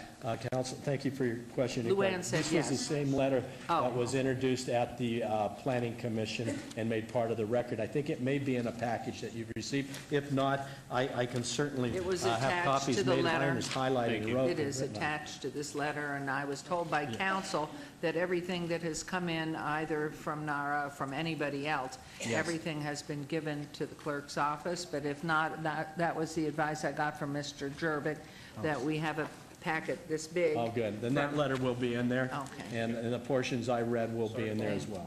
No problem. Thank you. All right, we'll So have a if you'll seat, just- and if any of the okay. council or yourself, Mayor, have any questions, or the city attorney has any questions, we'll be more than happy to come back up to the mic and answer them. Please, just if you Thank would, you. and And Mayor, just for the record, I mean, you stated it before, we received this 8-page letter from I can't pronounce his name, Saka? from Barnett and Salka. Correct. And we also law received office. all these documents which were given to the clerk, and I think Madam Clerk has put those into the record, so And we have them. A summation of this would be appropriate. So my hope is right now, first, is to hear from Mr. Perigo, and please do have a seat, otherwise you'll get varicose veins. from Thank you, Mayor. standing. Thank you, Council. So I would like to hear from our Director of Planning, and who is privy. Have you gotten all of these same materials that Mr. Scott held up, as they're pertinent to what you're doing? I believe so, Your Honor. I'd have to I know you have a big staff, but go please, if through you would. and look at them, but I Okay. believe we have received all of those. Okay. Your Honor, Council, the site is intended to be integrated with the applicant's development on the adjacent property to the west, which contains the applicant's social service provider use. Although related, the intention is for the overall site to remain as two separate parcels to maintain separation between the social services and convalescent care use. The use qualifies as convalescent care facility by virtue of providing transitional living quarters and amenities that can accommodate more persons than a community residence, as defined by Title 19. Adequate screening, setbacks, and single-story heights contributes to the proposal being compatible with the surrounding community. The proposed single-story buildings are appropriate adjacent to the existing low-density residential and single-story office buildings. The site adequately balances the residential buildings with open space and amenities, and the development is compatible with the uses on surrounding parcels. Staff is recommending approval with conditions. How lengthy are the conditions, and wouldn't that be helpful to hear them?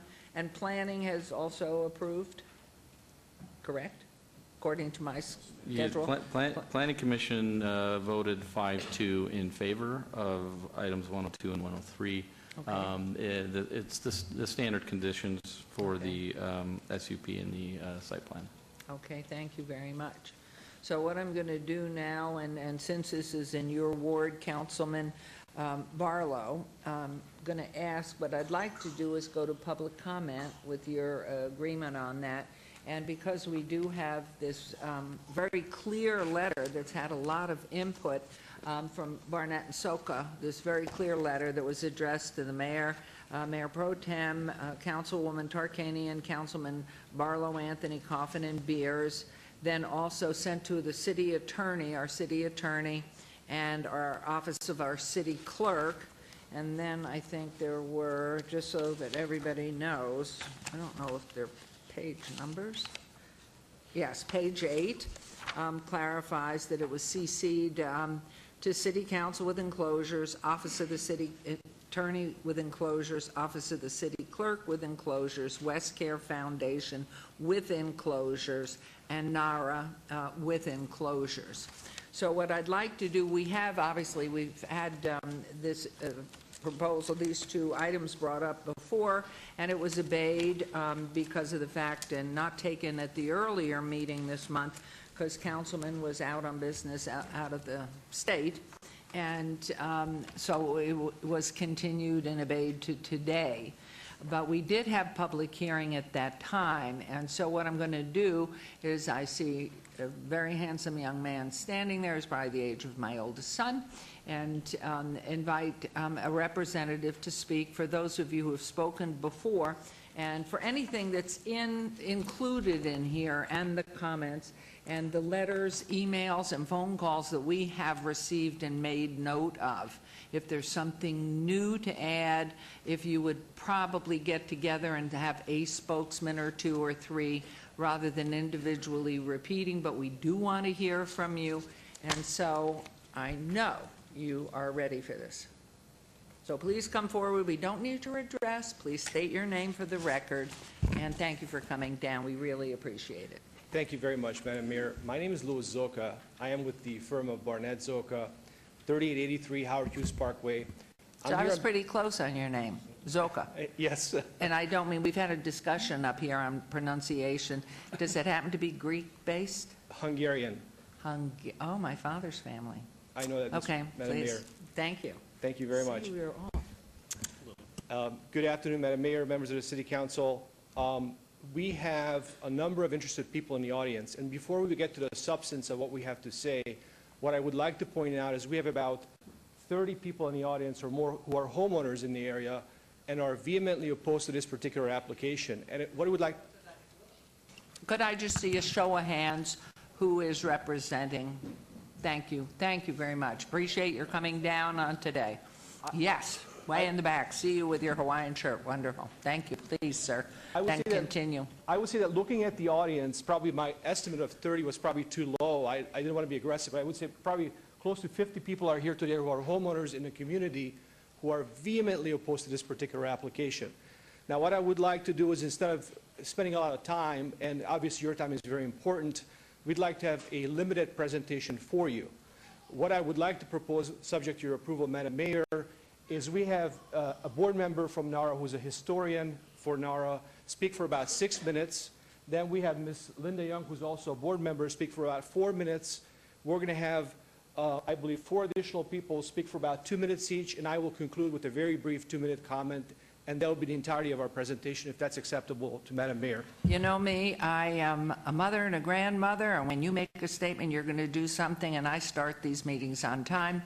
Did you hear that? 6 minutes, 4 minutes, 2 minutes, 2 minutes, 2 minutes, and a conclusion. That is right. Did I miss 1 2-minute? One 2 minutes, yes. There was one. There are 4 2-minuters.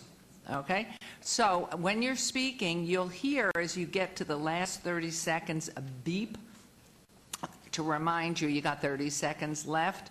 And we really appreciate your spending the time and coming down here, and we know how important this is to you, so we're relying on you. And your conclusion will be, well, I'm not going to hold you, but about? Very brief, Madam Mayor, 2 or 3 minutes at the most. Okay, we're not going to hold you to that, but certainly, and we appreciate everybody that's going to speak. So you're in charge of the orchestration. You'll hear the beep and... Okay. Okay, thank you. Thank you so Let's much, go. Madam Mayor. Come on. And for everyone coming up, again, we don't need the address. Any papers that you have that you want to submit, this is not part of your 6 minutes, you certainly can give. We'd like it for the record given to our city clerk. Please, up front, if you would raise your hand, who is the clerk here, and you just your name, your full name, and if it's something that we would have trouble spelling, please spell it for us, but no address. Okay. So now you're clicking in for your 6 minutes. Thank you, Mary. Lex Anderson. Don't need the address. I'm the NARA historian, and I'm going to take a 45-minute presentation and 10 years of history and put it down the size of an acorn, or in some cases, an olive. In regards to West Care, we are not NIMBY, as was promoted during the Planning Commission meeting. We have been neighbors for over a decade with a 130-bed women and children's drug rehab campus. I think no community knows and understands West Care program and the need for drug and alcohol rehab better than we do. 2 of our present and past executive board presidents have had to deal with difficult long-term family drug problems. Some of our residents have worked in West Care. One resident did an internship in their facility. We've been good neighbors. This is all about zoning and in compliance with the purpose and the spirit of codes and ordinances. West Care made several efforts from 2004 to 2006 to establish a 12-building fourplex complex with 48 apartments on their east 5 acres. West Care also applied for commercial use on that site.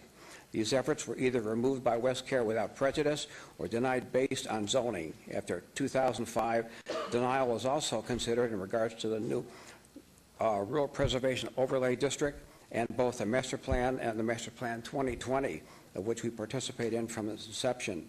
Soon after the 2005, the term apartments was no longer used by West Care. Apartments implied high-density housing. Everyone thought the issue was resolved. In 2006, NARA endorsed West Care's plan to build essentially a clone of the Rancho Gowan Business Park on their 5-acre site. This would be the functional buffer that was needed. It was never built. The property went up for sale. West Care no longer needed it. So basically, for at least 6 years, the property was in limbo. There was no program for it to be used for drug and alcohol or any other purpose. Last year, West Care announced that they were going to revisit their effort from almost a decade ago and build an extension of their main facility for housing drug and alcohol recovering women and children. Only this time with double the units. They were denied back in 2005 and 2006. West Care also advised us that by using a very nebulous definition of a nursing home in Title 19, they could basically circumvent zoning, rural preservation standards, master plan guidelines, and resident opposition. The neighborhood residents were upset, and again, we thought it had been resolved back in 2006. What happened to the clone of the Rancho Gowan Business Park on the 5 acres that was supposed to be the functional buffer? City records revealed that West Care's pre-application meeting, they really wanted the property for commercial use, but staff denied it. So after 2 years with no permits, everything was expired. The residents also felt that the city notification card sent out of the official impact area was misleading, as it read convalescent care facility nursing home, with no reference to drug and alcohol. Also, the cards read 87 beds, not 87 units, which would have indicated that it would be, at the very least, double the 130-bed population to 250 residents or more. Among other issues, there was the unseemly gathering of West Care residents smoking at the curbside next to Thomas Automotive on Duncan. West Care repeatedly stated that federal guidelines prohibited smoking on campus property, and they were encouraged to, quote, get out and get a breath of fresh air. And there was a daily walking of mothers 2 blocks down and back on Rancho, pushing strollers to Kids Corner, where West Care contracts for daycare, since they have no on-site daycare program. There were complaints that the campus residents, or perhaps just their family, friends, and associates were smoking and doing drugs in the alley behind the 2 motorcycle sales businesses, just out of sight of the main facility. And the same on Leon. I think Johnny's going to talk about that. Many of the residents were still upset over the 2007 incident when West Care residents were going through mailboxes as they walked through the community. Our councilman at the time helped resolve that problem. West Care identified the situation as a nuisance. We did a house-to-house survey that included the official notification area and beyond. The results were 8 for the expansion, 145 against. Last year, Metro Police made 389 calls, and Las Vegas Rescue and paramedics made 101 calls. That's 490 calls in 1 calendar year. How will these numbers go if they double the population? In Sheriff Lombardo's letter that we talked about earlier, he stated expansion of this property will likely increase calls for service in the area. Sometimes bigger isn't better. Sometimes big complicates things and is not counterproductive. With strong resident opposition to this new West Care effort in a second meeting, West Care proposed changing the milieu to semi-permanent housing for low-income or no-income women and children. West Care used that similar proposals back in 2006 as an option to drug and alcohol rehab. It was clear that their primary objective was to get a brick-and-mortar facility on that site. West Care operates under federal guidelines that could justify anything they wanted after the fact. We had additional suggestions for options to put on the 5 acres. West Care said they would talk to us after October 21st. We feel that we're doing our fair share. 130 beds in the present facility is 13 times the number of the standard drug and alcohol recovery group home. We are not NIMBY. This new expansion is high-density housing by any definition, and as high-density housing is incompatible with a community without a functional buffer, such as the Gowan Business Park. There will be an ongoing need for drug and alcohol rehab facilities. By all appearances, this 5 acres was West Care's only contingent plan as federal grant funds became available.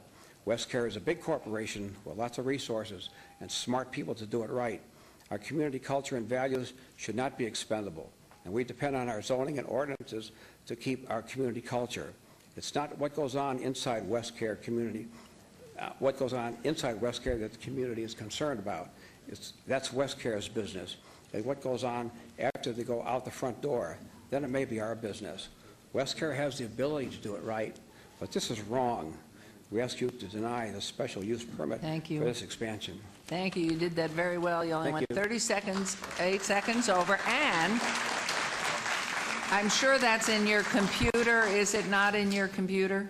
I'm sorry? Do you have that in your computer at home? I do, ma'am. Could we have that copy? Would you give it to our clerk for the record, please? Sure. Be a part of the record. Okay. Thank you. Thank you very much. Thank you very much. Thank you.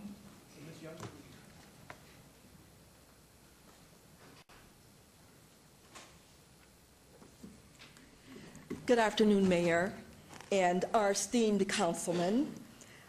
Preserving... Excuse me, you have to Linda say Young. your name. Linda Young. Dr. Young. Okay, Linda Linda. Preserving the neighborhood spirit.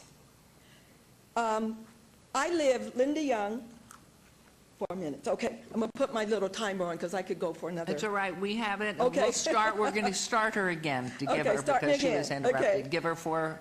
Okay. Four. I've lived at 3625 Bradley Road for over 36 years, since 1979. And I want to say this right off. I'm going a little bit off script real quick, and let me know when my time is. What West Care has said is not true. We have been a community that has been supported. When West Care came in, it was Lex Anderson that said, let's support this group, and we did. So when West Care says that this community, all of us, I'm a nationally certified school psychologist. I am prepared and also certified for special needs. I am prepared to support this group. When we asked them to please meet with us about 3 weeks ago, they said no. We said, let's try to figure a way where we can help, because we love our mothers and babies. Under no circumstances would we as a community go against that. That's not our culture. Well, we are an older community. We are longtime homeowners, voting citizens, and cheerful taxpayers. And I want to remind you about our American history very quickly. As an older community with many seniors who are now beginning the evening of their lives, we are here to reap the rewards of lifetime of labor in our profession, our homes, and the NARA community. Now, why do we say that? Now, why do we say that? Because we hold these truths to be self-evident, that all men are created equal, that they are endowed by their Creator with certain unalienable rights, that among these are life, liberty, and the pursuit of happiness. That's the Declaration of Independence from July 4, 1776. And May 14, 1787, the Constitution of the United States was written. Nevada joined the Union of the United States as a territory in March 2, 1861. Why am I saying this to you? This is a part of the democratic process. That's why we're here. We have been great neighbors. We have been great partners with the city. And we're saying to you that we feel NARA's community rights to life, liberty, and the pursuit of happiness are being threatened. What was being said is not true. We wouldn't come down here. I wouldn't leave my schools to come here and say things that are not what is actually the truth. Community, it was Dr. King who said that our lives begin to end the day we become silent about things that matter. Community matters, our safety matters, our lifestyle to which we become accustomed and work for matters, our rural lifestyle matters, our harmonious and compatible neighborhood matters, our family, friends, and grandchildren matter, and also the success of West Care program matters. Many residential programs for drug, alcohol addiction are often in areas away from residential neighborhoods, many out in the country where land and rolling hills, in the mountain away from community, where temptations with family and old friends can interfere with healing. It's not our mothers and our babies. It's the others around our mothers and our babies. And we are saying that we are here to be supportive, but that's why we're opposed to SUP 59938 special use permit for West Care neighborhood for the following reason. These are not 87 convalescent beds for women and children. They told us it was 87 small apartments. Now all of a sudden, they told us there was no security. They could not control. They told us that these mothers and babies could stay as long as they want. Now all of a sudden we hear 18 months. What is the truth? What is the area of what should be the right thing to do? We want to be partners, but we don't want our community compromised. We don't want our area where we feel safe and somewhat comfortable integrated or infiltrated with people who don't support our lifestyle, and we can support theirs. And I want to end with this. We are saying that we feel the proposal is that my time? Yes, it is. Oh, okay. We said this proposal violates the NARA mission statement and violates the City of Las Vegas vision and mission statement. We are grateful for your leadership and commitment to the citizens of Las Vegas. We want to thank you and let you know that we are homeowners, voting citizens, cheerful taxpayers, because we are the people preserving the neighborhood spirit. Thank you, Dr. Young. Thank you. And that was That was a lady who works very hard as chairman of the Clark County School District Board of Directors. So thank you for coming down, spending your time with us. And yes, sir, we'll Good get... afternoon, 2 minutes. John Okay. Stanton, S-T-A-N-T-O-N, preserving the neighborhood spirit. I have been lived in the same house in the Nara community for 38 and a half years on Gowan Road, when it was a dirt road. North of Gowan was nothing until but desert, straight up. There were no houses. I am a homeowner and a voting citizen of Las Vegas in Clark County. My background and experience in Las Vegas is as a pre-hospital advanced life support paramedic who used to treat and transport pre-hospital drug addicts, drug overdoses. Some of the patients that I saw was just horrible. So I have had direct interaction. Retired from that in 1996. Became a small business owner and retired from that in 2014, last July 1st. During the time that I was a small business owner, had my business broken into multiple times, and had to experience the repair and the replacement of items that was stolen, ultimately to be determined by a drug addict, and was assaulted by people coming into my store on drugs. So I have direct involvement. I am opposed to SUP 59938, special use permit for WestCare, for the following reasons.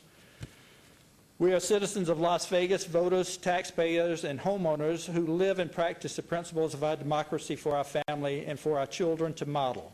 We want our voices heard in a democratic way, and that is as a true definition of a convalescent nursing home and a true definition of a group home. It was mentioned in their presentation about Elgin, the nursing home that borders this 5 acres. These people are in a nursing home not for 18 months. So you're talking about in their facility for 18 months, but in the Elgin, they are long-term. Thank you. Very And I want to conclude with, remember, we're part of the solution, not part of the problem. We are preserving the neighborhood spirit. Thank you very much. Thank you for all you've done for our community.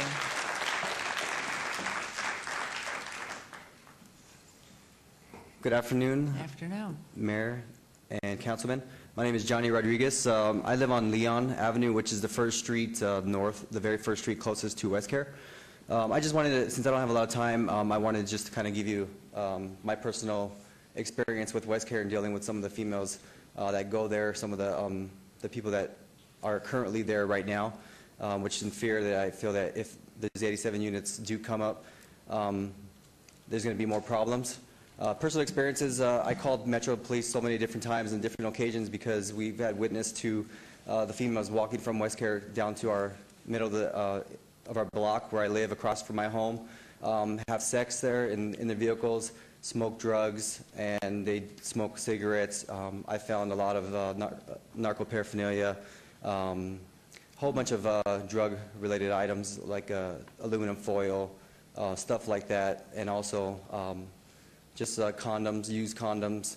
So this is happening now, and I know, throughout the day, the women that go there, they're not going to be there 24 hours a day. They're going to get out and want to go out. And where do they go? They go to our blocks. They go to our neighborhoods. And just with this 87 unit, they're going to want to get out of there also too. And because they said that they don't have cars, they're going to walk in our neighborhoods and go around there, and they're not going to want to be around there to use their drugs or to meet their boyfriends. So I'm a personal experience. I had these personal experiences at my time living there, and I still deal with it today. It has calmed down the last few weeks, probably because of this whole incident or because of this whole meeting. But I just want to let you guys know the experience that I've had and I had to deal with on a daily basis throughout the years I've lived there. Also, too, I just wanted to see if, with your permission, Madam Mayor, if I can. This was a crime mapping picture of the areas to the east and to the west of Rancho. Rancho is like a buffer to us. The east side of Rancho is basically, it will depict showing that the crime rate is a lot lower currently now on the west side, or the east side, compared to the west side. Right. I think So, in speaking with the sheriff yesterday, Yes. that He attests to that. Okay. But those, let's give those to the clerk. too, Okay, and I if made you copies wouldn't for every mind. one of you guys. Mayor. Thank you. Yes, Thank you so much. Yes, sir. Mayor, I got a letter from Mr. Rodriguez, I guess it came in yesterday through email. Yes. And Johnny, what you say, though, sometimes it makes me worry about what we're talking about here, Johnny, because we're talking about the disease of addiction here, Yes. and trying to help people with the disease of addiction. And that's Lord- correct. Lord knows, even in your own family, you may have somebody with the disease of addiction, or one of your close friends. I don't know. But when you say in your letter that this saddens me as a resident of Las Vegas and as an American, that this facility is going above and beyond to cheat, lie, and possibly pay off the local government to get what they want, I have to ask, what kind of thing do you have in mind? Do those kinds of opinions, are they echoed through the neighborhoods that you believe Of course it that does. we're getting paid off? Of course it does, because as far as when things go on in this, as far as NAR, from what I've heard, some of the meetings, this has already been an issue before, and it's a continuous issue where they want to build on their property and not only extend the actual units to make it residential, to make it go into a convalescent facility, which we all know convalescent facility is not what this is. This is a residence facility where it's separate from WestCare, separate property, and they kept it separate with the buffer. So it just seems like now, with the papers I've read, with everything I read as far as the, what is it called? Well, The Planning Commission, it was approved by the Planning Commission already, 5-2 vote. I mean, it just seems like we don't really... Seems like all the politicians are paid off. I Exactly. It understand. seems like it just all went Even through though it's- without even giving our voice. Even though it's probably not true in many cases, or most cases. But the thing is making general statements like that are harmful to the democratic process, because it doesn't really instill any confidence in people. Yeah, but see, also, Councilman, I'm going to cut you off, but it does Okay, give us if a I may, voice. excuse me, I'd like to interrupt Councilman and Mr. Rodriguez for one moment, please. And let's hear from our council. Johnny needs to know something. Oh, okay, but let's hear from our council, please. I was gonna- Go ahead. It would You make have for a the mic. cleaner record if we just allow the opponents to go ahead and speak, and then afterward, then have the council maybe come up and make their comments, or ask each individual opponent. Not say, no, this is not a, I'm just asking, it just makes for a cleaner record for the clerk. It really does, just without going off on, because these subjects aren't germane really to what we're talking about, which is the SUP and the site plan. Okay. Thank you. Well, you're not an elected official, so don't forget that. You have to remember that when you are an elected official and you're accused of taking payoffs, it's a different thing. And no diminishing your bar experience. But there are people out there who are just assuming that that's happening when it's not the case. Besides, this is a private nonprofit organization. They don't make any money. They're not rich people. Okay, if I may, everybody, I think the council, and I appreciate it, it's very germane, because if we get off, it makes it so difficult for the clerks, the commentaries. So what we'd like to do is conclude the comments and then hear from council as they go forward. So let's go ahead and do that. Thank you for coming forward and your comments. Appreciate it. Got a lot of... And again, you'll have 2 minutes. You'll hear a buzz when you got 30 seconds left, and if you'll state your name, we don't need your address. Thank you for coming down. My name is Mark Edgell. I live on Alexander Road, which is directly to the north of WestCare. I have been a member of Labor's Local 872 and sat on their executive board with Tommy White, and I have now retired. I used to sit on the Workforce Connections Board, and for many years, I'm very involved in the community. I took the opportunity to go over to WestCare and have the tour. I can't speak enough good about what they're attempting to do. I will like to point out that all the good that they do, those individuals that are sitting behind me, none of them are paying taxes as a homeowner in the neighborhood, nor are they participating in the long-term effect of our neighborhood. We desire very much for their success. We've worked with them. I'm now the president of the community garden that is right there. And we have built that community garden with the intentions of unifying our little community. We want the community to come together We're all about community, and we are concerned that the expansion of this could destroy that. This could bring about a lot more foot traffic and other unnecessary situations in our neighborhood that could destroy that. We're very much about community and what we have done. As all the boards that I've sat on, all the things that I've done to help you elected officials, some of you may recognize me, some of you may not, but I have walked for you. I've been out there because I believe in you. I believe that you're good. I believe that you care about us. I believe that you understand our plight, and I believe that by turning this down will show us that you are concerned about us, you're concerned about what we have built and what we're attempting to build. Thank you. Thank you for coming down. Hello, Your Honor and Councilman. My name is Ned Mills. We have met on a few occasions. I'm a performing artist, pianist. I was a former music director for the late Miss Joan Rivers. I've opened for Don Rickles a couple of times. And if I may cordially invite you guys, I'm performing at the Smith Center tomorrow night at 8 o'clock with Shades of Sinatra. Wow. I'm the next door neighbor of Mr. Johnny Rodriguez. I've been in the area next to West Care, a quarter-mile away for the past 3 years. I grew up on 23 acres in North Carolina, and I love the elbow room and the love of the community. That's why I moved to that part of town. I've never had a problem with West Care the way it is, and I do support people who do have problems with drug or alcohol abuse. However, when I heard about this situation, I found out a little bit late because I've been touring a lot. I decided to take it upon myself yesterday and tour around similar at-risk facilities, and there's a lot of them in the center part of town.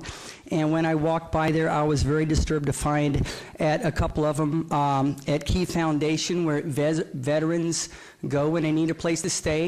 There was trash all over the place. There were people apparently might have been doing some type of dealing going on, people sleeping on the sidewalks. I found that also at St. Vincent's. Parsons Place had graffiti all over the place, and keep in mind with the facilities that I witnessed, a lot of them were gated, a lot of them were with guards, and although my sympathies go to with people that do not have jobs, they need something to do, they start walking around. A big issue, I know my time is short, from what I've heard, the letter they're referring to about the sheriff, I read the copy, the sheriff himself said something to the effect that this should be decided by the residents. And from what I understand, all the residents are unanimous. We all support people who have problems, but it needs to be done in a proper place, in a proper location, and in a proper manner without it perceiving to be a rest home. This is not a convalescent facility. And I say that with all due respect to everybody here. The other thing I heard was there would be no casework on the proposed property. Does that mean they're unsupervised? I heard in our meeting today there would be meandering sidewalks outside of the walls. I also heard that there'd be security cameras within the facility, but I didn't hear anything about outside of the facility. There's no accountability for what these people do. And I say this with all love and respect. I've played your ribbon cutting for the opening of the Charleston Antique Mall, and I firmly support and love all you guys, Councilman Coffin and everybody. Please do not take offense at our respectful disagreement with what's going on, and I strongly urge that you guys please consider to put this in a more appropriate area. Thank you. Good luck. You did that very well. Very nicely done, staying on time within 38 seconds or so. But thank you. Thank you all for taking the time to come down. Thank you very much, Madam Mayor, and thank you for allowing us to speak to our representatives for this particular area. Again, just for the record, my name is Louis Zoka. I represent NARA as well as a number of people within the notice radius. Just for the record, I'd like to read their names at the record. Please. But Madam Mayor mentioned that my letter was already admitted to the record, so the individuals are noted therein, so perhaps to keep it quicker, we'll skip over that part. I do have a couple of people that did not get to speak, and each of them prepared some correspondence to the City Council as to this particular issue. Both of these individuals vehemently oppose this particular application. So with your permission, I would like to introduce Only if their they, letters. which I'd like you to do is submit them to the clerk, only Yes. if they add something new. If they're repetitive of what has been said again and again, please not. They do add something new, Madam Mayor. Okay, please do read that then. Thank you. Thank you very much. I want to keep my comments brief because obviously the time limitation, as well as the fact that I've submitted a letter as to what some of our concerns were from a legal standpoint with this particular approval. What I'd like to focus on now is one of the basic tenets of administrative law is when an applicant makes a misrepresentation in their application, that's an automatic basis for denial. I would like to point out that when you look at the staff materials that are part of this application, there is a staff comment here that the applicant indicated that several neighborhood meetings have been already conducted with attendees generally supporting the project. As you look out here today, that was obviously a false statement. In fact, we heard that repeated today, that there was a general support for this project by the neighbors, which there isn't. Additionally, we heard excerpts from Sheriff Lombardo's letter. The representation was made to the Planning Commission as well that Mr. Lombardo has approved the plans. Now, when in fact you look at the letter that Mr. Lombardo prepared, it says it describes the high number of emergency calls in a neighborhood, and the letter also states, as with any increase in residential development, expansion of this property will likely increase calls for service in the area. So there's a concern there that's noted by Sheriff Lombardo, and in fact that was skipped over by the applicant. Now, I would also note that this particular applicant has, for this particular subject parcel, an approval as office, but in fact that never came to pass, and we believe that was in fact done as sort of a camel's nose in a tent to downgrade the area to further be able to do something that they were planning to do all along. In fact, 10 years ago was the first application that was submitted for a residential development similar to this, although it was smaller in scope. And in connection with the same, there were a lot of negative comments by staff that were made by the city looking at that application. So we're in fact surprised that now a project much bigger in scope is receiving staff endorsement. In connection with that, I think what I'd like to focus in on is the Title 19 standards and not so much all the other things that people are talking about. And in fact, the Title 19 is very important here because there are 3 factors that must be considered when granting a special use permit. And these are the characteristics of the neighborhood, the relevant zoning and planning principles, and the input of the interested parties, including the City Council and obviously the Planning Commission.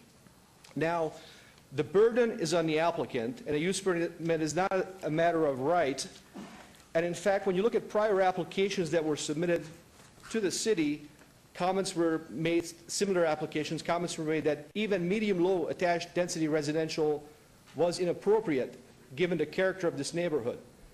Or that even though there's additional developments here and already commercial uses, this does not justify adding additional increases in intensity, additional intensity development to the neighborhood.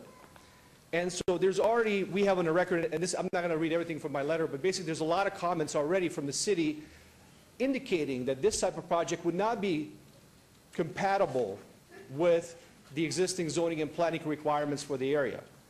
Then we also have the Northwest Planning, the City of Las Vegas Northwest Sector Plan, which says when immediately adjacent to the desert rural residential development, densities should be identical. And in fact, they're in the 330 feet buffer here with the subject parcel that's being looked at, and their densities are not identical to what we have immediately next door. So in fact, violation of that requirement.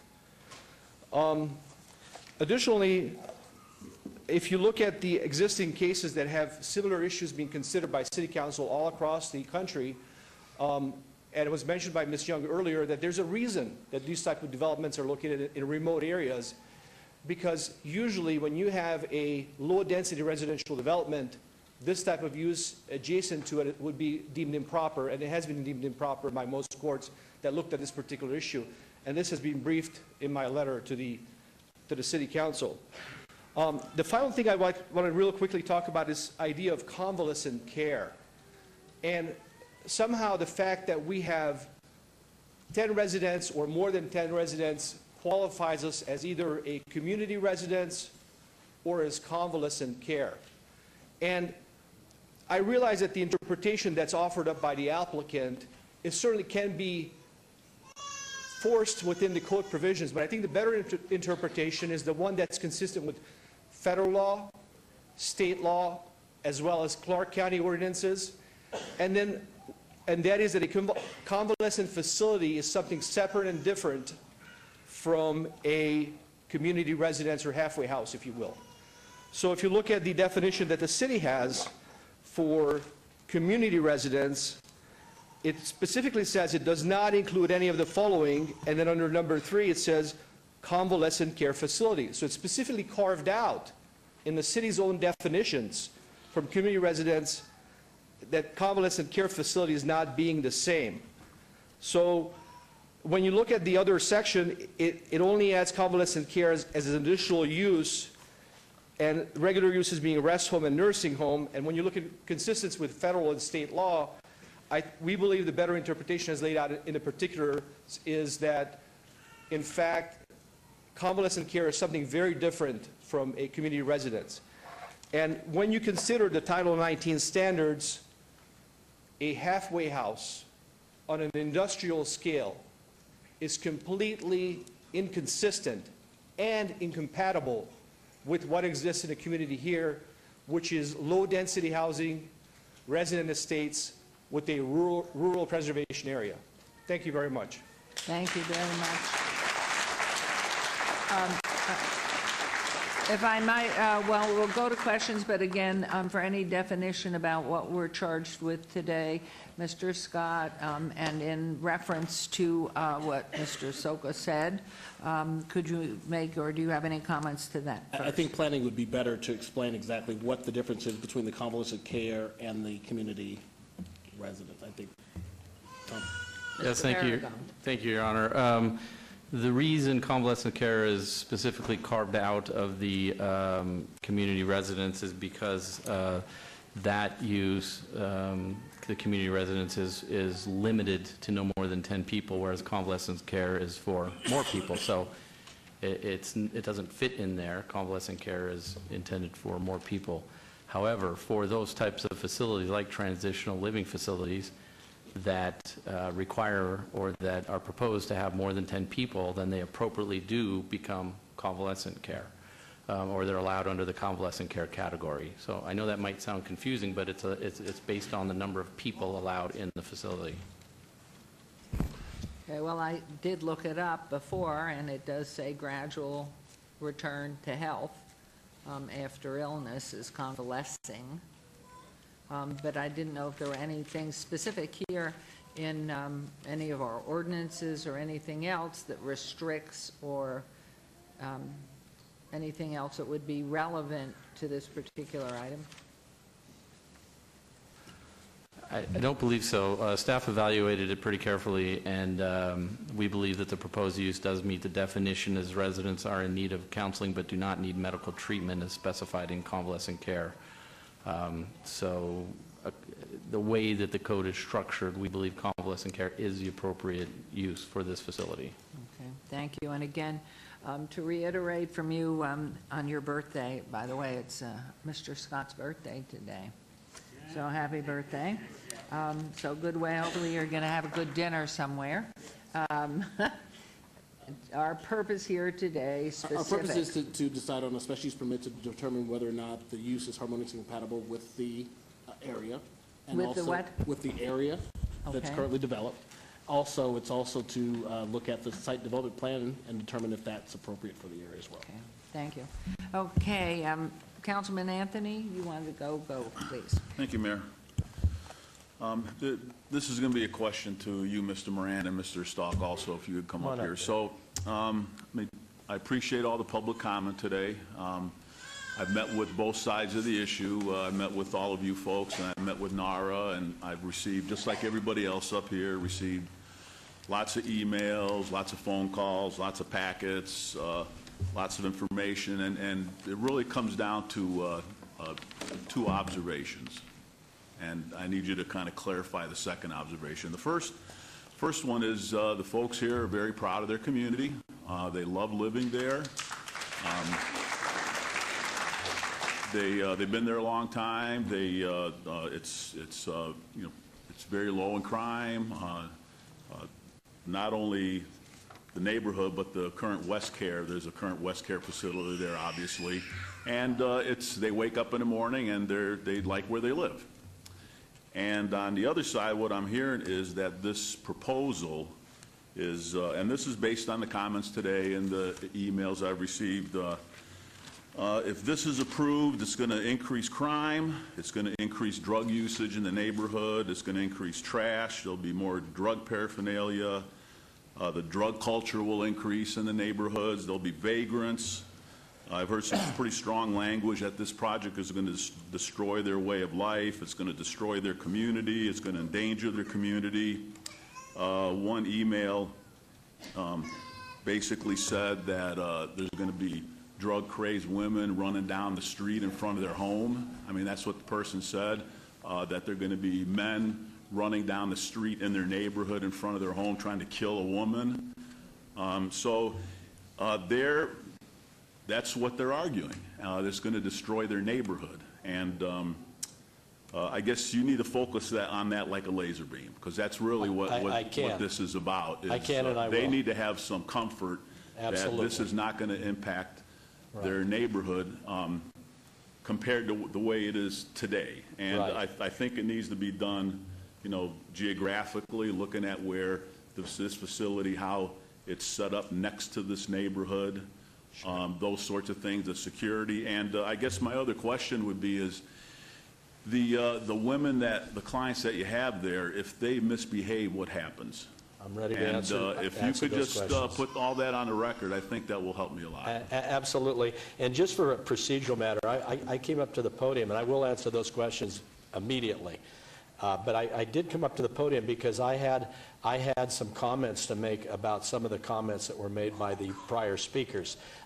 If the mayor wanted to hear that, I'd like to reserve my time after I answer Councilman Anthony's two questions. I'd like to have an opportunity to rebut some of the untruths that I heard by some of the speakers. I think it's more a question of your clarifying the questions that were put out on it, starting with Councilman Anthony's. Correct. Because, it will always be he said, she said type of conversation, and it's more about the facts and that I did hear even today, but in emails of untruths about what is and what's been presented. So if you'll address Councilman Anthony's and then talk to the suggestions that there were untruths in your proposals. That's where I'd like you to stay there. Yes, I'd be more than happy to do that. And Councilman Anthony, with a background in law enforcement, we have an expert on the council, and that's nice to know. Because he understands crime, he understands who causes crime, he understands what locations and areas attribute to crime, he understands the sheriff's letter and what it says. And I can tell you this, that in the program before this application and for 12 years until we got to this point, WestCare has a real simple forthwith policy. If somebody has a random drug test that is dirty, they are gone, okay? That's the rule in the facility. I, again, corrected that and clarified that with its founder, Mr. Steinberg, who confirmed that to me. Somebody comes up with the dirty, they're gone. Are the residents, are the women and children, are they tested? Yes, they're randomly tested. What happens? They are kicked out of the program if they come up dirty. I'm not prepared, Councilman Anthony, to make the huge leap that because condoms are found off premises of my client's property at WestCare, or that tinfoil is found there, or that because there's trash, found outside of the confines of this. We don't have a responsibility, nor do you on the council have a responsibility to police or go on to other people's property to remove trash or debris. But if one of our residents is over there causing a problem, I'm sure that the neighborhood or whoever's the owner of the property is going to call the police on that, okay? We will kick anybody out of the program who comes up with the dirties, or who goes off property. We don't allow smoking outside of our facility, okay? If there's people, I don't know how you'd identify a person who's a smoker in our facility versus a smoker who's outside in some area, but I imagine if somebody can do that, it'd be interesting to see how. But bottom line is we don't allow smoking unless it's in our area. In our presentation earlier, Councilman, it was very clear that we have a designated smoking place in our existing facility, and as well as contemplated in our new one, where residents would be allowed to smoke. That does not include anything outside of the perimeter walls, which I wish to discuss. Now, also on the crime issue and the increase in crime, this facility does not increase crime. If you read the sheriff's letter, and I know people like to chuckle and they like to applaud when something's good said. Usually applause and those kind of chuckles aren't allowed, because as a courtesy you don't do that. But in this instance here, if you look at the sheriff's letter, okay, it's very clear what he says. And he says that in an 18-month period, 68% calls related to missing persons. Parents, family members calling Metro to have them check, is there son or daughter at the facility or in the area or whatever. 68% of these calls, and that's the sheriff, because I'm never good with numbers, but I can read English, and that's what he said. And he said also, he said again, and I noticed my learned counsel brought this up, and I was kind of happy he did, because I'm going to quote from the sheriff's report here, his letter. Quote, as with any increase in residential development, expansion of this property will likely increase calls for service in the area. Residential development, that's a key word that the sheriff is using. That means if somebody builds more houses, including in their neighborhood, okay, that it's going to likely result from an increase of residential residences, that there is going to in fact be a corresponding rise in the level of crime, okay? That doesn't mean that Westcare has a disproportionate type of a crime rate, okay? There's other people that live in that neighborhood besides the residents who are randomly drug tested at our facility. I question whether or not some of the other neighborhoods surrounding their random drug test the people that live in those areas, and I would have to say they probably don't. But I will tell you this, that when you get down to 18 months and you're talking about excluding the 68% missing persons, you're down to, and this is the sheriff, you're down to less than 3%, 25 calls in 18 months, okay, that are type 1 crime type of calls, okay? Now, I don't care every night on the news whether you live in a guarded, gated community like some people can afford to live in, okay? I don't live in one, but they must be nice. But if you live in that kind of a guarded, gated community, I imagine that there's still crime in those areas, okay? And I don't know how a resident from Westcare would be able to leave the facility, because if he leaves unauthorized and doesn't check out, he's gone, or she's gone in this instance, okay, she's gone, and climb their wall and get into their neighborhoods. But if they do, that's going to be a crime that's committed there. I haven't seen any instances of that. So to attribute that because we're trying to help people with drug problems and have been in a location for 12 years, and that somehow that computes into debris and trash outside the perimeters of wall and drugs use and all these other horror stories that we heard, and attribute that to we caused the rise in crime, Okay. the sheriff's own letter refutes that. Okay. Okay. Thank you. Now- Councilman Anthony, does that answer your question, or did he leave one part out? Well, just one, you kind of mentioned it, but the part about when can the women leave, when do they not leave, do they check out? I mean, yes. What's their mobility inside and outside the building that would apparently allow them to, because you're right, they would allow them to jump the wall or go into these neighborhoods to cause Right. crime. So. What we have, again, and as we presented, we are bringing state-of-the-art cameras into the facility. Those cameras Excuse me, will be- right there was a comment. The cameras focus which way? Can you just, there was a statement, Arnold, do a you have that question diagram? about the cameras. Yes. we're very careful in the positioning, Mayor, the cameras and Councilman Anthony, so that they don't intrude on the space of our neighbors around us. We don't want to have cameras perched pointing into a walled community or into the warehousing next to us or into other people's property, because that's an invasion of privacy. Without question. And the Okay. lighting you mentioned, too. You're careful for all lighting, not Right. to be invasive of surrounding property? Right, correct. so could And you so what show we that? have here, and answering Councilman Anthony's inquiry, and it's a good one on law enforcement, we have our cameras where every one of these red dots is around our perimeter wall. And we also have them in the interior. As you can see, just looking at it randomly here, you can see how many cameras there are that are constantly surveilled by our new Director of Security, that position we mentioned earlier, and our staff members who have access to these cameras on their cell phones as well. So they have a cell phone app that will be able to pick up each of these cameras' locations and be able to monitor, okay, what's going on here. Also, again, with Councilman Anthony's question, this is a 6-foot decorative wall landscape because the residents asked us to do it down here. And on the exterior, their only access into here is through this card key gate. There's nobody coming in and out of here without being monitored and being allowed to come in and out. It's completely a situation that is walled from people coming onto the property and protected with cameras for people going off of the property.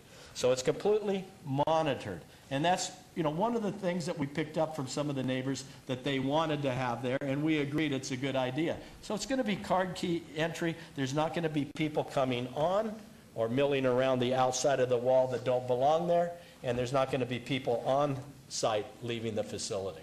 Is that accurate? Hi. They'll be signing in and out. Okay. And your name, please, excuse me, and your affiliation? Heather Engel, I'm the director of the Women and Children's Campus. You are Director of Women's Of the Campus? West Air. Okay, And thank she wanted to remind me, which she did, that this is all check-in and check-out. So nobody can get in and nobody can get out unless they go through a check-in process, similar to the one is at City Council here, when we go to see somebody, or we check in with the security downstairs and to go see somebody. And it's the same kind of a check-in, sign, identification, correct? Yes. Okay, and the rest of it. So it's monitored, it's controlled, and there aren't people coming in and out unannounced. So. If I may interrupt you, because I'm going to come back to you, Councilman Anthony, but one thing triggered in my mind, which I heard from the residents, the length of stay currently and in this project. Right. Is it open-ended, or is it, I know you said 18 months, but is That's that for correct. both what is and what's projected? No, 18 months in the facility, that is our expansion that's before you today, is the maximum length of stay. And in many, many instances, it's shorter. And why is it shorter? Because the women that are coming out of our intense rehabilitation program, where we've been for 12 years, don't need an 18-month stay. They get on their feet before that. They want to get going. They find a job. They take their children. They have money. They can go buy a place and someday hope to live in a gated community. Okay, but the question was, is it the specifics to the time? So it will be consistent in both areas, 18-month stay? It won't be longer than 18 months. Okay. All That's right, what it back is. to you, And it'll Councilman be shorter in Anthony. many Okay, instances. it ran through my brain, sorry. And I don't know if I answered all of your questions. You did, just one more question. So the clients that you have there, are they there voluntarily? I'll let, Or are I they? can answer, but you want to answer that on the people that we have there? Heather, would you like to come back up? And as some of you- them are here, but we can hear and from them as- as yeah, well. I just, are they voluntarily? Are they there on a court order? I mean, how do And they as you get in? speak, would you repeat your name? Every time you come up and speak, would you just say your name, please? Absolutely. Heather Engel. Some are voluntary, in the end of the day, they are voluntary. They're there on their own right. If they're receiving, if they have a court issue and it's deemed that they might need treatment, then the judge will refer them to treatment. But it's all voluntary. Okay, so they want to be there. Absolutely. They're trying to get treatment. If they're there on a court order, they know if they violate the court order, they're in big trouble with the judge. They go to jail. So I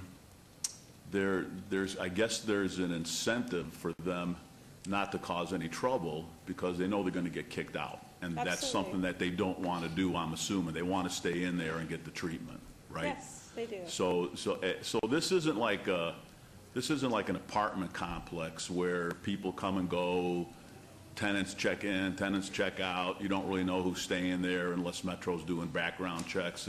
It's a pretty, I mean, the way you're describing it to me, it's a pretty tight facility where people want to stay there and not cause any trouble, get the treatment and leave, and allow the next person to come in. That's kind of how it's being described to me. Yes, Is that correct? and that's the way it is, Councilman. I mean, to try to fathom up a picture of a woman with children who has a roof over her head and is working in the garden, and say that's the same woman that's going to somehow get out of this facility, unreported, undetected, get over the wall and go into somebody else's neighborhood is beyond my comprehension. Okay, it really is. And especially with the upgraded security system that we're going to have here, that's grounds, again, for immediate out of the program. And if that person tests randomly, which they do there, if they test randomly for drug use, they're out of the program and gone. And the 18 months is only a maximum. Again, a lot of these women don't want to stay there for 18 months. They want to get on with their lives. And some of the speakers that I had were going to tell you, who are women veterans with children, were going to tell you that. They're not looking to stay there for 18 years. They're looking for a place to rest after they've received their completed program, so then they can go out and seek employment and find employment. No, I and get mean, it's going. about rehab, getting back into society. I get that. And it was just questions that were thrown to me, but also hearing them again today, the same one. Is this open-ended? You can just stay on and be there 30 years later, but I know you have a backlog too. Let's go on, and Councilman Beers has a question. Councilman Anthony, you're okay with those until your next thought? Councilman Beers. Thank you, Your Honor. I wanted to get clarification because the discussion that we just had sounded like the discussion about people who are actively in rehab treatment. My understanding is that these beds are all for people who graduate from that program, from which there is probably a drop-off rate or a dropout rate, and one of you can probably tell me a percentage of people who come in the front door the first time don't get through that. Was it a 3-month rehabilitation, 6-week rehabilitation program? These beds are all for people who have graduated from that program, was what I believed. Yes, sir. Okay. They're all program graduates that then are ready to be released or go to this next place to get on their feet. And all the discussion about the active rehab, the court order on occasion, the voluntariness, the getting kicked out for this, that, or the other infraction, is really the treatment portion, which is already there, already in existence, and that's not what we're talking about here. That's correct, Councilman Beers. This is a program and an expansion of our program to give people a chance who want to get better. With, if I might add to the question, with the same caveats to it, that random drug test and all of that will go on in violation, or law enforcement being called in on something outside the neighborhood, outside the confines of the complex, they would be out? That's correct. We don't tolerate that in any of our programs. That is a basis for rejection and But also disqualification. in this edition of Yes, these... oh, absolutely, especially in that one, because they've just gone through an intensive period of time at our existing facility, and now they want to go in for a place to get on their feet, and we're not going to allow that to happen, come and go as you please. They're going to still have random drug testing, and they're going to have increased security and a nice surrounding with a roof over their head to get on their feet, find a job, find employment, protect and support their families. So if I may interrupt one more time, Councilman Beers, were I a neighbor, anywhere, a neighbor, and I thought I had somebody from one of your residences, and I could identify that and give it to you, that they were in my neighborhood doing untoward things, and I had a picture and a validation, or called Metro, whatever, they would be out of the program, correct? That's or not correct. And at several of the neighborhood meetings, I met personally with people and gave them numbers, as I did even today, of people. Kevin Noss is here, is our main person at that facility. Numbers that if they see anything that they think is not right, or may be attributed or related to us or somebody from our facility, they have a number to call right away, and we'll go out and check it out ourselves, because we're not aware of any of our people getting involved off our property. But it And if would they are, seem- we want to know who they are so they can be rejected out of the program. So it would seem to me an assumption that if there were something that could be validated, not just I think I saw, Right. or I don't have any proof of anything, but something that's validated, and we all have these little wonderful things Right. of something going on in my neighborhood, Right. that person, regardless of the consequences of the activity, Yes. they're out of your program. Right. If it's, if it's a factual, validated something, okay, so. If it's valid, it's for sure. Pardon? If it's validated, definitely. Okay, so back to you, Councilman Beers. Well, Sorry. Your Honor, I think that, I can certainly understand the residents' concern. I would too. not want to have in my neighborhood a drop-in for your methadone, Okay, thank you. a clinic where people will drop in for their daily methadone. Right. That's, Mr. Mills went out and took pictures of places like that, but that's not what this is. And so,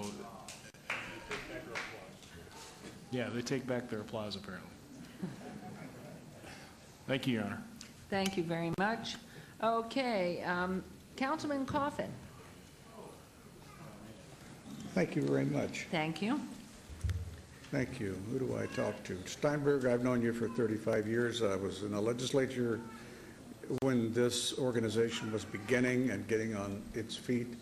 You were getting qualified and beginning to receive Medicaid assistance to support people in these programs. And in those days, addiction was not known to be a disease. It is today a disease. It is considered a disease, whether it is an addiction to alcohol or gambling or, any number of controlled and uncontrolled substances. It's a disease. Yes, sir. And people who have to understand there has to be a place to cure them, especially those in their own neighborhood. So this neighborhood out here on Rancho, Northwest Rancho, with the motorcycle shops and the other kinds, casinos and all that other stuff, there's addiction out there. There are lots of sick people living out in that neighborhood. And some of them and the ones that yell the loudest are usually the ones that have no idea it's going on. And so, frequently that's just the way life happens. Ladies here, they know about it. On my street, which is 5th place in downtown Las Vegas, the house is 65 years old. It used to be an exclusive neighborhood. Now it's just a darn nice place to live. And I think I can say this. In the 2 years that a house like this, a house just like this, has been in existence, 50 feet from mine, across the street, with 12 women living in it, has Okay, been please, an please, amazing... please, let's be respectful. If your intelligence could show a little quieter, it would be nicer. I think the idea is here that the women are a whole different culture within the culture of the drugs. And they need a break more than anything, because these are the people in our population who get impregnated or they get dragged around, beaten by the men of society. And these women need a break. And they needed a break anywhere that we can give it to them. So I thank you for doing this for them. I'm going to support this proposal. Definitely. Okay, everyone, please. Well, I'd double it if I could, especially next Thank to you. Rodriguez's house. Thank you. Thank you. Okay, what I'd like to do, please, everyone, come on. This is just, we're doing our best to hear everybody. We want to make the right decision, but we want to be fair. So what I'd like to do at this point, I'm going to ask you, if you wouldn't mind, take for a seat for a moment. I'm going to ask Mr. Soka to come back, and anything that he would like to say, if he stops talking to Arnold Stock for 5 seconds. I'm sorry. Would you mind having a seat just for a moment, and we're going to invite you back. Saw you taking 1,000 notes quickly, not on your laptop, and then you'll come back, Okay, and Your Honor. Thank then we will move forward and give this to Councilman Yes, Your Honor. Barlow. I forgot his name. My brain failed. Thank you, Your Honor. And I will see you before my closing statement. Okay. Thank you. Thank you, and welcome back.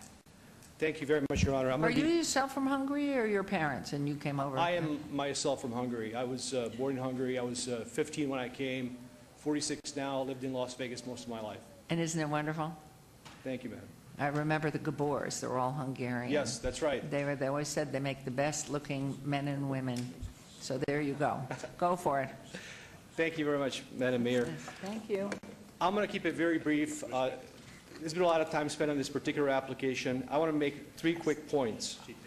First, obviously, when there's any kind of a treatment facility, there are successes and there are failures. The successes will move on. The failures will stay behind. In fact, this neighborhood will be saddled with those people that are failures because the successes will move out of the neighborhood, number one.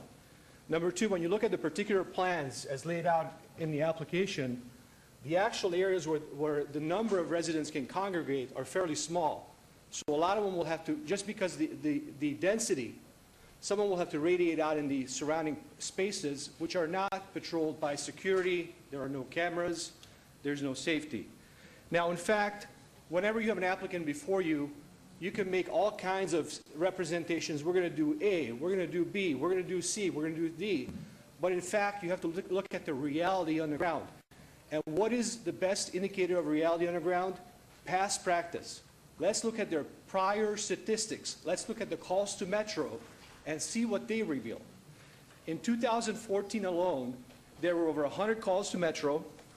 Some of the calls included assault and battery, fights, sexual assault, child molestation, wanted person, destruction of property, narcotics, and disturbances. Now, what this applicant is saying to you, supersize me. Do we really want to supersize those problems at this particular location? And again, special use permit comes down to also location suitability, if it's more specifically suitable to that location, and in this case, it's not. Thank you very much. Thank you. Thank you for your comments. Okay, final comments are going to be just one of the 3 of you. It's going to be you, Mr. Moran. Thank you, Mayor. Pardon? No. And that's the end of the public comment, too, at this point. Thank you. I'm going to wrap it up very. You've sat here. You've heard both sides of this. There's no need for me to belabor it. I would just point out something that I think is really important, and that's what I began with, and that was when I said that uplifting the human spirit is what runs through this whole thing. I'm very disappointed by some of the comments I heard here tonight from people in the neighborhood. I wanted to tell you that this is America, and people are entitled to use their property. And I never brought up, but at several of the meetings I had more than a few people come up and say, you know, WestCare is a wonderful facility. They've been good neighbors, but not in my backyard. We don't want that in our backyard, but they would be good somewhere else. And I heard that repeatedly. I had one gentleman, I talked to him at length, and I brought it up in the record at the Planning Commission meeting, and I asked him, I said, how do you feel about WestCare here? He says, WestCare's a good facility. They're fine here. And he lived in the neighborhood. He says, but you know, that 5 acres is where I really would like to ride my horse. And I said, well, that's somebody else's property. You can't ride your horse. And anyway, what are you going to do when you get to all the asphalt and the highway and the storage and on either side and all that? And he says, well, you know, that's how I feel about it. It's good. It's a good project, good neighbors, but I don't want them here. And those were the kind of comments. And when I hear people talking here today, my heart bleeds, okay, for the comments that I hear when they're trying to keep women and children from getting a roof over their head and being able to get their feet on the ground, who have completed a very solid, proven program and have cleaned themselves up and have found sobriety and are ready to continue their lives with their children. And you have people who come from a exclusive residential walled community and complain about a residential area, as the sheriff says, because that's what this is. People live there. It makes it residential. Just because they don't have the way and wherewithal, okay, outside to go into a big, high-end community. They don't have the money. And I don't know. I've been in Vegas since '47. And all I can tell you is when I was here and there was 30,000 people, we always offered a helping hand to people. And unfortunately, I haven't heard a lot of that recently on this project. But thank you for your time. I hope the council does the right thing. You're in compliance with the law. You're in compliance with the Constitution. You're in compliance with the state law. You're in compliance with the building code. You're in compliance with your own codes on zoning. You're in compliance lawfully with everything. And staff has made a recommendation of approval. Your planning commission has approved it, and it's time for us to do the right thing. This council is like previous councils and mayors before this. They offer help and make our community better, and this is where you do it, and you see the results like the thing that you saw the other night at the university when 90 young adults with kids and family came down to celebrate their sobriety and have their tassels on their caps turned around.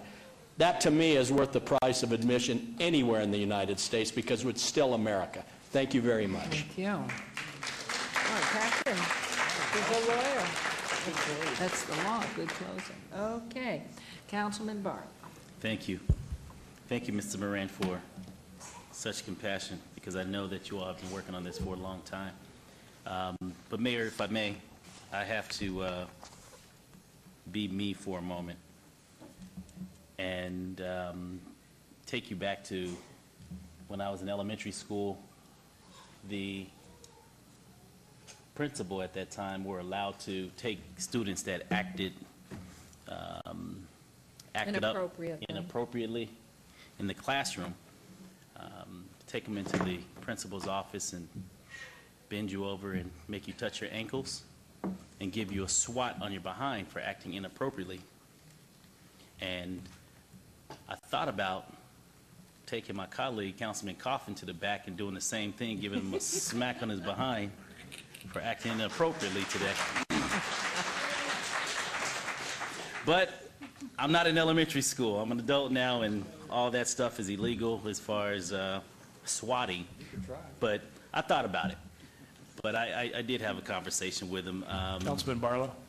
Very Yes, sir. briefly, I think that that's probably the most heavily calloused portion of Councilman Coffin's body. And that it would do no good. I am an unfeeling.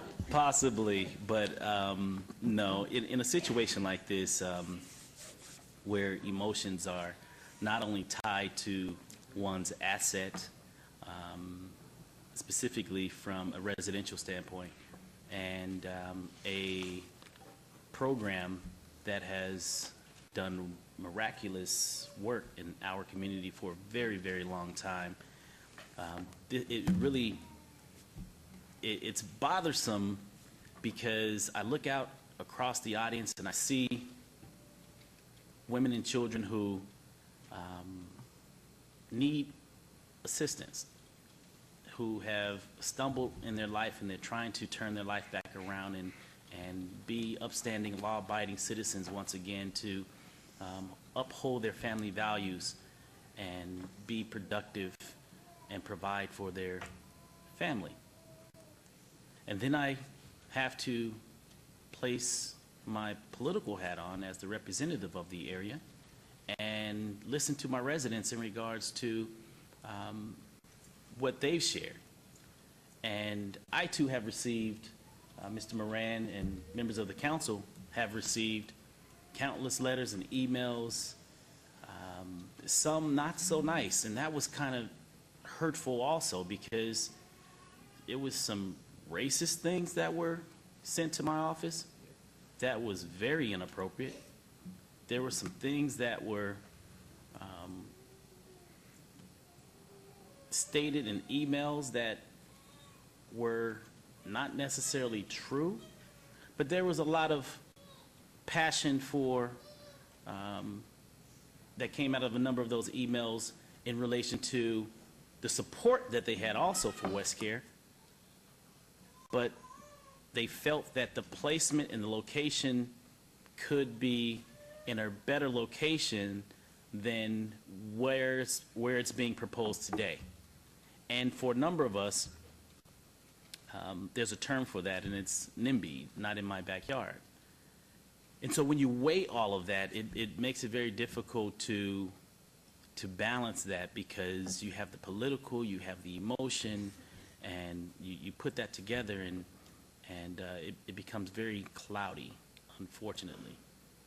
And so I do have a number of questions, Mayor and Council, if you will indulge me, because there were things said that in the neighborhood meeting that Mr. Steinberg, if you'll come forward, because I had a conversation with you and you were in the neighborhood meeting, for a point of clarification. And that has to do with, during your presentation at the neighborhood meeting and today, you continue to make the statement, 87 beds, okay? And on documentation that I've seen, it has also been mentioned that it's 87 units. So, as you very well know, 87 beds is a totally different concept than 87 units. Right. And so for that, I would like for you to help me understand what you represented as it relates to 87 units versus, 87 beds versus the 87 units. And then I'll turn to planning for a couple more questions. Yeah, Councilman Barlow, it is 87 units with 87 adult beds. And I want to clarify that because it's also part of the state systems that we have to deal with for licensure as well. When a mom has a baby, that doesn't get counted. The baby in a crib or or a small child doesn't get counted as a bed count at that. They can't be on their own. So it's 87 beds for adult women in the 87 units. Okay. Does that clarify that? Just explain it once more, and then I have a follow-up question. Okay. 87 units to be built, 87 adult beds for the women in those 87 units. Women who have babies or children, there would be an additional count with that, with their crib or whatever size child may be in there at that point. Okay. And one other thing, Councilman, as you know, the notice, and I know you looked at it, provides for an 87-bed facility, and that's what we'll have, is 87 adult beds in that facility. And that, as noticed, it's proper, and that's what we're providing. Okay. That also goes with licensure from the state health and everybody else on that piece. Okay. Thank you for that clarification. Thank you for that question, for clarification. So the follow-up question to that is, what is the average anticipated number of people per unit? The average would be 2. In some cases, just 1. If a mom or a woman is by herself at that point going through. But the average would be 2 at the most when you have a child or a small one. There are some incidences when you have a mom who is being reunited after going through our program and allowed to have an additional child or 2 to be placed with them. That's where we get into the 2-bedroom concept, where there would be 1 adult woman with a 2-bedroom. There's just a few units that we're putting in at that level to do that, but to accommodate additional children when they're reunited with the mom. Okay.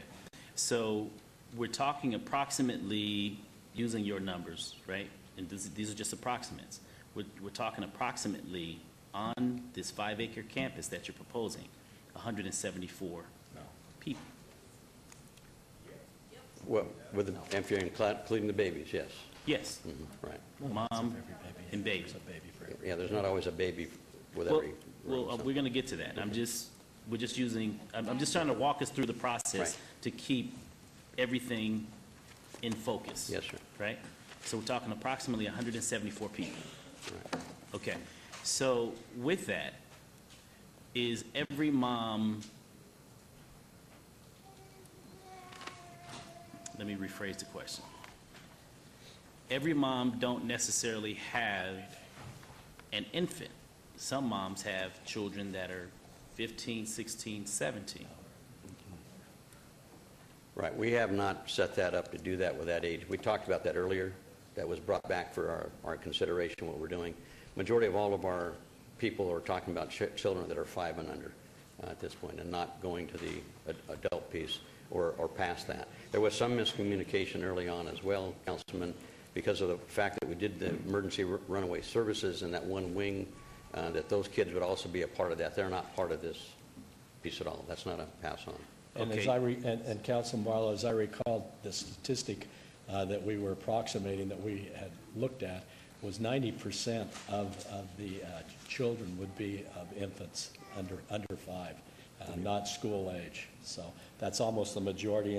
And if you look at the mix between 1-bedroom and 2-bedroom, you can see that the larger units at 2 bedrooms, there's only 12 of those. So Right. And I know you're just a step ahead of me, and you're anticipating where I'm going with this, because it's going to grow as we move forward. And so 5 and under is, I wrote that down because I want to come back to that, because in this scenario of what has basically caused this very emotional conversation amongst neighbors and participants within your program, to include your program, who have been trying to grow and keep up with what's taking place throughout the valley and throughout the world, for that matter. There has to be a clear, definitive balance between how, in fact, we approach the encroachment upon communities. And we all live in communities where there's certain things that we don't necessarily want near our neighborhood, right? Without going into any specific details, but we all know in our head that it's just certain things that we don't want near our neighborhoods, right? And Councilman Barlow, you know, one point on that that's interesting, and I know you observed it because you look very closely at all these items, and that point is that we didn't try to stack a bunch of density in there for a couple of real good reasons. You didn't what? We didn't try to stack a bunch of density in there because for the women and children, we wanted more of an open air, okay, even the way the project's designed as you see it. We want a lot of open air, we want a lot of trees, we want, 6 gardens, okay?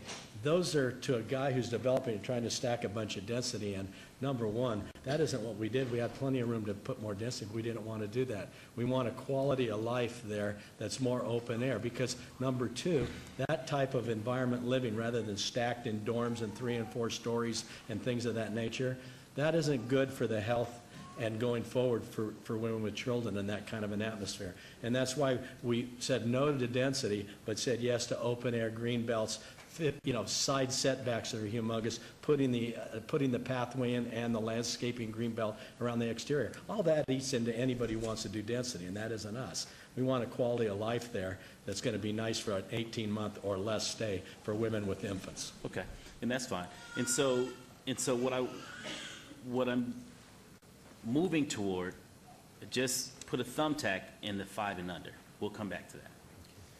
And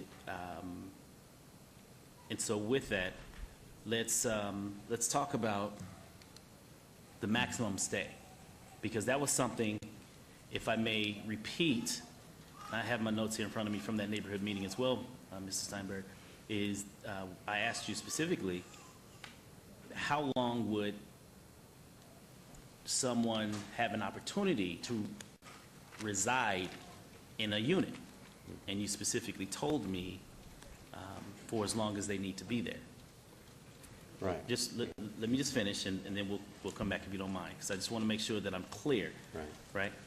And what I've heard today from the representation is that it's specifically 18 months max.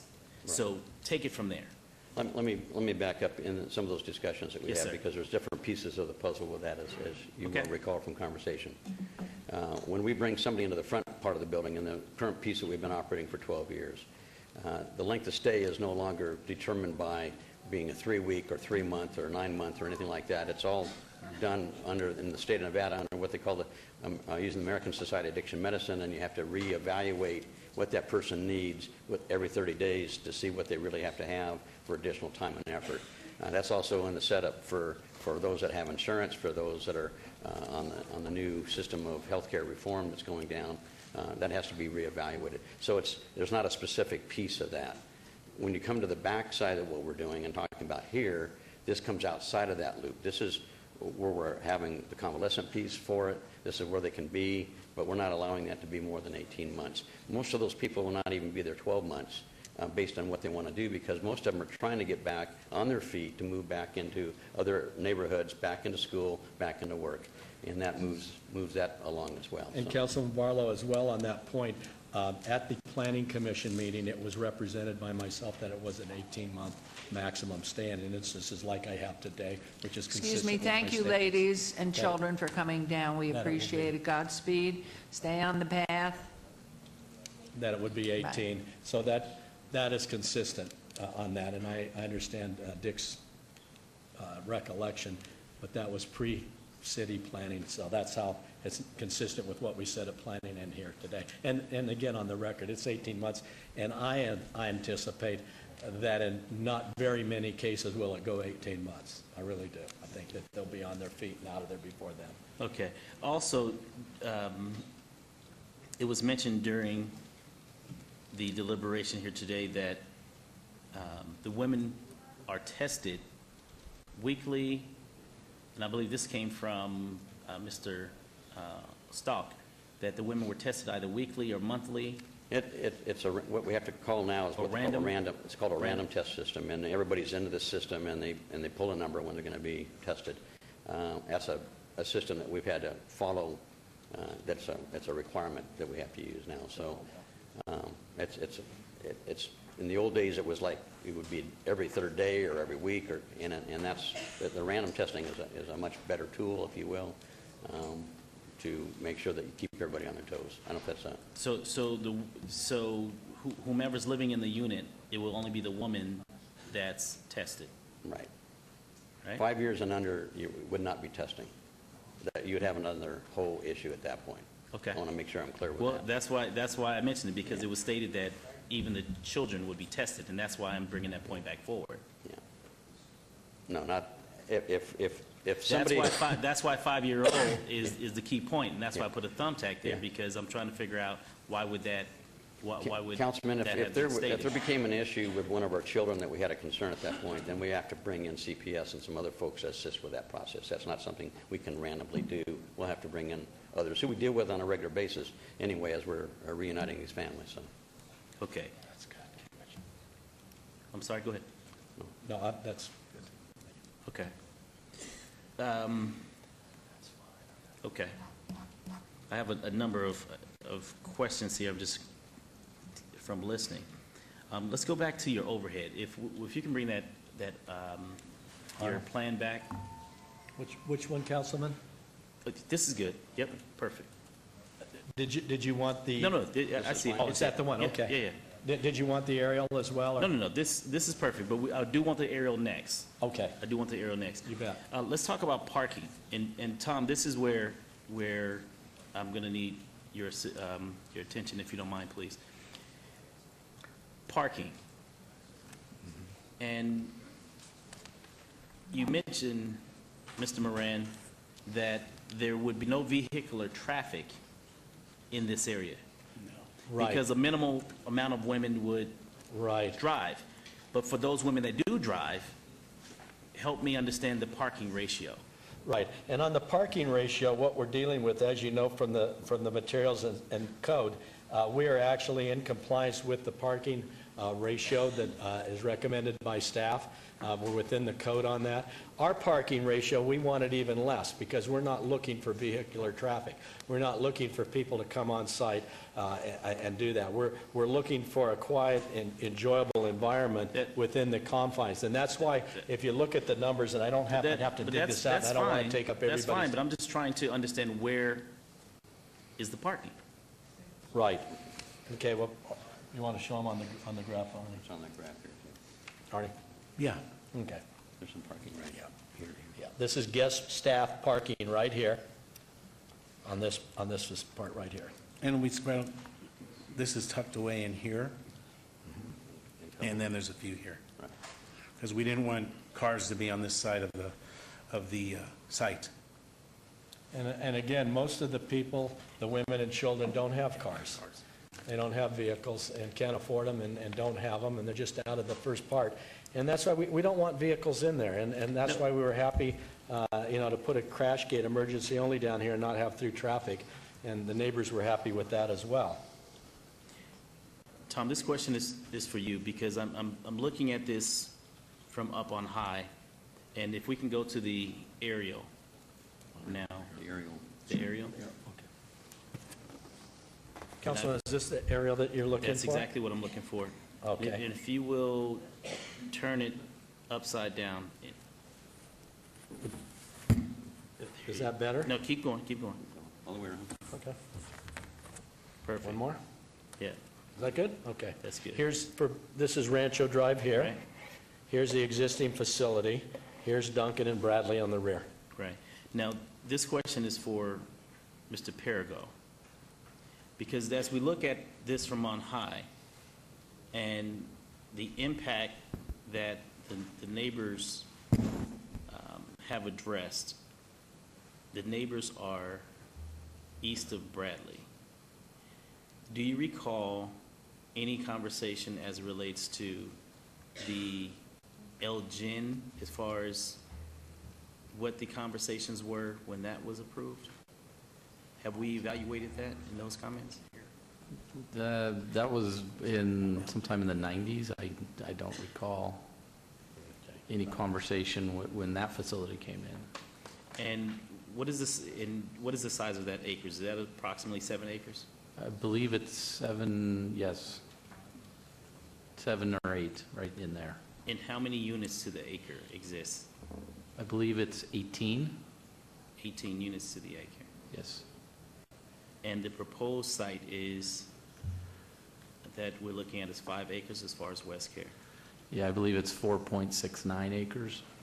And so they would be approximately 18, if my calculation is correct.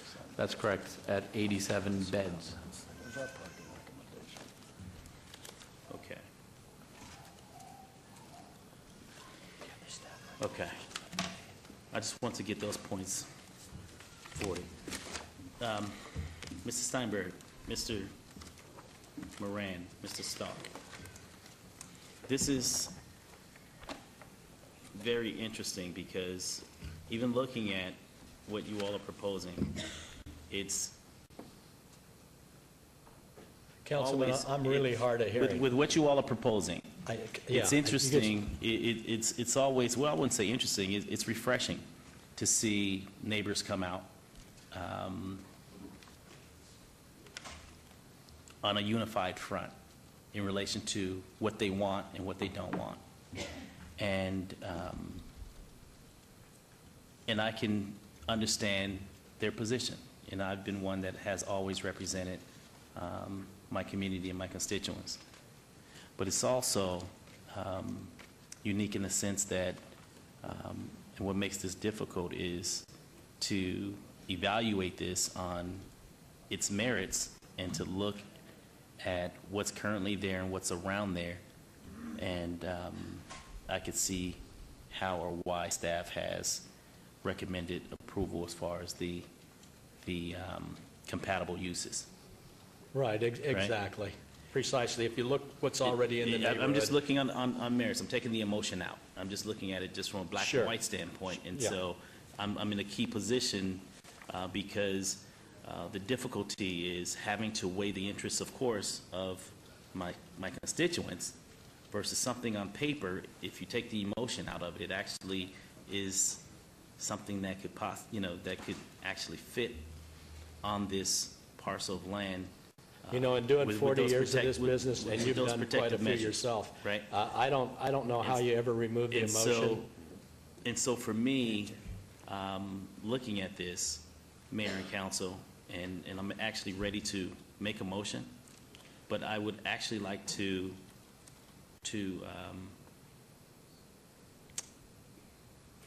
ask Nara, and I've had a conversation with Nara in relation to this item. And Mayor, if you will, just indulge me for a moment, the attorney and maybe Lex, who has represented this. Sure. It,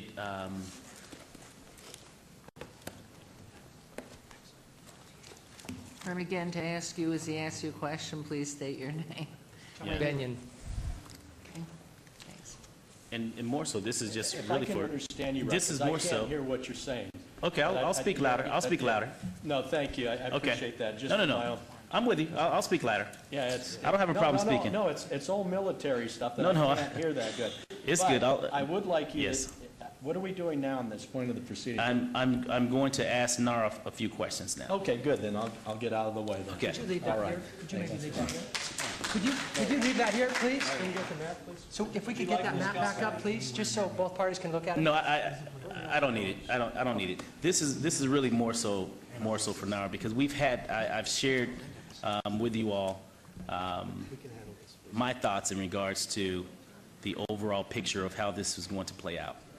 I want to know if, in fact, if this does move forward, what conditions do you all want?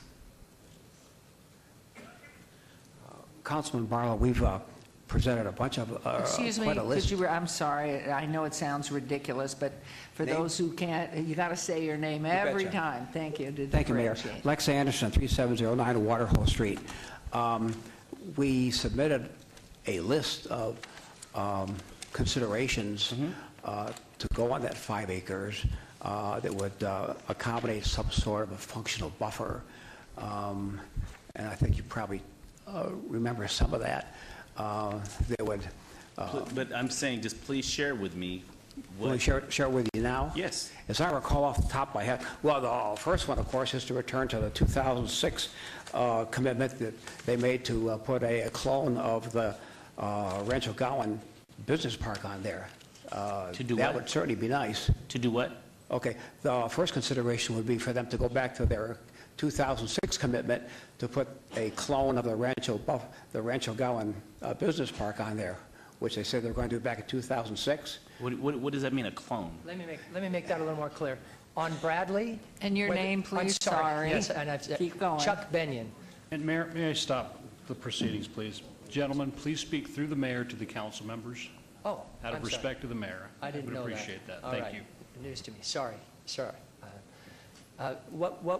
What he's proposing is along Bradley, there's a buffer, and that's where the Rancho Gowan Business Park has a buffer on Bradley, and he's asking for that to be continued, it sounds like, on Bradley until you get to Duncan, and then on that curve, on Duncan, having the same type of buffer. Oh, I get it. Okay, thank you for that. Right. Go ahead, sir. Thank you. I see, as I recall, one of the other options was to take the entire section and turn it into solar, like they have already. Solar? Well, they have a solar electric field on site. You recall that? Okay. So if they put that there, that would certainly make a buffer. It wouldn't, anything to not increase the What I'm population. speaking, allow me to be more clear. With what's being proposed here today, as far as the proposed 87 units. What, in addition, as far as the creation of a Plan B for buffers, as you mentioned, what other conditions would you like to see if, in fact, this were to go forward? Well, as a functional buffer, Yes. there's nothing that would be a functional buffer if they put in those 87 units. Okay. You can build a block wall 10 feet tall. A buffer is supposed to divide, establish, Okay. different culture areas. And this is high density, and Yeah. we need a buffer to differentiate between the high density and the RE. Okay. And there's nothing else that would go in there. I appreciate it. Thank you. Thank you. Last words before I make a motion? Yes, I would just say some of the concerns that we've had, I'm sorry, Chuck I'm Benyon so sorry, again, but as on your the- voice has changed, I'm because sorry. and not everything's from the front, thank Right. you. So what we're, He said Chuck Benyon. He did. what we would, I'm Chuck sorry? Benyon. Chuck Benyon, yes. Yeah, if it's not known now, it is, before it is now. But what we were saying is, a few things that I think in response to Councilman Barlow's points is, obviously, strong opposition, and I can't underemphasize that. But I will say that an entry from Rancho would at least be something, where it's coming in from Rancho, so it's not even having an entry along Bradley. Are those locations clear to you? You go to the overhead? So here you've got, this is Rancho right here, this is the entry here. So if you have an entry on Rancho, that's a start. That makes it so there's not entry and exit in the neighborhood. I believe from what I can see on their current one, they've got an entry coming in off of the west side of Duncan, or further up here, so it creates a entry there. The other is, there's got to be some place for these people to enjoy, some green space, some open space in there. I know in my development, which is along that area, we have a acre park within our development for 45 units. And so creating a green space in here, if you look at what they had before, there's just not room for those people to go and enjoy outside of their house. I know there's some small space in there, but that's what's pushing these people out. And I will tell you, we're on the ground there, and it's a reality what we're dealing with there. It's not just people making up something. I get so that. We're trying to keep that at a minimum if it does have to go through. And then, of course, creating, as Lex spoke of, creating a buffer along Duncan as well as along Bradley. Okay. To allow it to go through there. It is a horse community property. It would be nice if that was a horse trail that would be allowed through there to allow for it. But those are some critical issues, I think, that are difficult for them now. Looking at it, the way it's built, I just don't see how they're going to stay in there. If you add another 170, 200 people in there, they're going to want to have a space where they can relax, throw a football, play catch, go do something. I mean, and where are they going to do that here? Right. It just pushes them out. And the way it's designed, it's going to push them out along Duncan, not along Rancho. Okay, thank you for that. Let me add something to overhead, if I might, Councilman Barlow. There was an issue about 87 units versus 87 beds, which you've addressed in your questioning with the applicant. In fact, when you look at their application... I'm sorry, your turn to say your name again. I'm sorry. Louis Zoka, once again for the neighborhood, NARA. You had a very good question, I think, which is it 87 units or 87 beds? Right. And the point was made that each unit will have one bed, and of course, if they want to have beds for their kids, that's additional bedding. So if you look at the actual floor plans that were submitted with this application, you'll see that there are plans for 2 bedrooms, there are plans for 1 bedroom, and there's also plans for a 3-bedroom. Or, I'm sorry, I'm misspeaking. There's actually, both of these additional plans are for 2-bedroom units. So having those additional bedrooms implies there'll be additional residents in these particular units. At least they're capable of being utilized in that particular fashion. Additionally, one thing we haven't talked about is obviously these people in need of help, they're also going to have boyfriends that are going to be visiting them at this particular property, which will add to the congestion of the area. Okay, let me stop you there. Let me stop you there so that I can take control of my conversation and make a motion that possibly won't make the residents happy, possibly won't make Westcare happy. But I'm going to prepare for a motion, Mayor and Council. Do you have something else you'd like to share? I just wanted to say, and I appreciate you making a motion, I just wanted to say, I don't know how it can be any clearer, okay, and I wrote these down. A walkway all the way around on Bradley and Duncan. We have that in our plans. That's clearly in our plans. A green belt, it's landscape, just like the one they already have. So that's one thing they brought up again, that's already in the plans. Mr. Moran? A driveway, I've they said heard the about a same thing, driveway. Mr. Moran. Okay, well, go ahead, Councilman. I've I heard just the was going same to, thing. that's already, what they asked for It's is already okay. there. I'm going to make a motion at this All point. right, I go ahead. appreciate it, though. Councilman Coffin. Councilman Coffin, calm down. Okay. Calm down. It's already enough tension in the room, sir.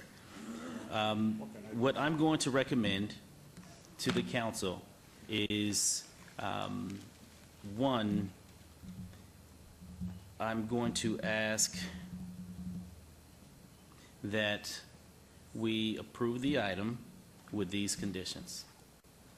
One, Tom, that for the protection of the neighbors and their concerns in regards to their perceived reality, specifically from the standpoint of safety and security.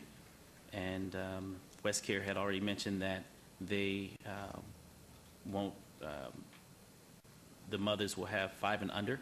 I'm going to make a condition that no child shall be over the age of 5. Okay? That no one will be able to remain in the units.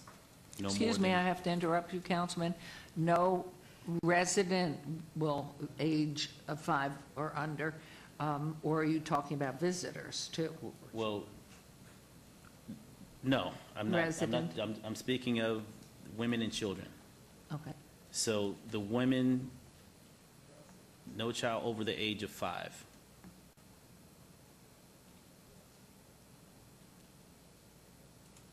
Okay? No one shall stay more than 18 months. Okay? We have the buffer on Bradley shall be contiguous with the buffer in place currently from the adjacent parcels to the south. The adjacent parcel to the south has an 8-foot decorative block, and therefore I would like for the West Care property to remain contiguous with the 8-foot tall block, decorative block on Bradley, to include Duncan for additional security purposes, to include landscape buffers behind the sidewalk. Security, the cameras, they've been addressed by West Care sufficiently, and so I want to make sure that we have that as a condition as well, that the security cameras shall be submitted and approved by staff accordingly as it relates to the surveillance systems. Okay? That there should be, that there will be or shall be a security gate on coming off of Duncan at the main entrance for vehicular traffic.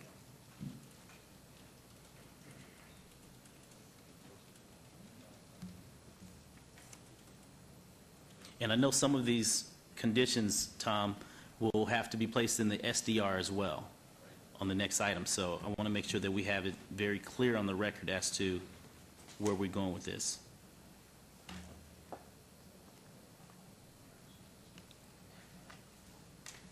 And visitors shall only be allowed during daylight hours.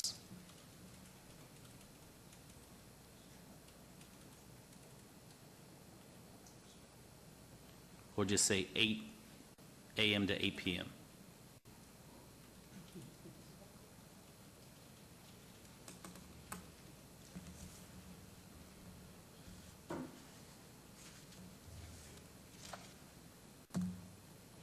You got it? I believe so. You want to repeat it? Okay, so on item 102, on the SUP, and Councilman, I'm not sure if you said this one, but I'm going to read it. I tried to Okay. catch all of it.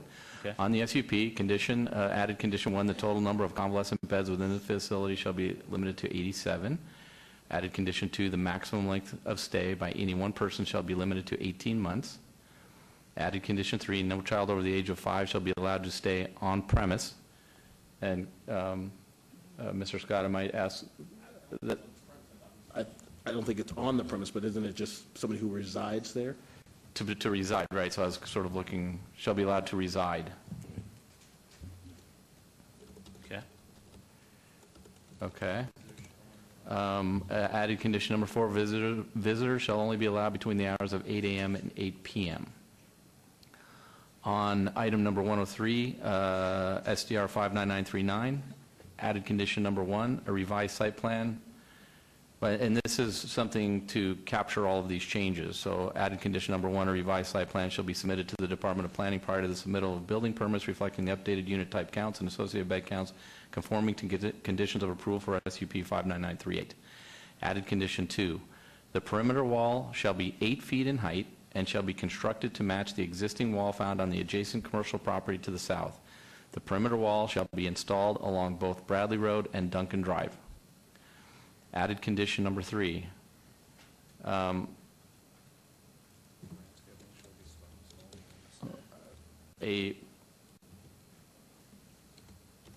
Just a minute, please.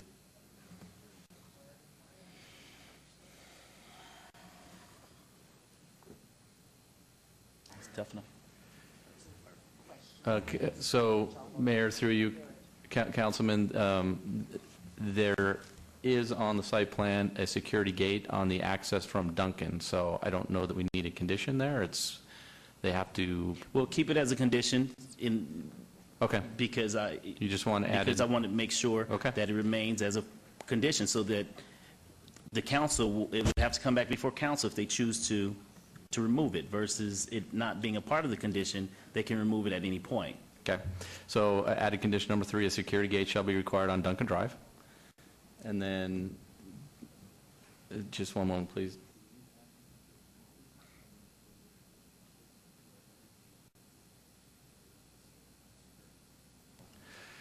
So in terms of the landscaping, it's on the site plan and it's already required. So it will be between the sidewalk and the wall. Yes. As existing. So do you want to add a condition there as well? You had mentioned that, but it's on the site Yes. plan, it's required? Okay. Yes. So that would be added condition number 4. Because I want to protect and make sure that the Okay. neighbors are protected as best as possible. Mr. Lowenstein wrote one for that one. Okay. Madam Mayor, it said landscaping shall be installed behind the sidewalk in conformance with the submitted landscape plan. Okay. I have it covered. I And think- what about the surveillance cameras? I know it's already on their plans, but I want to make sure that we... Nope, that's right, we missed that one. That's I think right. that would go on the SDR item 103. Just 1 minute, please.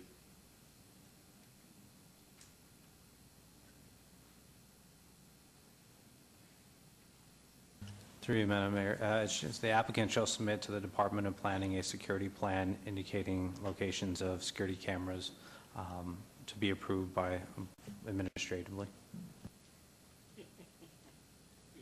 You think I want to trust administration? Okay. All right. You got it. Mayor, council, that's my motion at this time. Okay, Your but Honor. before we put this in the form of a full motion, if you wouldn't mind, I think we're moving in the right direction, but I think there's some issues that rather than put it up and because of some technicality of one item or another that you may entertain, listening to comments from council first before it becomes formal, and we'll start way down at the right. Thank you, Your Honor. I don't think I'm looking favorably on the idea of carding 4-year-olds, of having our code enforcement officers go out and card 4-year-olds. Would the maker of the motion entertain like 8 years old instead of, I just think psychologically they can handle code enforcement better at 7 than at 4. Okay. All right, so I mean, you're I going to agree get that all these it and makes you'll sense. respond. It makes Take sense to notes. have a limit. Absolutely makes sense to have an age limit, but Any other point that you would like to bring up for No. his consideration? Okay. Are you hard and fast at 8, or could you no, make it more I'm amorphous? I'm not hard and fast on anything right now. Okay. It's I'm been a waiting long for the day. motion to be made. Okay, hold on, we got to go through this. Anything that you would like to add, Councilman Anthony? Yes, I would tend to agree with Councilman Beers. In fact, I think the age when a juvenile knows right and wrong, I believe, is 9 years old. So I think that would be a good place to start, Okay. at least up to 9. hate to see a 5-year-old and a female kicked out into the street. 9 years old is a little bit older, so I would agree with that. And may I ask you, as former law enforcement, is there an age that children are treated differently by law enforcement as, I mean, is that the age Yeah, of reason? 9 years old, if I remember correctly, that's when law enforcement decides that a child knows the difference between right and wrong, and they can be dealt with through law enforcement. Do you accept that, Councilman Beers? As your suggestion, would you go with the law? Yeah. Okay. All right, Darris, I ask you, you're good. Okay, coming through me to you. Your- I hear somebody saying mayor. I'm sorry, Your Honor. Where are you? There you are. On the, we maybe have a suggestion on the children under 5 that perhaps it could be a condition that the operator in charge shall maintain a list of all children residing on site and the ages thereof. That way we can just go to the operator and check and make sure. Okay, he's taking notes. We have a very competent It's just, councilman. it's a thought Another for thought. consideration. My sense are a couple of things. Your pencil's not in your hand, Councilman. I'm about to make some comments. Okay. He's a lefty. The comment about 87 beds, I think I heard the facility members, now you're talking again, and that's not fair. I'm telling him to be quiet. Thank you, but it doesn't take that long. We're all getting slap happy. Number one, 87 beds. The word was 87 adult beds. And to me, in the afternoon or even during the day, and they did have 2 numbers, and you mentioned it yourself at 174. Cribs, youth beds, 87 beds limit, to me, doesn't take into consideration a youth bed, cribs, which are part of their count. I think those are very important. I think your daylight visitors was great. I think that really is very important. And then the 18-month stay as a general rule, because somebody, if it's hard and fast, you don't want somebody kicked out because they need an extra month. You have to go to the whole facility plan, but as a rule with some flexibility, and I agree with our councilman to the right that 5-year-olds, and to limit it, you do not want to have a mother who's really on the road to recovery because her child's now 6 be sent out. So I would go with what the legal description, now you're coming back to life, I see it. Can we have you contain yourself through this? Wait. Okay, please. I'm sorry, Your Honor. One more point I want a clarification on. Councilman Barlow, I heard limitation on visitation during daylight hours, and then I heard 8 a.m. to 8 p.m., which are not the same thing. And 8 a.m. to 8 p.m. Okay, thank you. I do like the daylight hours for visitors, barring circumstances that the administration. Because sometimes it's still light at Right. 8 o'clock. Oh, That's all. okay. Mayor. But I meant in that, yes, all right, Councilman. And I've been trying, I'm just going to keep this very simple and clean. And short. So through you to Councilman Barlow and the rest of the council members, I'm less concerned about the age of the child as I am of a young woman trying to get her life back on track and not being allowed to participate in a successful program that transitions her back into the society and the employment world. That's my bigger concern. So I appreciate your comments, Councilman Beers, in regards to the 8 and Councilman Anthony in regards to the 9-year-olds. That's a bigger concern of mine, is turning someone away from an opportunity to transition into a better life for themselves. So I just want to share that with the mayor and the council. Thank you, Mayor. Okay, are you ready to take on the man to your left? Okay, Councilman. Oh, it's just a few suggestions. Okay.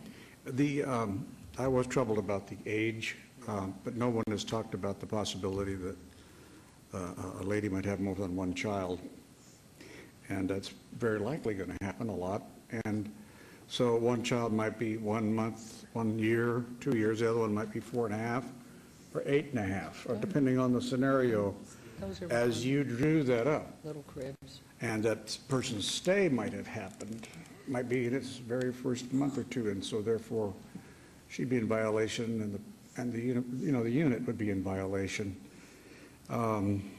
Maybe there's a best practices in the industry that we should pay attention to, because we're starting to micromanage how you run a institution like this. And this is beyond the scope of our talent, I think.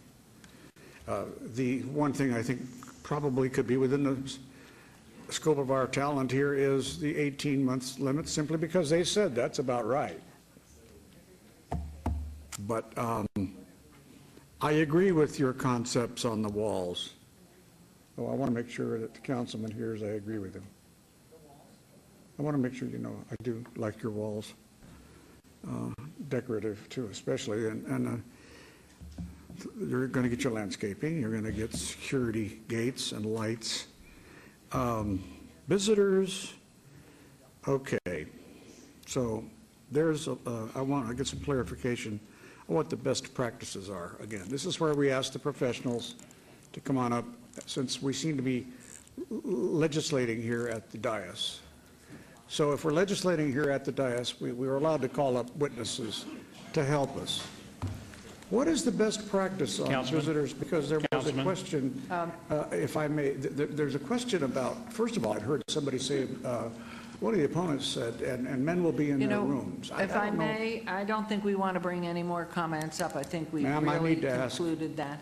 if you want a motion that is a good motion, I really think you need to allow people who know their business. Oh, I certainly We agree already with know the that. people that don't know their business because they You're don't right. want them. Best practices and referred back to make the decision. So if we're going to get this detailed in a motion, though, and put it into an ordinance, we better do the best we can to find out about best practices, or we say just use the best practices and come back and see us again. Yeah. You know, So- I really have to say on this, you are right. We are nitpicking. We don't belong in this. This is an SUP.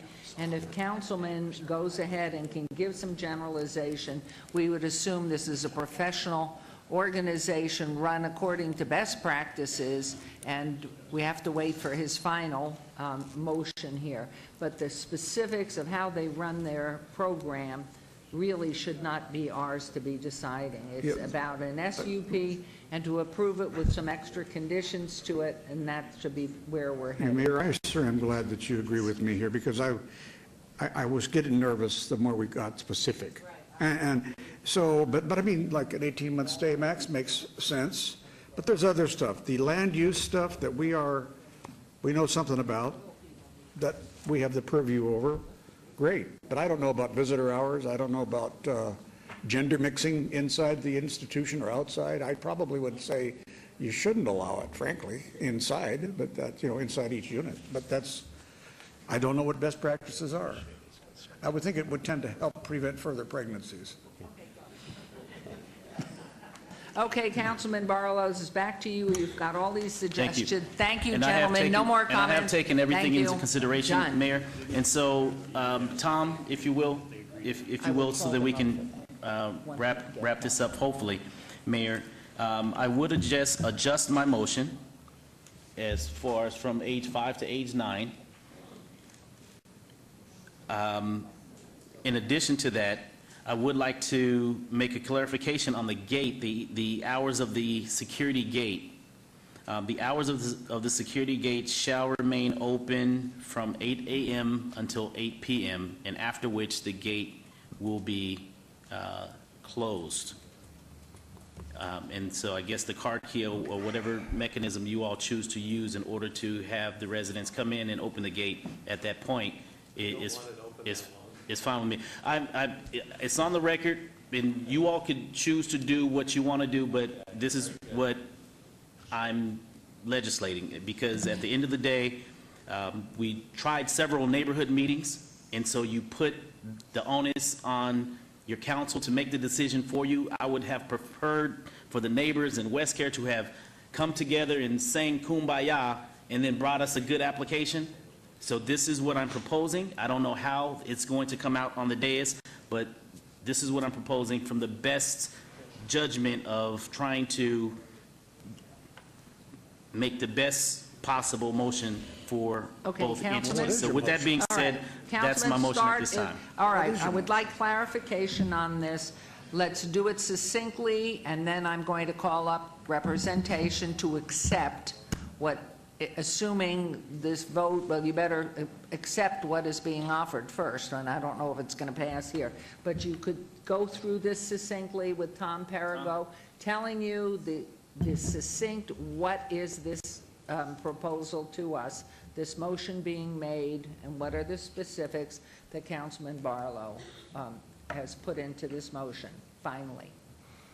So, Your Honor, you would like me to restate each of the conditions again? Yes, because I would like to know that the facility representatives accept this succinct commentary from you, please. Yours are on the SDR. Do you have all But of them? can you break it by age? Are you sure? That sounds good. He has Okay. 9. Okay, Your Honor. I think between Peter and I, we have all of them. Item number 102, SUP 59938, added condition number 1, the total number of convalescent beds within the facility shall be limited to 87. Added item number 2, added condition number 2, the maximum length of stay by any one person shall be limited to 18 months.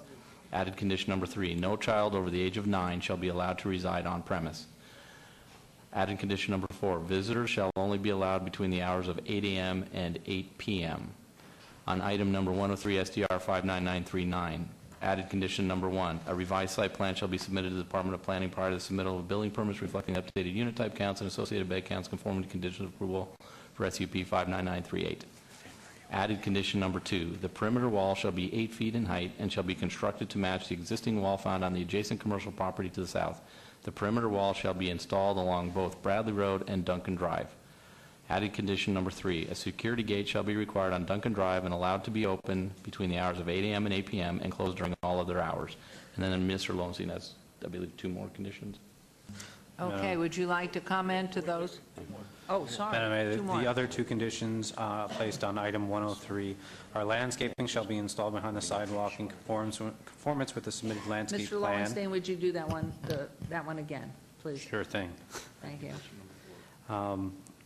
An added condition to item number 103, condition number 4, added condition number 4, landscaping shall be installed behind the sidewalk in conformance with the submitted landscape plan, date stamped 7/16/15, as well as added condition number 5, the applicant shall submit a security plan to the Department of Planning for review and approval administratively. Thank you. Thank you very much. Okay, comments back on those? Are any unacceptable? You want comments back? My comments on that, and I've talked to Dick, and he can answer as well. Those sound fine to us. The only question we have is, we don't want to have the security gate have to remain open from 8 to 8 p.m.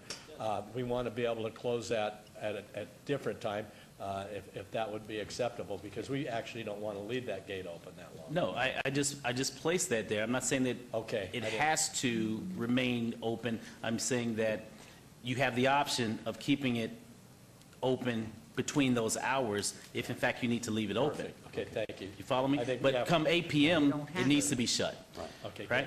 And So as to you the do not remainder- have to have it open. If you Right. choose in running the facility to have it closed, that's yours. But if it's going to be open, it's only can be open from 8 to 8. Exactly, and I understand that. I'm glad we got that clear on the record. I've talked to my client about these, and he seems to be in agreement. I think it's good, it's acceptable to us, and we're fine with that. Okay, so we have a motion? That is your motion? Okay. Agree to the conditions? Okay, and you accept all the conditions as clarified now? Yes. Okay. There's a motion to, on agenda item 102, with the specifics as repeated by Move for Mr. approval, Terrible. move for approval, subject to all the conditions stated on the record. Okay, there's a motion on agenda item 102. Please vote and please post. Motion carries. And on agenda item 103, Move for approval, subject to all conditions stated on the record. which you accept. We accept. There's a motion on agenda item 103. Please vote and please post. Motion carries. Thank you. Thank you for very much. spending the day with us, all of you, and we are hopeful that everything Mayor. is nothing but beautiful. I wanted to thank you and the rest of the council for the hard work you put in on this with both sides constantly doing this. It was a lot of work for the council and yourself, and we appreciate that. Also, I want to again tell the residents that are here, we're always open if they have any questions or have any issues that come to their attention that they don't think are right. We're available always to take their call. Kevin Morris is our contact person at the facility, and if they can't reach him, I'm always in my law offices most of the time, and I will get back to them if they have anything they don't understand or they don't like. I'm available to talk to them anytime on any of those issues. Thank you. And you might instruct staff, as phone calls come in, to be very responsive and listen and follow up. We will do Whoever's that. on your phones, which I'm sure you do, but the concerns are real. So Thank you. hopefully, good luck. Good luck Thank you. to Thank you very much. the Thank you. ladies and their children. Okay, thank you all. Agenda item 104 and 105 have been obeyed to November 4th. And excuse me, and 106, 104, 105, and 106 are obeyed to the 4th of November. Agenda items 107 through 114. 107, VAR 60380 on an appeal of a denial by the Planning Commission on a request for a variance to allow a 5-foot rear yard setback where 20 feet is required. Number 108, VAR 60381, an appeal of the denial of Planning Commission on a request for a variance to allow a residential adjacency setback of 5 feet where 57 feet is the minimum required, and to allow a commercial building to not meet the minimum 10-foot rear yard setback. Agenda item 109, VAR 60383, on an appeal of the denial by the Planning Commission on a request for a variance to allow 19 parking spaces where a minimum of 48 spaces are required. Agenda item 110, SUP 60384, on an appeal of the denial by the Planning Commission on a request for a special use permit for an auto repair garage minor. Number 111, SUP 60385, on an appeal of the denial by the Planning Commission on a request for a special use permit for an auto repair garage minor.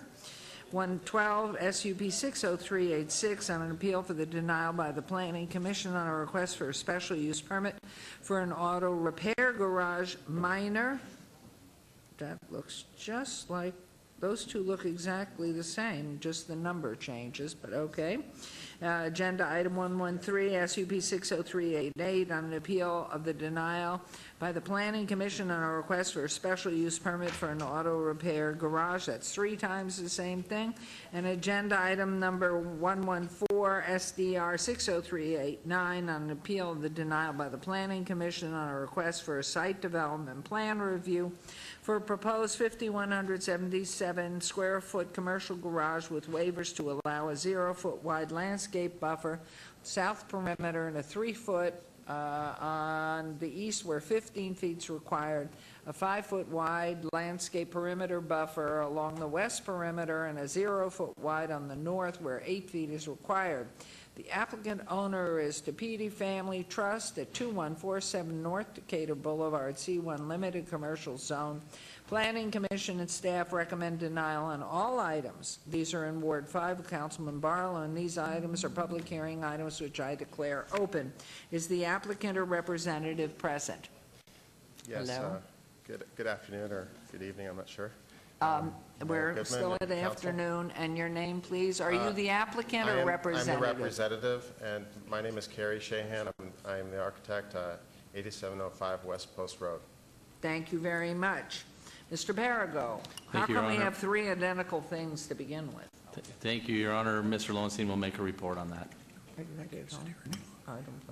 Madam Mayor? I'm so sorry, please. Oh, hello, Mr. Lowenstein. The proposed building has been designed to accommodate 4 individual minor auto repair garages, thereby requiring 4 separate special use permits. Oh, okay. Subsequently, the proposed establishment of 4 independent auto repair garages or even 1 auto repair garage will precipitate a parking demand well beyond the capacity of the subject site. Staff finds that the proposed use of the site is too intense and that the site is being overbuilt, as evidenced by the applicant's request to deviate from residential adjacency standards and zoning district required setbacks, building orientation, landscape buffer, and plant material requirements, and therefore recommends denial of all applications. Thank you. Thank you very much. This is a public hearing. Anyone wish to speak on try this. Any one of these 107 through 114, please come forward and state your name and state your opinion. Hearing none, I'm going to close this public hearing, and I'm going to ask you, Councilman Barlow, do you have a motion? Yes, I do. Okay. Yes, I do. Let's take them one at a time. Okay. Yeah, I've 107? met with the applicant and looked at their site plan, and actually I'm okay with it. Specifically, did you bring the renderings? Yeah, I brought the updated drawing. Okay, if we can go to the overhead so we can look at the updated drawing, so I can just spell this out for the council. Go to the overhead and we'll be swift, because I'm tired. I bet. Okay. With this, we have, what direction am I looking? Am I looking west? East elevation, it says. Yeah, the east belt, yeah, but if you're looking at the building, you'd be looking in the west direction. I'm looking in the westerly direction, correct? That's right. Okay. Towards the residential, yeah. Okay, because the residence is on the backside, right? That's correct. Okay. We have the appropriate landscaping in place, so I'm okay with the landscaping. If we show the rear of the, oh, there it is, the rear, the bottom left plan there, This we is the have rear is portion. that an 8-foot block, decorative block? 8-foot decorative block wall, yes. sir. Right, and also speak to the block wall as we talked about stepping down, going towards Decatur. That's correct. Okay, speak to that. Oh, the decorative wall, stepping down towards Decatur, I know it will incorporate some wrought iron elements in that wall.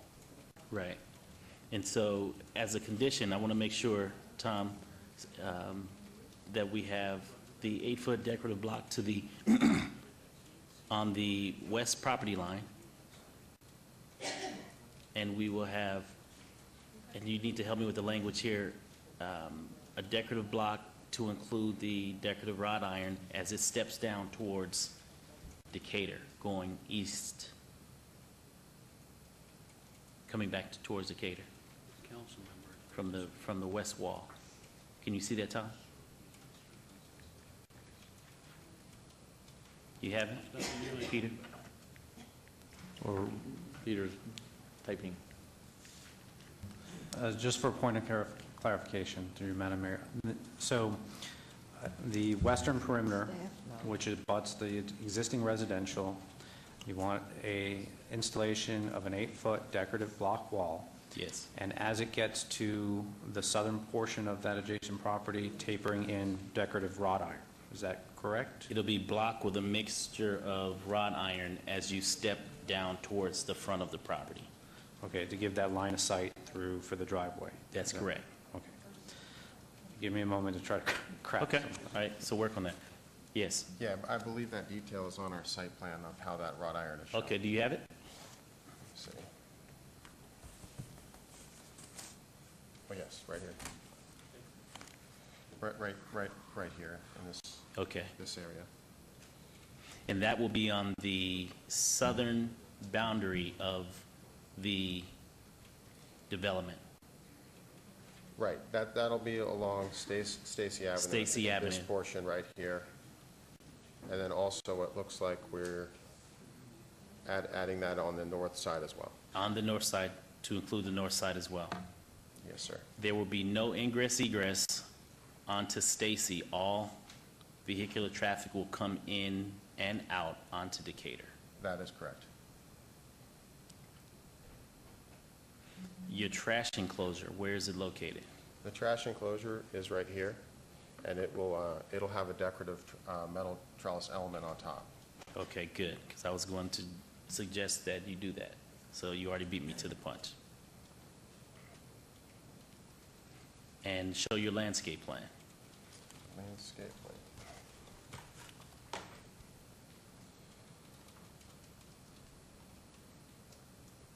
This is showing the landscape that'll be fully landscaped along Stacy and Decatur, and then also we have evergreens along the back of the property at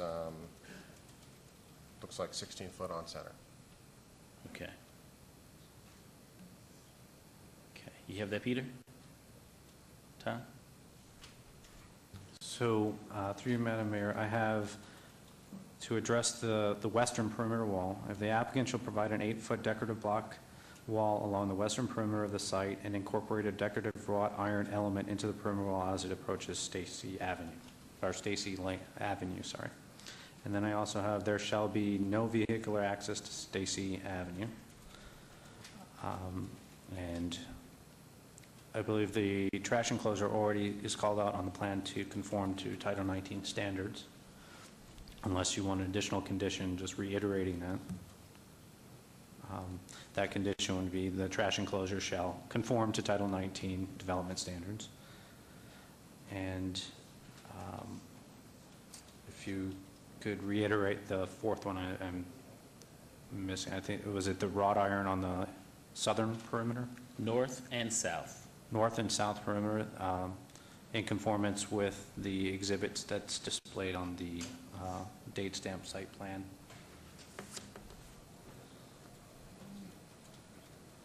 Eight, 10, 15. Okay. Am I missing anything? No, sir. That's, And do you all need to add anything in addition? Nope. Okay. So Mayor, do we have enough people? Okay, we have enough people to, okay.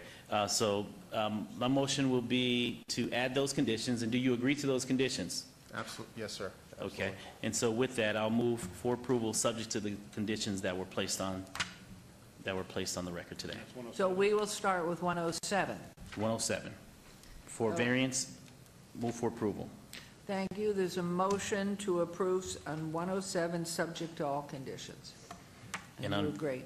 And on variance 60381, move for approval. Wait, we haven't, we Oh, have I'm to sorry. vote on 107, please vote, Sorry, and then sorry. please post. I'm We're sorry, all Mayor. getting slap happy, it's okay. I know. 1, 2, 3, 4, motion carries. Let's go on to 108, please. 108, move for approval.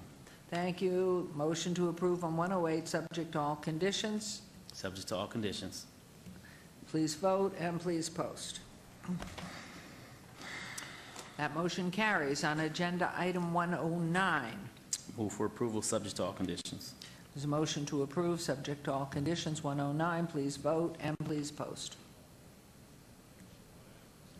Motion carries. 110. Move for approval for the special use permit. On 110, there's a motion to approve on 110, same subject to all conditions. Please vote. Please vote. Motion carries. On 111, Move for approval, subject to conditions. thank you. There's a motion to approve on 111. Please vote, subject to all conditions.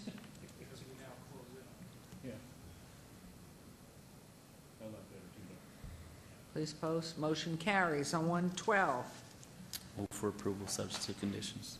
thank you. There's a motion on 112 to approve, subject to all conditions. Please vote and post. Motion carries. On agenda item 113, Okay. Move for approval, subject to all conditions. thank you. There's a motion on 113. Please vote and please post. And motion carries. And on agenda item 114, On agenda item 114, I would like for Tom or Peter to place those conditions on the site development plan review. okay, there's a motion on Do 114. you need to read them into the record? Madam Mayor? Please do. I'll read them on the record. Added condition number 1, the applicant should provide an 8-foot decorative block wall along the western perimeter of the site and incorporate a decorative wrought iron element into the perimeter wall as it approaches Stacy Avenue. Added condition number 2, there shall be no vehicular access to Stacy Avenue. Added condition number 3, the trash enclosure shall conform to Title 19 development standards. Adding condition number 4, the north and south perimeter wall shall conform to the elevations as depicted on site plan date stamped 08/10/2015. Thank you, and you agree with those? Yes. Yes, I do. Thank you very much. Having done so, move for approval, subject to all conditions. Thank you. There's a motion on 114 to approve, subject to all conditions. Please vote and please post. That motion carries as well. Thank you very much for I coming down. really appreciate it. Thank you all very much. Thank you. Thank you, Councilman. We're on to agenda item 115, VAR 60361, public hearing, applicant owner, Nepi Sanchez for possible action on a request for variance to allow an 8-foot-tall wall in the front yard where a maximum wall height of 5 feet is allowed on .57 acres at 820 Lacey Lane, RE Residential Estate Zone. This is in Ward 1 with Councilwoman Tarkanian's public hearing, which I declare open. Is the applicant or representative present? Yes, Nephi Sanchez, 820 Lacey Lane. Mayor, if I may? Yes. Through you. Mr. Sanchez? Yes. The councilwoman has asked that I obey this item because she would like to speak with you. And so, if you don't mind, I'm going to obey this item until the November 4th meeting, which will give she and her staff an opportunity to meet with you, and then that item will come back before the council. Okay, that sounds perfect. That's Okay? great. So, Mayor, at this time, I would like to move to obey this item, variance 60361, until the November 4th city council meeting. That is my motion at this time. Thank you. There's a motion to obey this item. Please vote and please post. Thank And you I'm sure very someone much. from her office will be contacting you, or Joe, please get their contact information so that we can pass it on to the councilwoman's office. Thank you also very much. Thank you.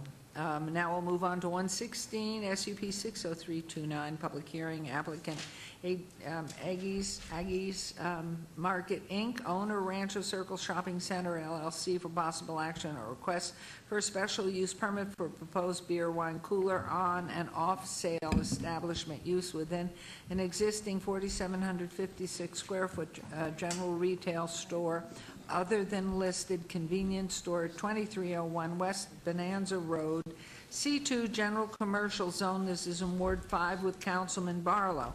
Planning Commission and staff recommend approval. It's a public hearing, which I declare open. Is the applicant or representative present? Yes, Madam Mayor. Good And afternoon, your name? Councilman.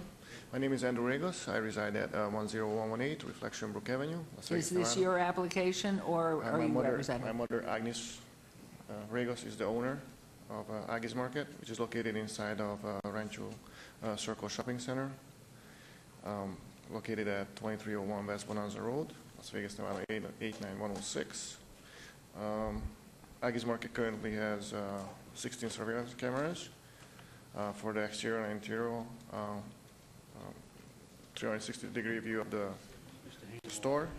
The beer, wine, and cooler will not be a self-serve. Cooler is located behind the clerk's desk, and Aggies Market will post at least 4 city ordinance prohibiting open container in the interior and on the exterior walls, and 2 additional signs inside. Aggies Market right now has 3 full-time employees, and they have stacks shift. And the owner and myself is there at least 40 hours a week, so at least 2 people in the store at all times. Rancho Shopping Circle also has an association with 2 full-time employees from 6 a.m. till 9 p.m. They are patrolling and surveilling the premises. And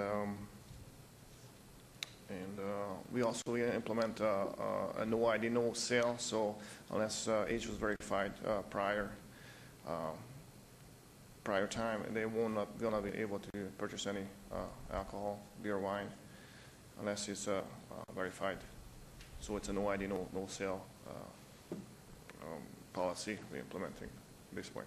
Thank you very much. If a person doesn't have a valid ID, we will not sell any alcohol, Without a as far as valid beer, ID. wine, cooler. So unless the age was verified prior to a known customer, or it was verified prior to that sale point. Thank you. This is a public hearing. Anyone wishing to be heard on this agenda item, please come forward, state your name. I'll close the public hearing as no one has come forward. Councilman Barlow. Thank you. I understand that you have a restaurant attached to this facility? Prior to opening this convenience store, it was a restaurant. Right, I knew what it was prior. I was informed that you were going to sell pizza?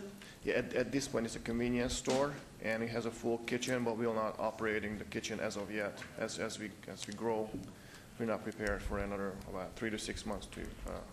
Okay, because I'm not opposed to you selling beer on premise. This area currently has beer and wine off sale. On this particular site, as well as across the street. So I'm not in agreement with selling additional liquor on this corner because we have liquor on every corner. And specifically on this site, you have Larry's Villa, Terrible Herbs, 7-Eleven, all selling off-premise spirits. And so I'm not opposed to providing you an on-sale beer and wine to go along with your restaurant. So I'm not sure how you feel about that, but if I have to vote today, I am in support of your on-sale, but not your off-sale. Okay. At this point, we're not prepared to open and operate a restaurant. We're opening this facility in stages, and we are only at the convenience store portion operating at the moment. Okay, because your application states here, and Tom, help me out with this, it says a permit for a proposed beer and wine cooler on off-sale. That is correct. That is a request. So why the on if you're not prepared to do it right now? Pardon me, may I address that? John Baer, I'm the manager of Rancho Circle LLC. It's our property. In his lease agreement that he has, once he gets his permits, he's going to buy the facility. And at that particular point in time, he's already addressed a lender who's prepared to move forward with that once he gets all his permits to move forward. State your name again for the record, please. Thank you. My name, John Baer. John Baer. Yes. Thank you. And so as a result... Isn't your name John Baer? There's two John Bears in the house. Interesting. Are you all related? Can you see the nice-looking gentleman in the back? I'm looking for him. I don't see him. That's your uncle? Huh? Over there, back in the back of the room. Put your hand He up. said that's your nephew. Is that true? I don't think we spell our name the same. Okay, all right. So, but based on everything is his ability to get all his permits in place so that he can move forward and open the whole thing and what it's going to be. And that's basically what the game plan is. Well, I get that, but you have to understand this as well. On that property, you currently have liquor currently on the property, correct? Well, no, we did a commercial subdivision in 2011. We divided the property into 4 different sites. And Herbst has his own site, Popeyes bought their site, and he has his own pad. It's 3/4 acre pad, and it's his own site. So he's part of the commercial subdivision. So he's going to own his own pad. So he's going to own his own pad. Own his own pad and everything right there, and then move it and take it then to the next level. Okay, so what I would like to do, and my position still stands in regards to liquor in this area, because we have liquor already on the same site. Although they are parceled out, the liquor is all still on one corner, the southeast corner of Bonanza. And so I'm in support of the on-premise, but not the off-premise. So you can either take the on-premise, or I can just move to deny the application completely. So I'll leave that up to you. Our store is a neighborhood store, and most of our customers cannot go to 7-Eleven and Terrible's for various reasons. Like I said, it's a neighborhood store, and we're very proud of it. Okay. And we're trying to grow, and this would create additional taxable sales for the city. Well, So- I appreciate that. And so, Mayor, at this time, I'm going to move to deny the application before us on 116. That's my motion. Just so the applicant knows, at the back. Go ahead, Are we missing a please, person? Mr. Scott. I'm sorry, are we missing someone? We have walking people. He's here. Just to let the applicant know, denial means that he can't apply for another year, so. I understand that. That's my motion right now. Thank you, Okay. Mr. Scott. So the whole motion is denied? Yes, ma'am. Okay. So there is a motion on agenda item 116 to deny this application? Yes. No, it's all right. You can aye him from there, please. So for the record, we're voting aye for you, Councilman Beers. In support of the councilman's motion. Thank you. Okay. So who are we missing? You know, Okay. if I can make another comment. This is C2 zoning, and this applies, this qualifies for C2 zoning. And we're not looking for liquor, we're asking for beer and wine, and that's what we're looking for. And we're in C2 zoning. So I don't quite understand how you can motion to deny, because all we're trying to do is bring business into an area that needs a lot of help to grow. These people have come into this town, they're looking to grow. I've had people that approached me on that site, like In-N-Out Burger. They wanted to come in there, and I tried many times to get them involved in there. We've had a lot of people approach that, and we're trying to grow an area that, because of the damage that's been caused across the street at that McDonald's used to be there, and that other place that was destroyed from a lot of reasons and other things, it's been very difficult to get somebody in there. Now we have people here that are willing to come into the city of Las Vegas, to bring their ability here, buy a building, put something together. It's going to hire people, and it's going to improve on the area. The people next door in those condos want to have a place to go shop. They can walk over there, and they do that. That's what they do. And I don't know what you're worried about. I don't know what Herbst has to do with it. I don't know what all those other places have to do with it. It doesn't make sense. This is part of a business. It's part of a plan. They're going to have a restaurant in there. They're going to do that. And they're going to... as I stated before, when they bring the restaurant in, I'll be happy to approve the beer and wine for on sale. Yes, but you don't understand. But what you don't understand is these people are looking to move forward with the loan to buy the building and everything else that they're looking to do. Right. And licenses need to be put in place in order to do business. And by you denying them, you're making it difficult for them to take their next step. Over for what reason, I don't know. Because it's not a good, smart business move on your part to make a move for denial. You're not improving the area by making that motion. Well, I beg to differ, but I respect your opinion. Thank you. Thank you, and keep in mind that you can always call the councilman, make an appointment, and visit with him again as you go forward. So, thank you for coming down. Thank you. Should you vote? Did, and his motion was to deny, and that motion passed. So it was denied. So just to clarify, I can reapply for within a... And a year, Mr. Scott? Your Honor, I can clarify that, yes, for beer, wine on and off sale. Now, that doesn't mean that somebody on that site could still apply for beer, wine on sale. They could apply for beer, wine off sale. But as that was denied, they cannot apply for the beer, wine on and off. So what you're being denied is the two. If you come back, you can apply for one or the other, is what you're saying. Yes. Correct? Thank you. Okay. Okay, thank you. Okay, agenda item 117, EOT 61059, public hearing, applicant Steve Hayashi, owner Comet LV LLC, for possible action or request for an extension of time for a non-conforming use tavern at 600 Jackson Avenue. This is C2 General Commercial Zone, Ward 5, Councilman Barlow. It's a public hearing, which I declare open, and is the applicant or representatives present? Mayor Goodman, good evening. Good evening, members of the council. My name is John Maloney. I'm a representative. Okay. I'm gaming counsel, actually, for Mr. Hayashi. I'm here with the architect, Kevin Thistle. Thank you. Good evening. I guess we're getting close. So, do you want to speak? Well, let me ask. Staff recommends approval on this. Any comments, Mr. Perigo, Mr. Lowenstein, whomever? Thank you, and I'll turn over to Mr. Lowenstein. Madam Mayor, this is the second extension of time requested related to the non-conforming tavern.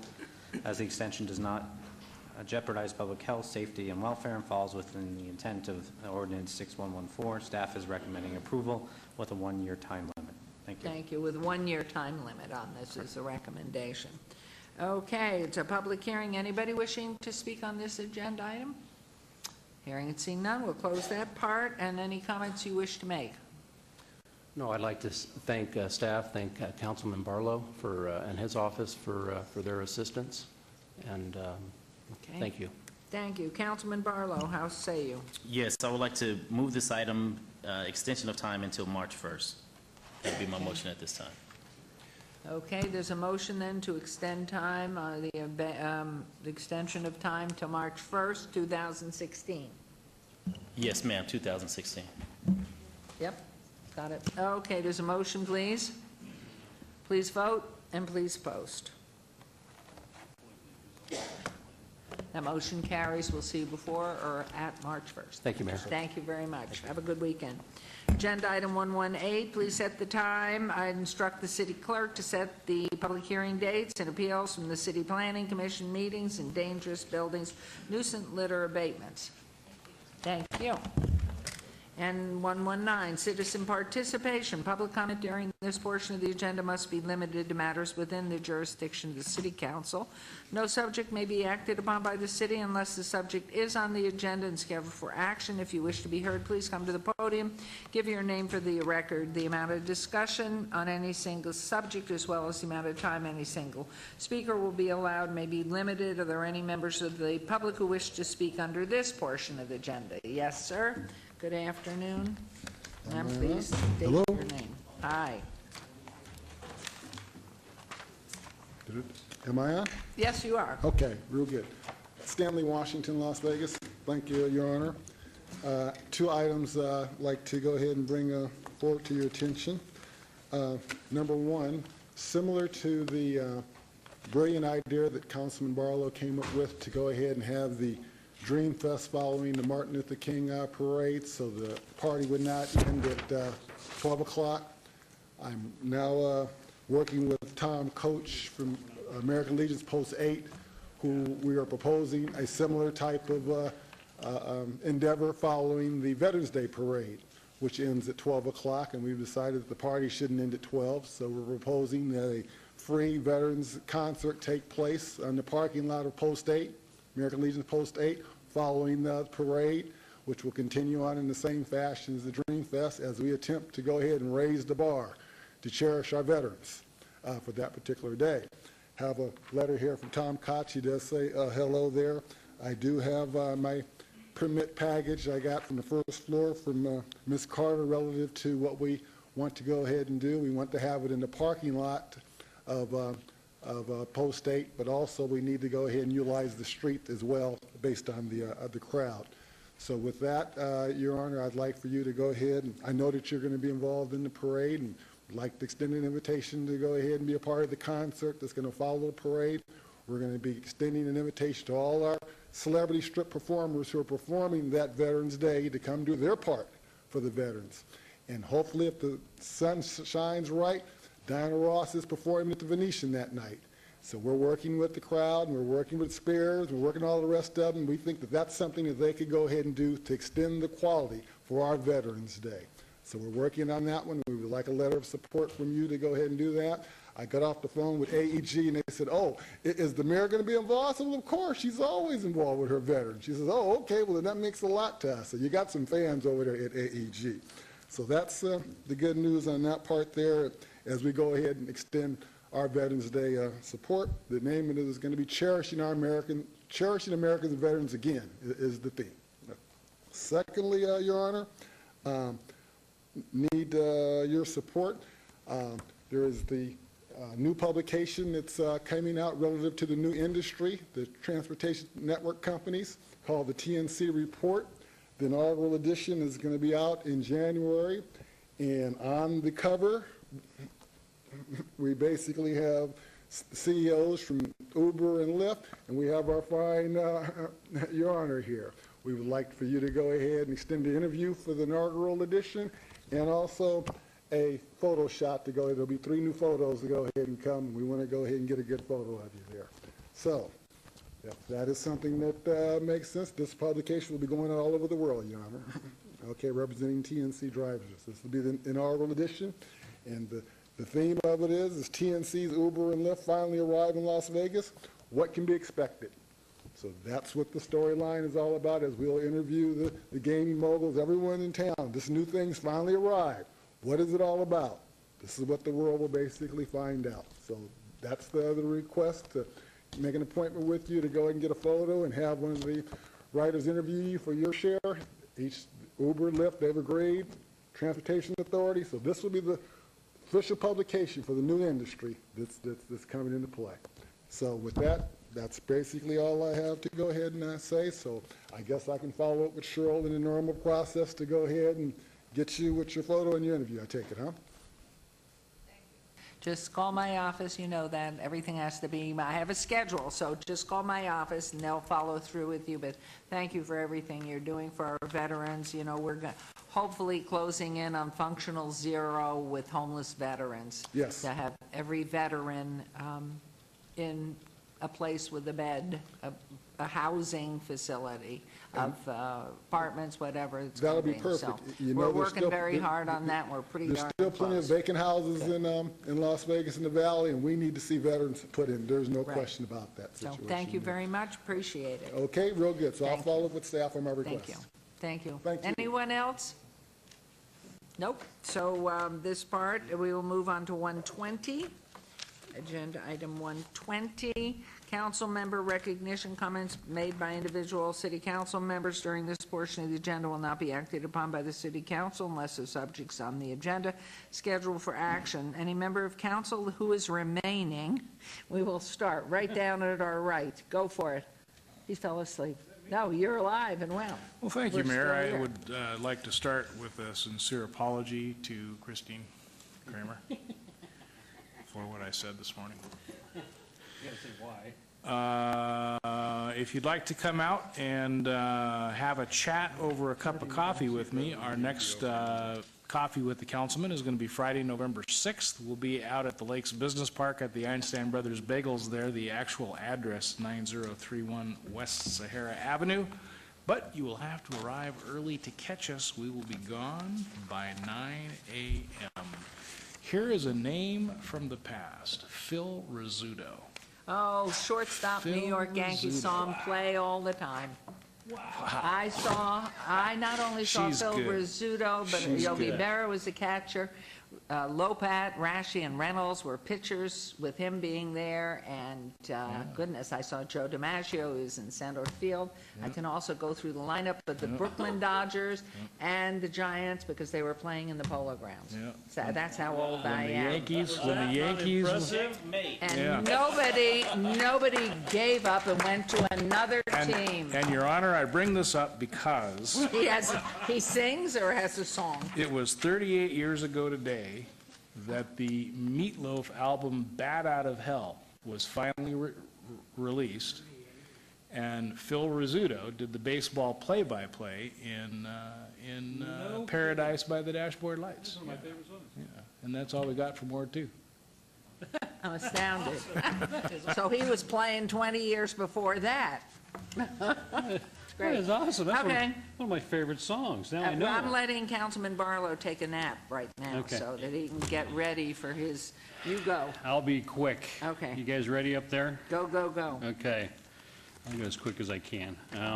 This is a photograph of me at Kitty Ward Elementary School. A couple of weeks ago, we celebrated National Fossil Day. So we were out there digging up bones, and you see that bone sticking out of that dirt pile right there. So I had Josh Bondi Professor Josh Bondi from UNLV with me, as well as Superintendent John Burpee with the National Park Service. So we had a blast out there and threw some dirt around and let those kids whack each other with the shovels. That's what it almost came down to.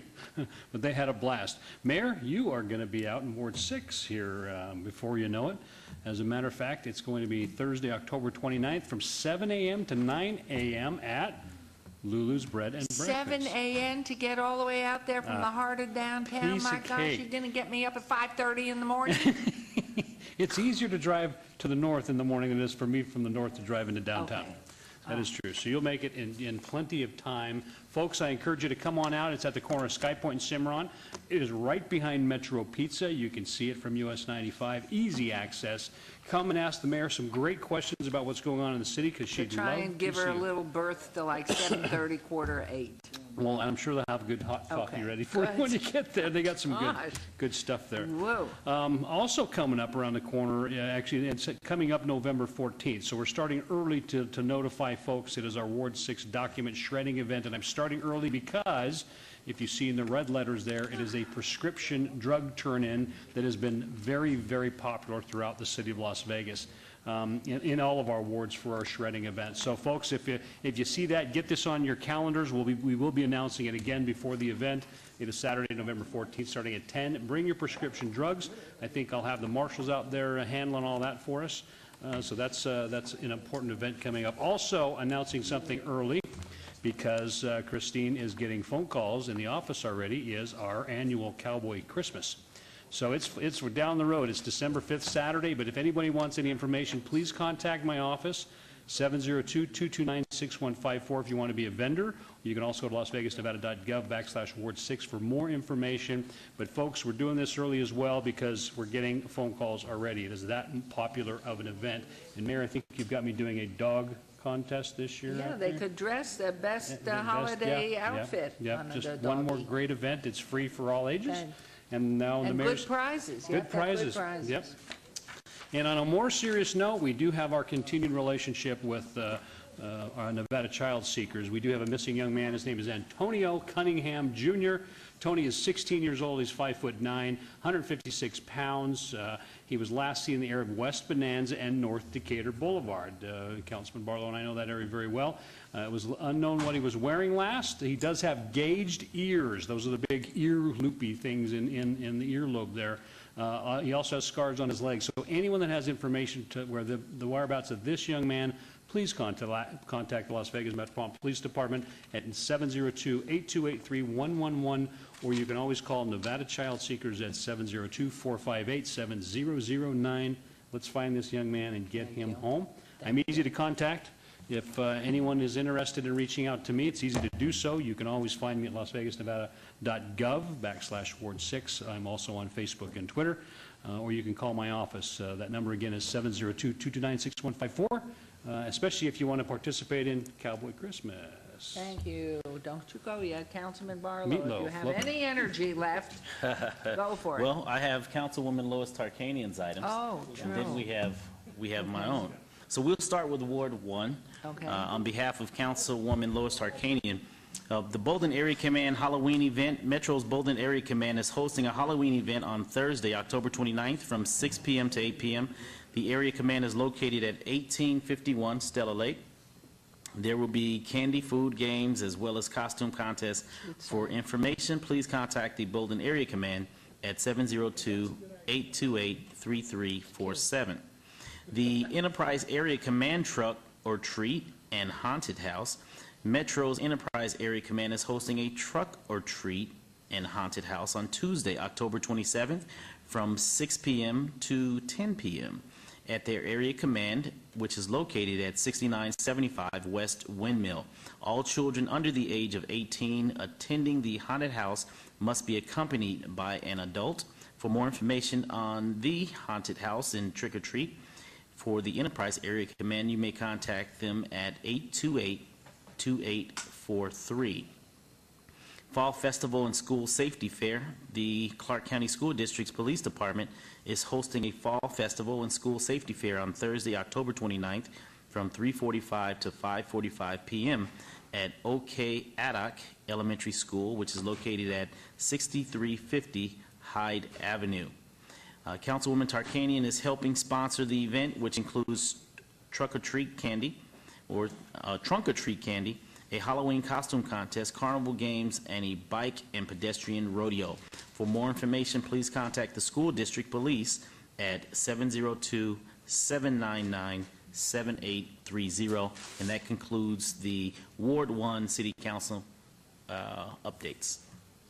And moving right along into Ward 5. And moving right along into Ward 5, on October 24th through the 25th, the Las Vegas Intertribal Veterans Powwow. The City of Las Vegas will host and co-host the 10th Annual Las Vegas Intertribal Veterans Powwow at Lorenzi Park on October 24th and the 25th. This event will honor veterans. Organizers will present the Warriors Medal of Valor to attending veterans for their service to the military. Please call 702-443-3719 for more information. And on Thursday, October 29th, from 6 p.m. to 8 p.m., Safe Fright Halloween Carnival taking place at the Doolittle Community Center. Families are invited to join in on the fun, games, refreshments, jump house, and more. There will also be a costume contest for the best dressed family. Please call 702-229-6374 for more information. On Thursday, October 29th, from noon to 2 p.m., the Doolittle Senior Center will be hosting their Senior Ween Halloween costume contest. However, only those 50 plus, age 50 plus, may participate. You must have a City of Las Vegas Senior Program membership to participate. The Doolittle Senior Center is located at 1930 North J Street. And for more information, please call 229-6125. Please come out and enjoy this afternoon of fun, games, and music. And special guest judges will choose the best costumes. On Thursday, October 29th at 11 a.m., the Las Vegas Senior Center, which is located at the corner of Bonanza and Las Vegas Boulevard, they will be hosting their Halloween party and luncheon. And also, you must be of the age 50 plus. Registration opens September 1st. You must have a City of Las Vegas Senior Program membership to participate, so make sure you contact them at 229-6454 for more information. And of course, as Mayor Pro Tem Councilman Ross stated, you may also follow me on social media, as always, and you may find me on Twitter, Facebook, and also on email. So feel free to reach out to me by way of email as well, or log on to my website at lasvegasnevada.gov/Ward 5 and sign up for my e-newsletter to find out what's happening in and out of Ward 5 throughout the week. Or you may just contact my office directly at 702-229-5443. And that concludes the update from Ward 5. Thank you, Mayor. Okay, thank you very much. Thank you all. Just very quickly, please tune in to Hello Mayor, the show that I have every third Monday of the month. We will be broadcasting live again next Monday, November 16th. We just did one this week with Brad Jerbick and a busker, Adam Flowers, who is a busker on Fremont Street Experience, trying to bring an update to everybody about what's going on with heady issues in Las Vegas. I've had Sheriff Joe Lombardo on before with Reverend Fowler, and we're having new people coming on board on the 16th, and new programs set up by Metro. And we have a new officer by the name of Mr. Robert Plummer, who is born and raised in Ward 5, and he is the new commander of Bolden Area Command. So he's going to be on as well. And then this Saturday, oh my goodness, this Saturday, oh my gosh, getting up for you, I can't believe this. My 15th time in Walking for Alzheimer's. Soon I'm going to have it, but at this point, please join me for the 15th time at the Las Vegas Walk to End Alzheimer's. This time we're moving again, and the new location will be at Town Square. And registration will begin at 7 a.m. with a ceremony at 8:30 and the walk commencing at 9. You may also register online for this at act.alz.org. So this really is a good cause, and all the funds, you know, we have the wonderful Cleveland Clinic, Lou Ruvo Institute for Brain Health, and that's one of their primary focuses. And then on Tuesday, the 27th of October, something's very exciting is going to happen downtown. At 11 a.m., we're celebrating the groundbreaking of our new Nevada Supreme Court building.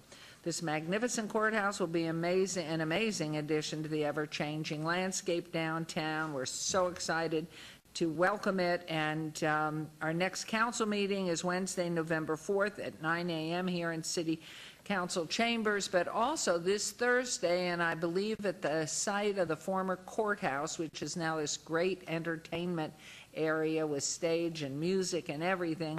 We're going to be doing something for the Runnin' Rebels and I'm not sure of the time.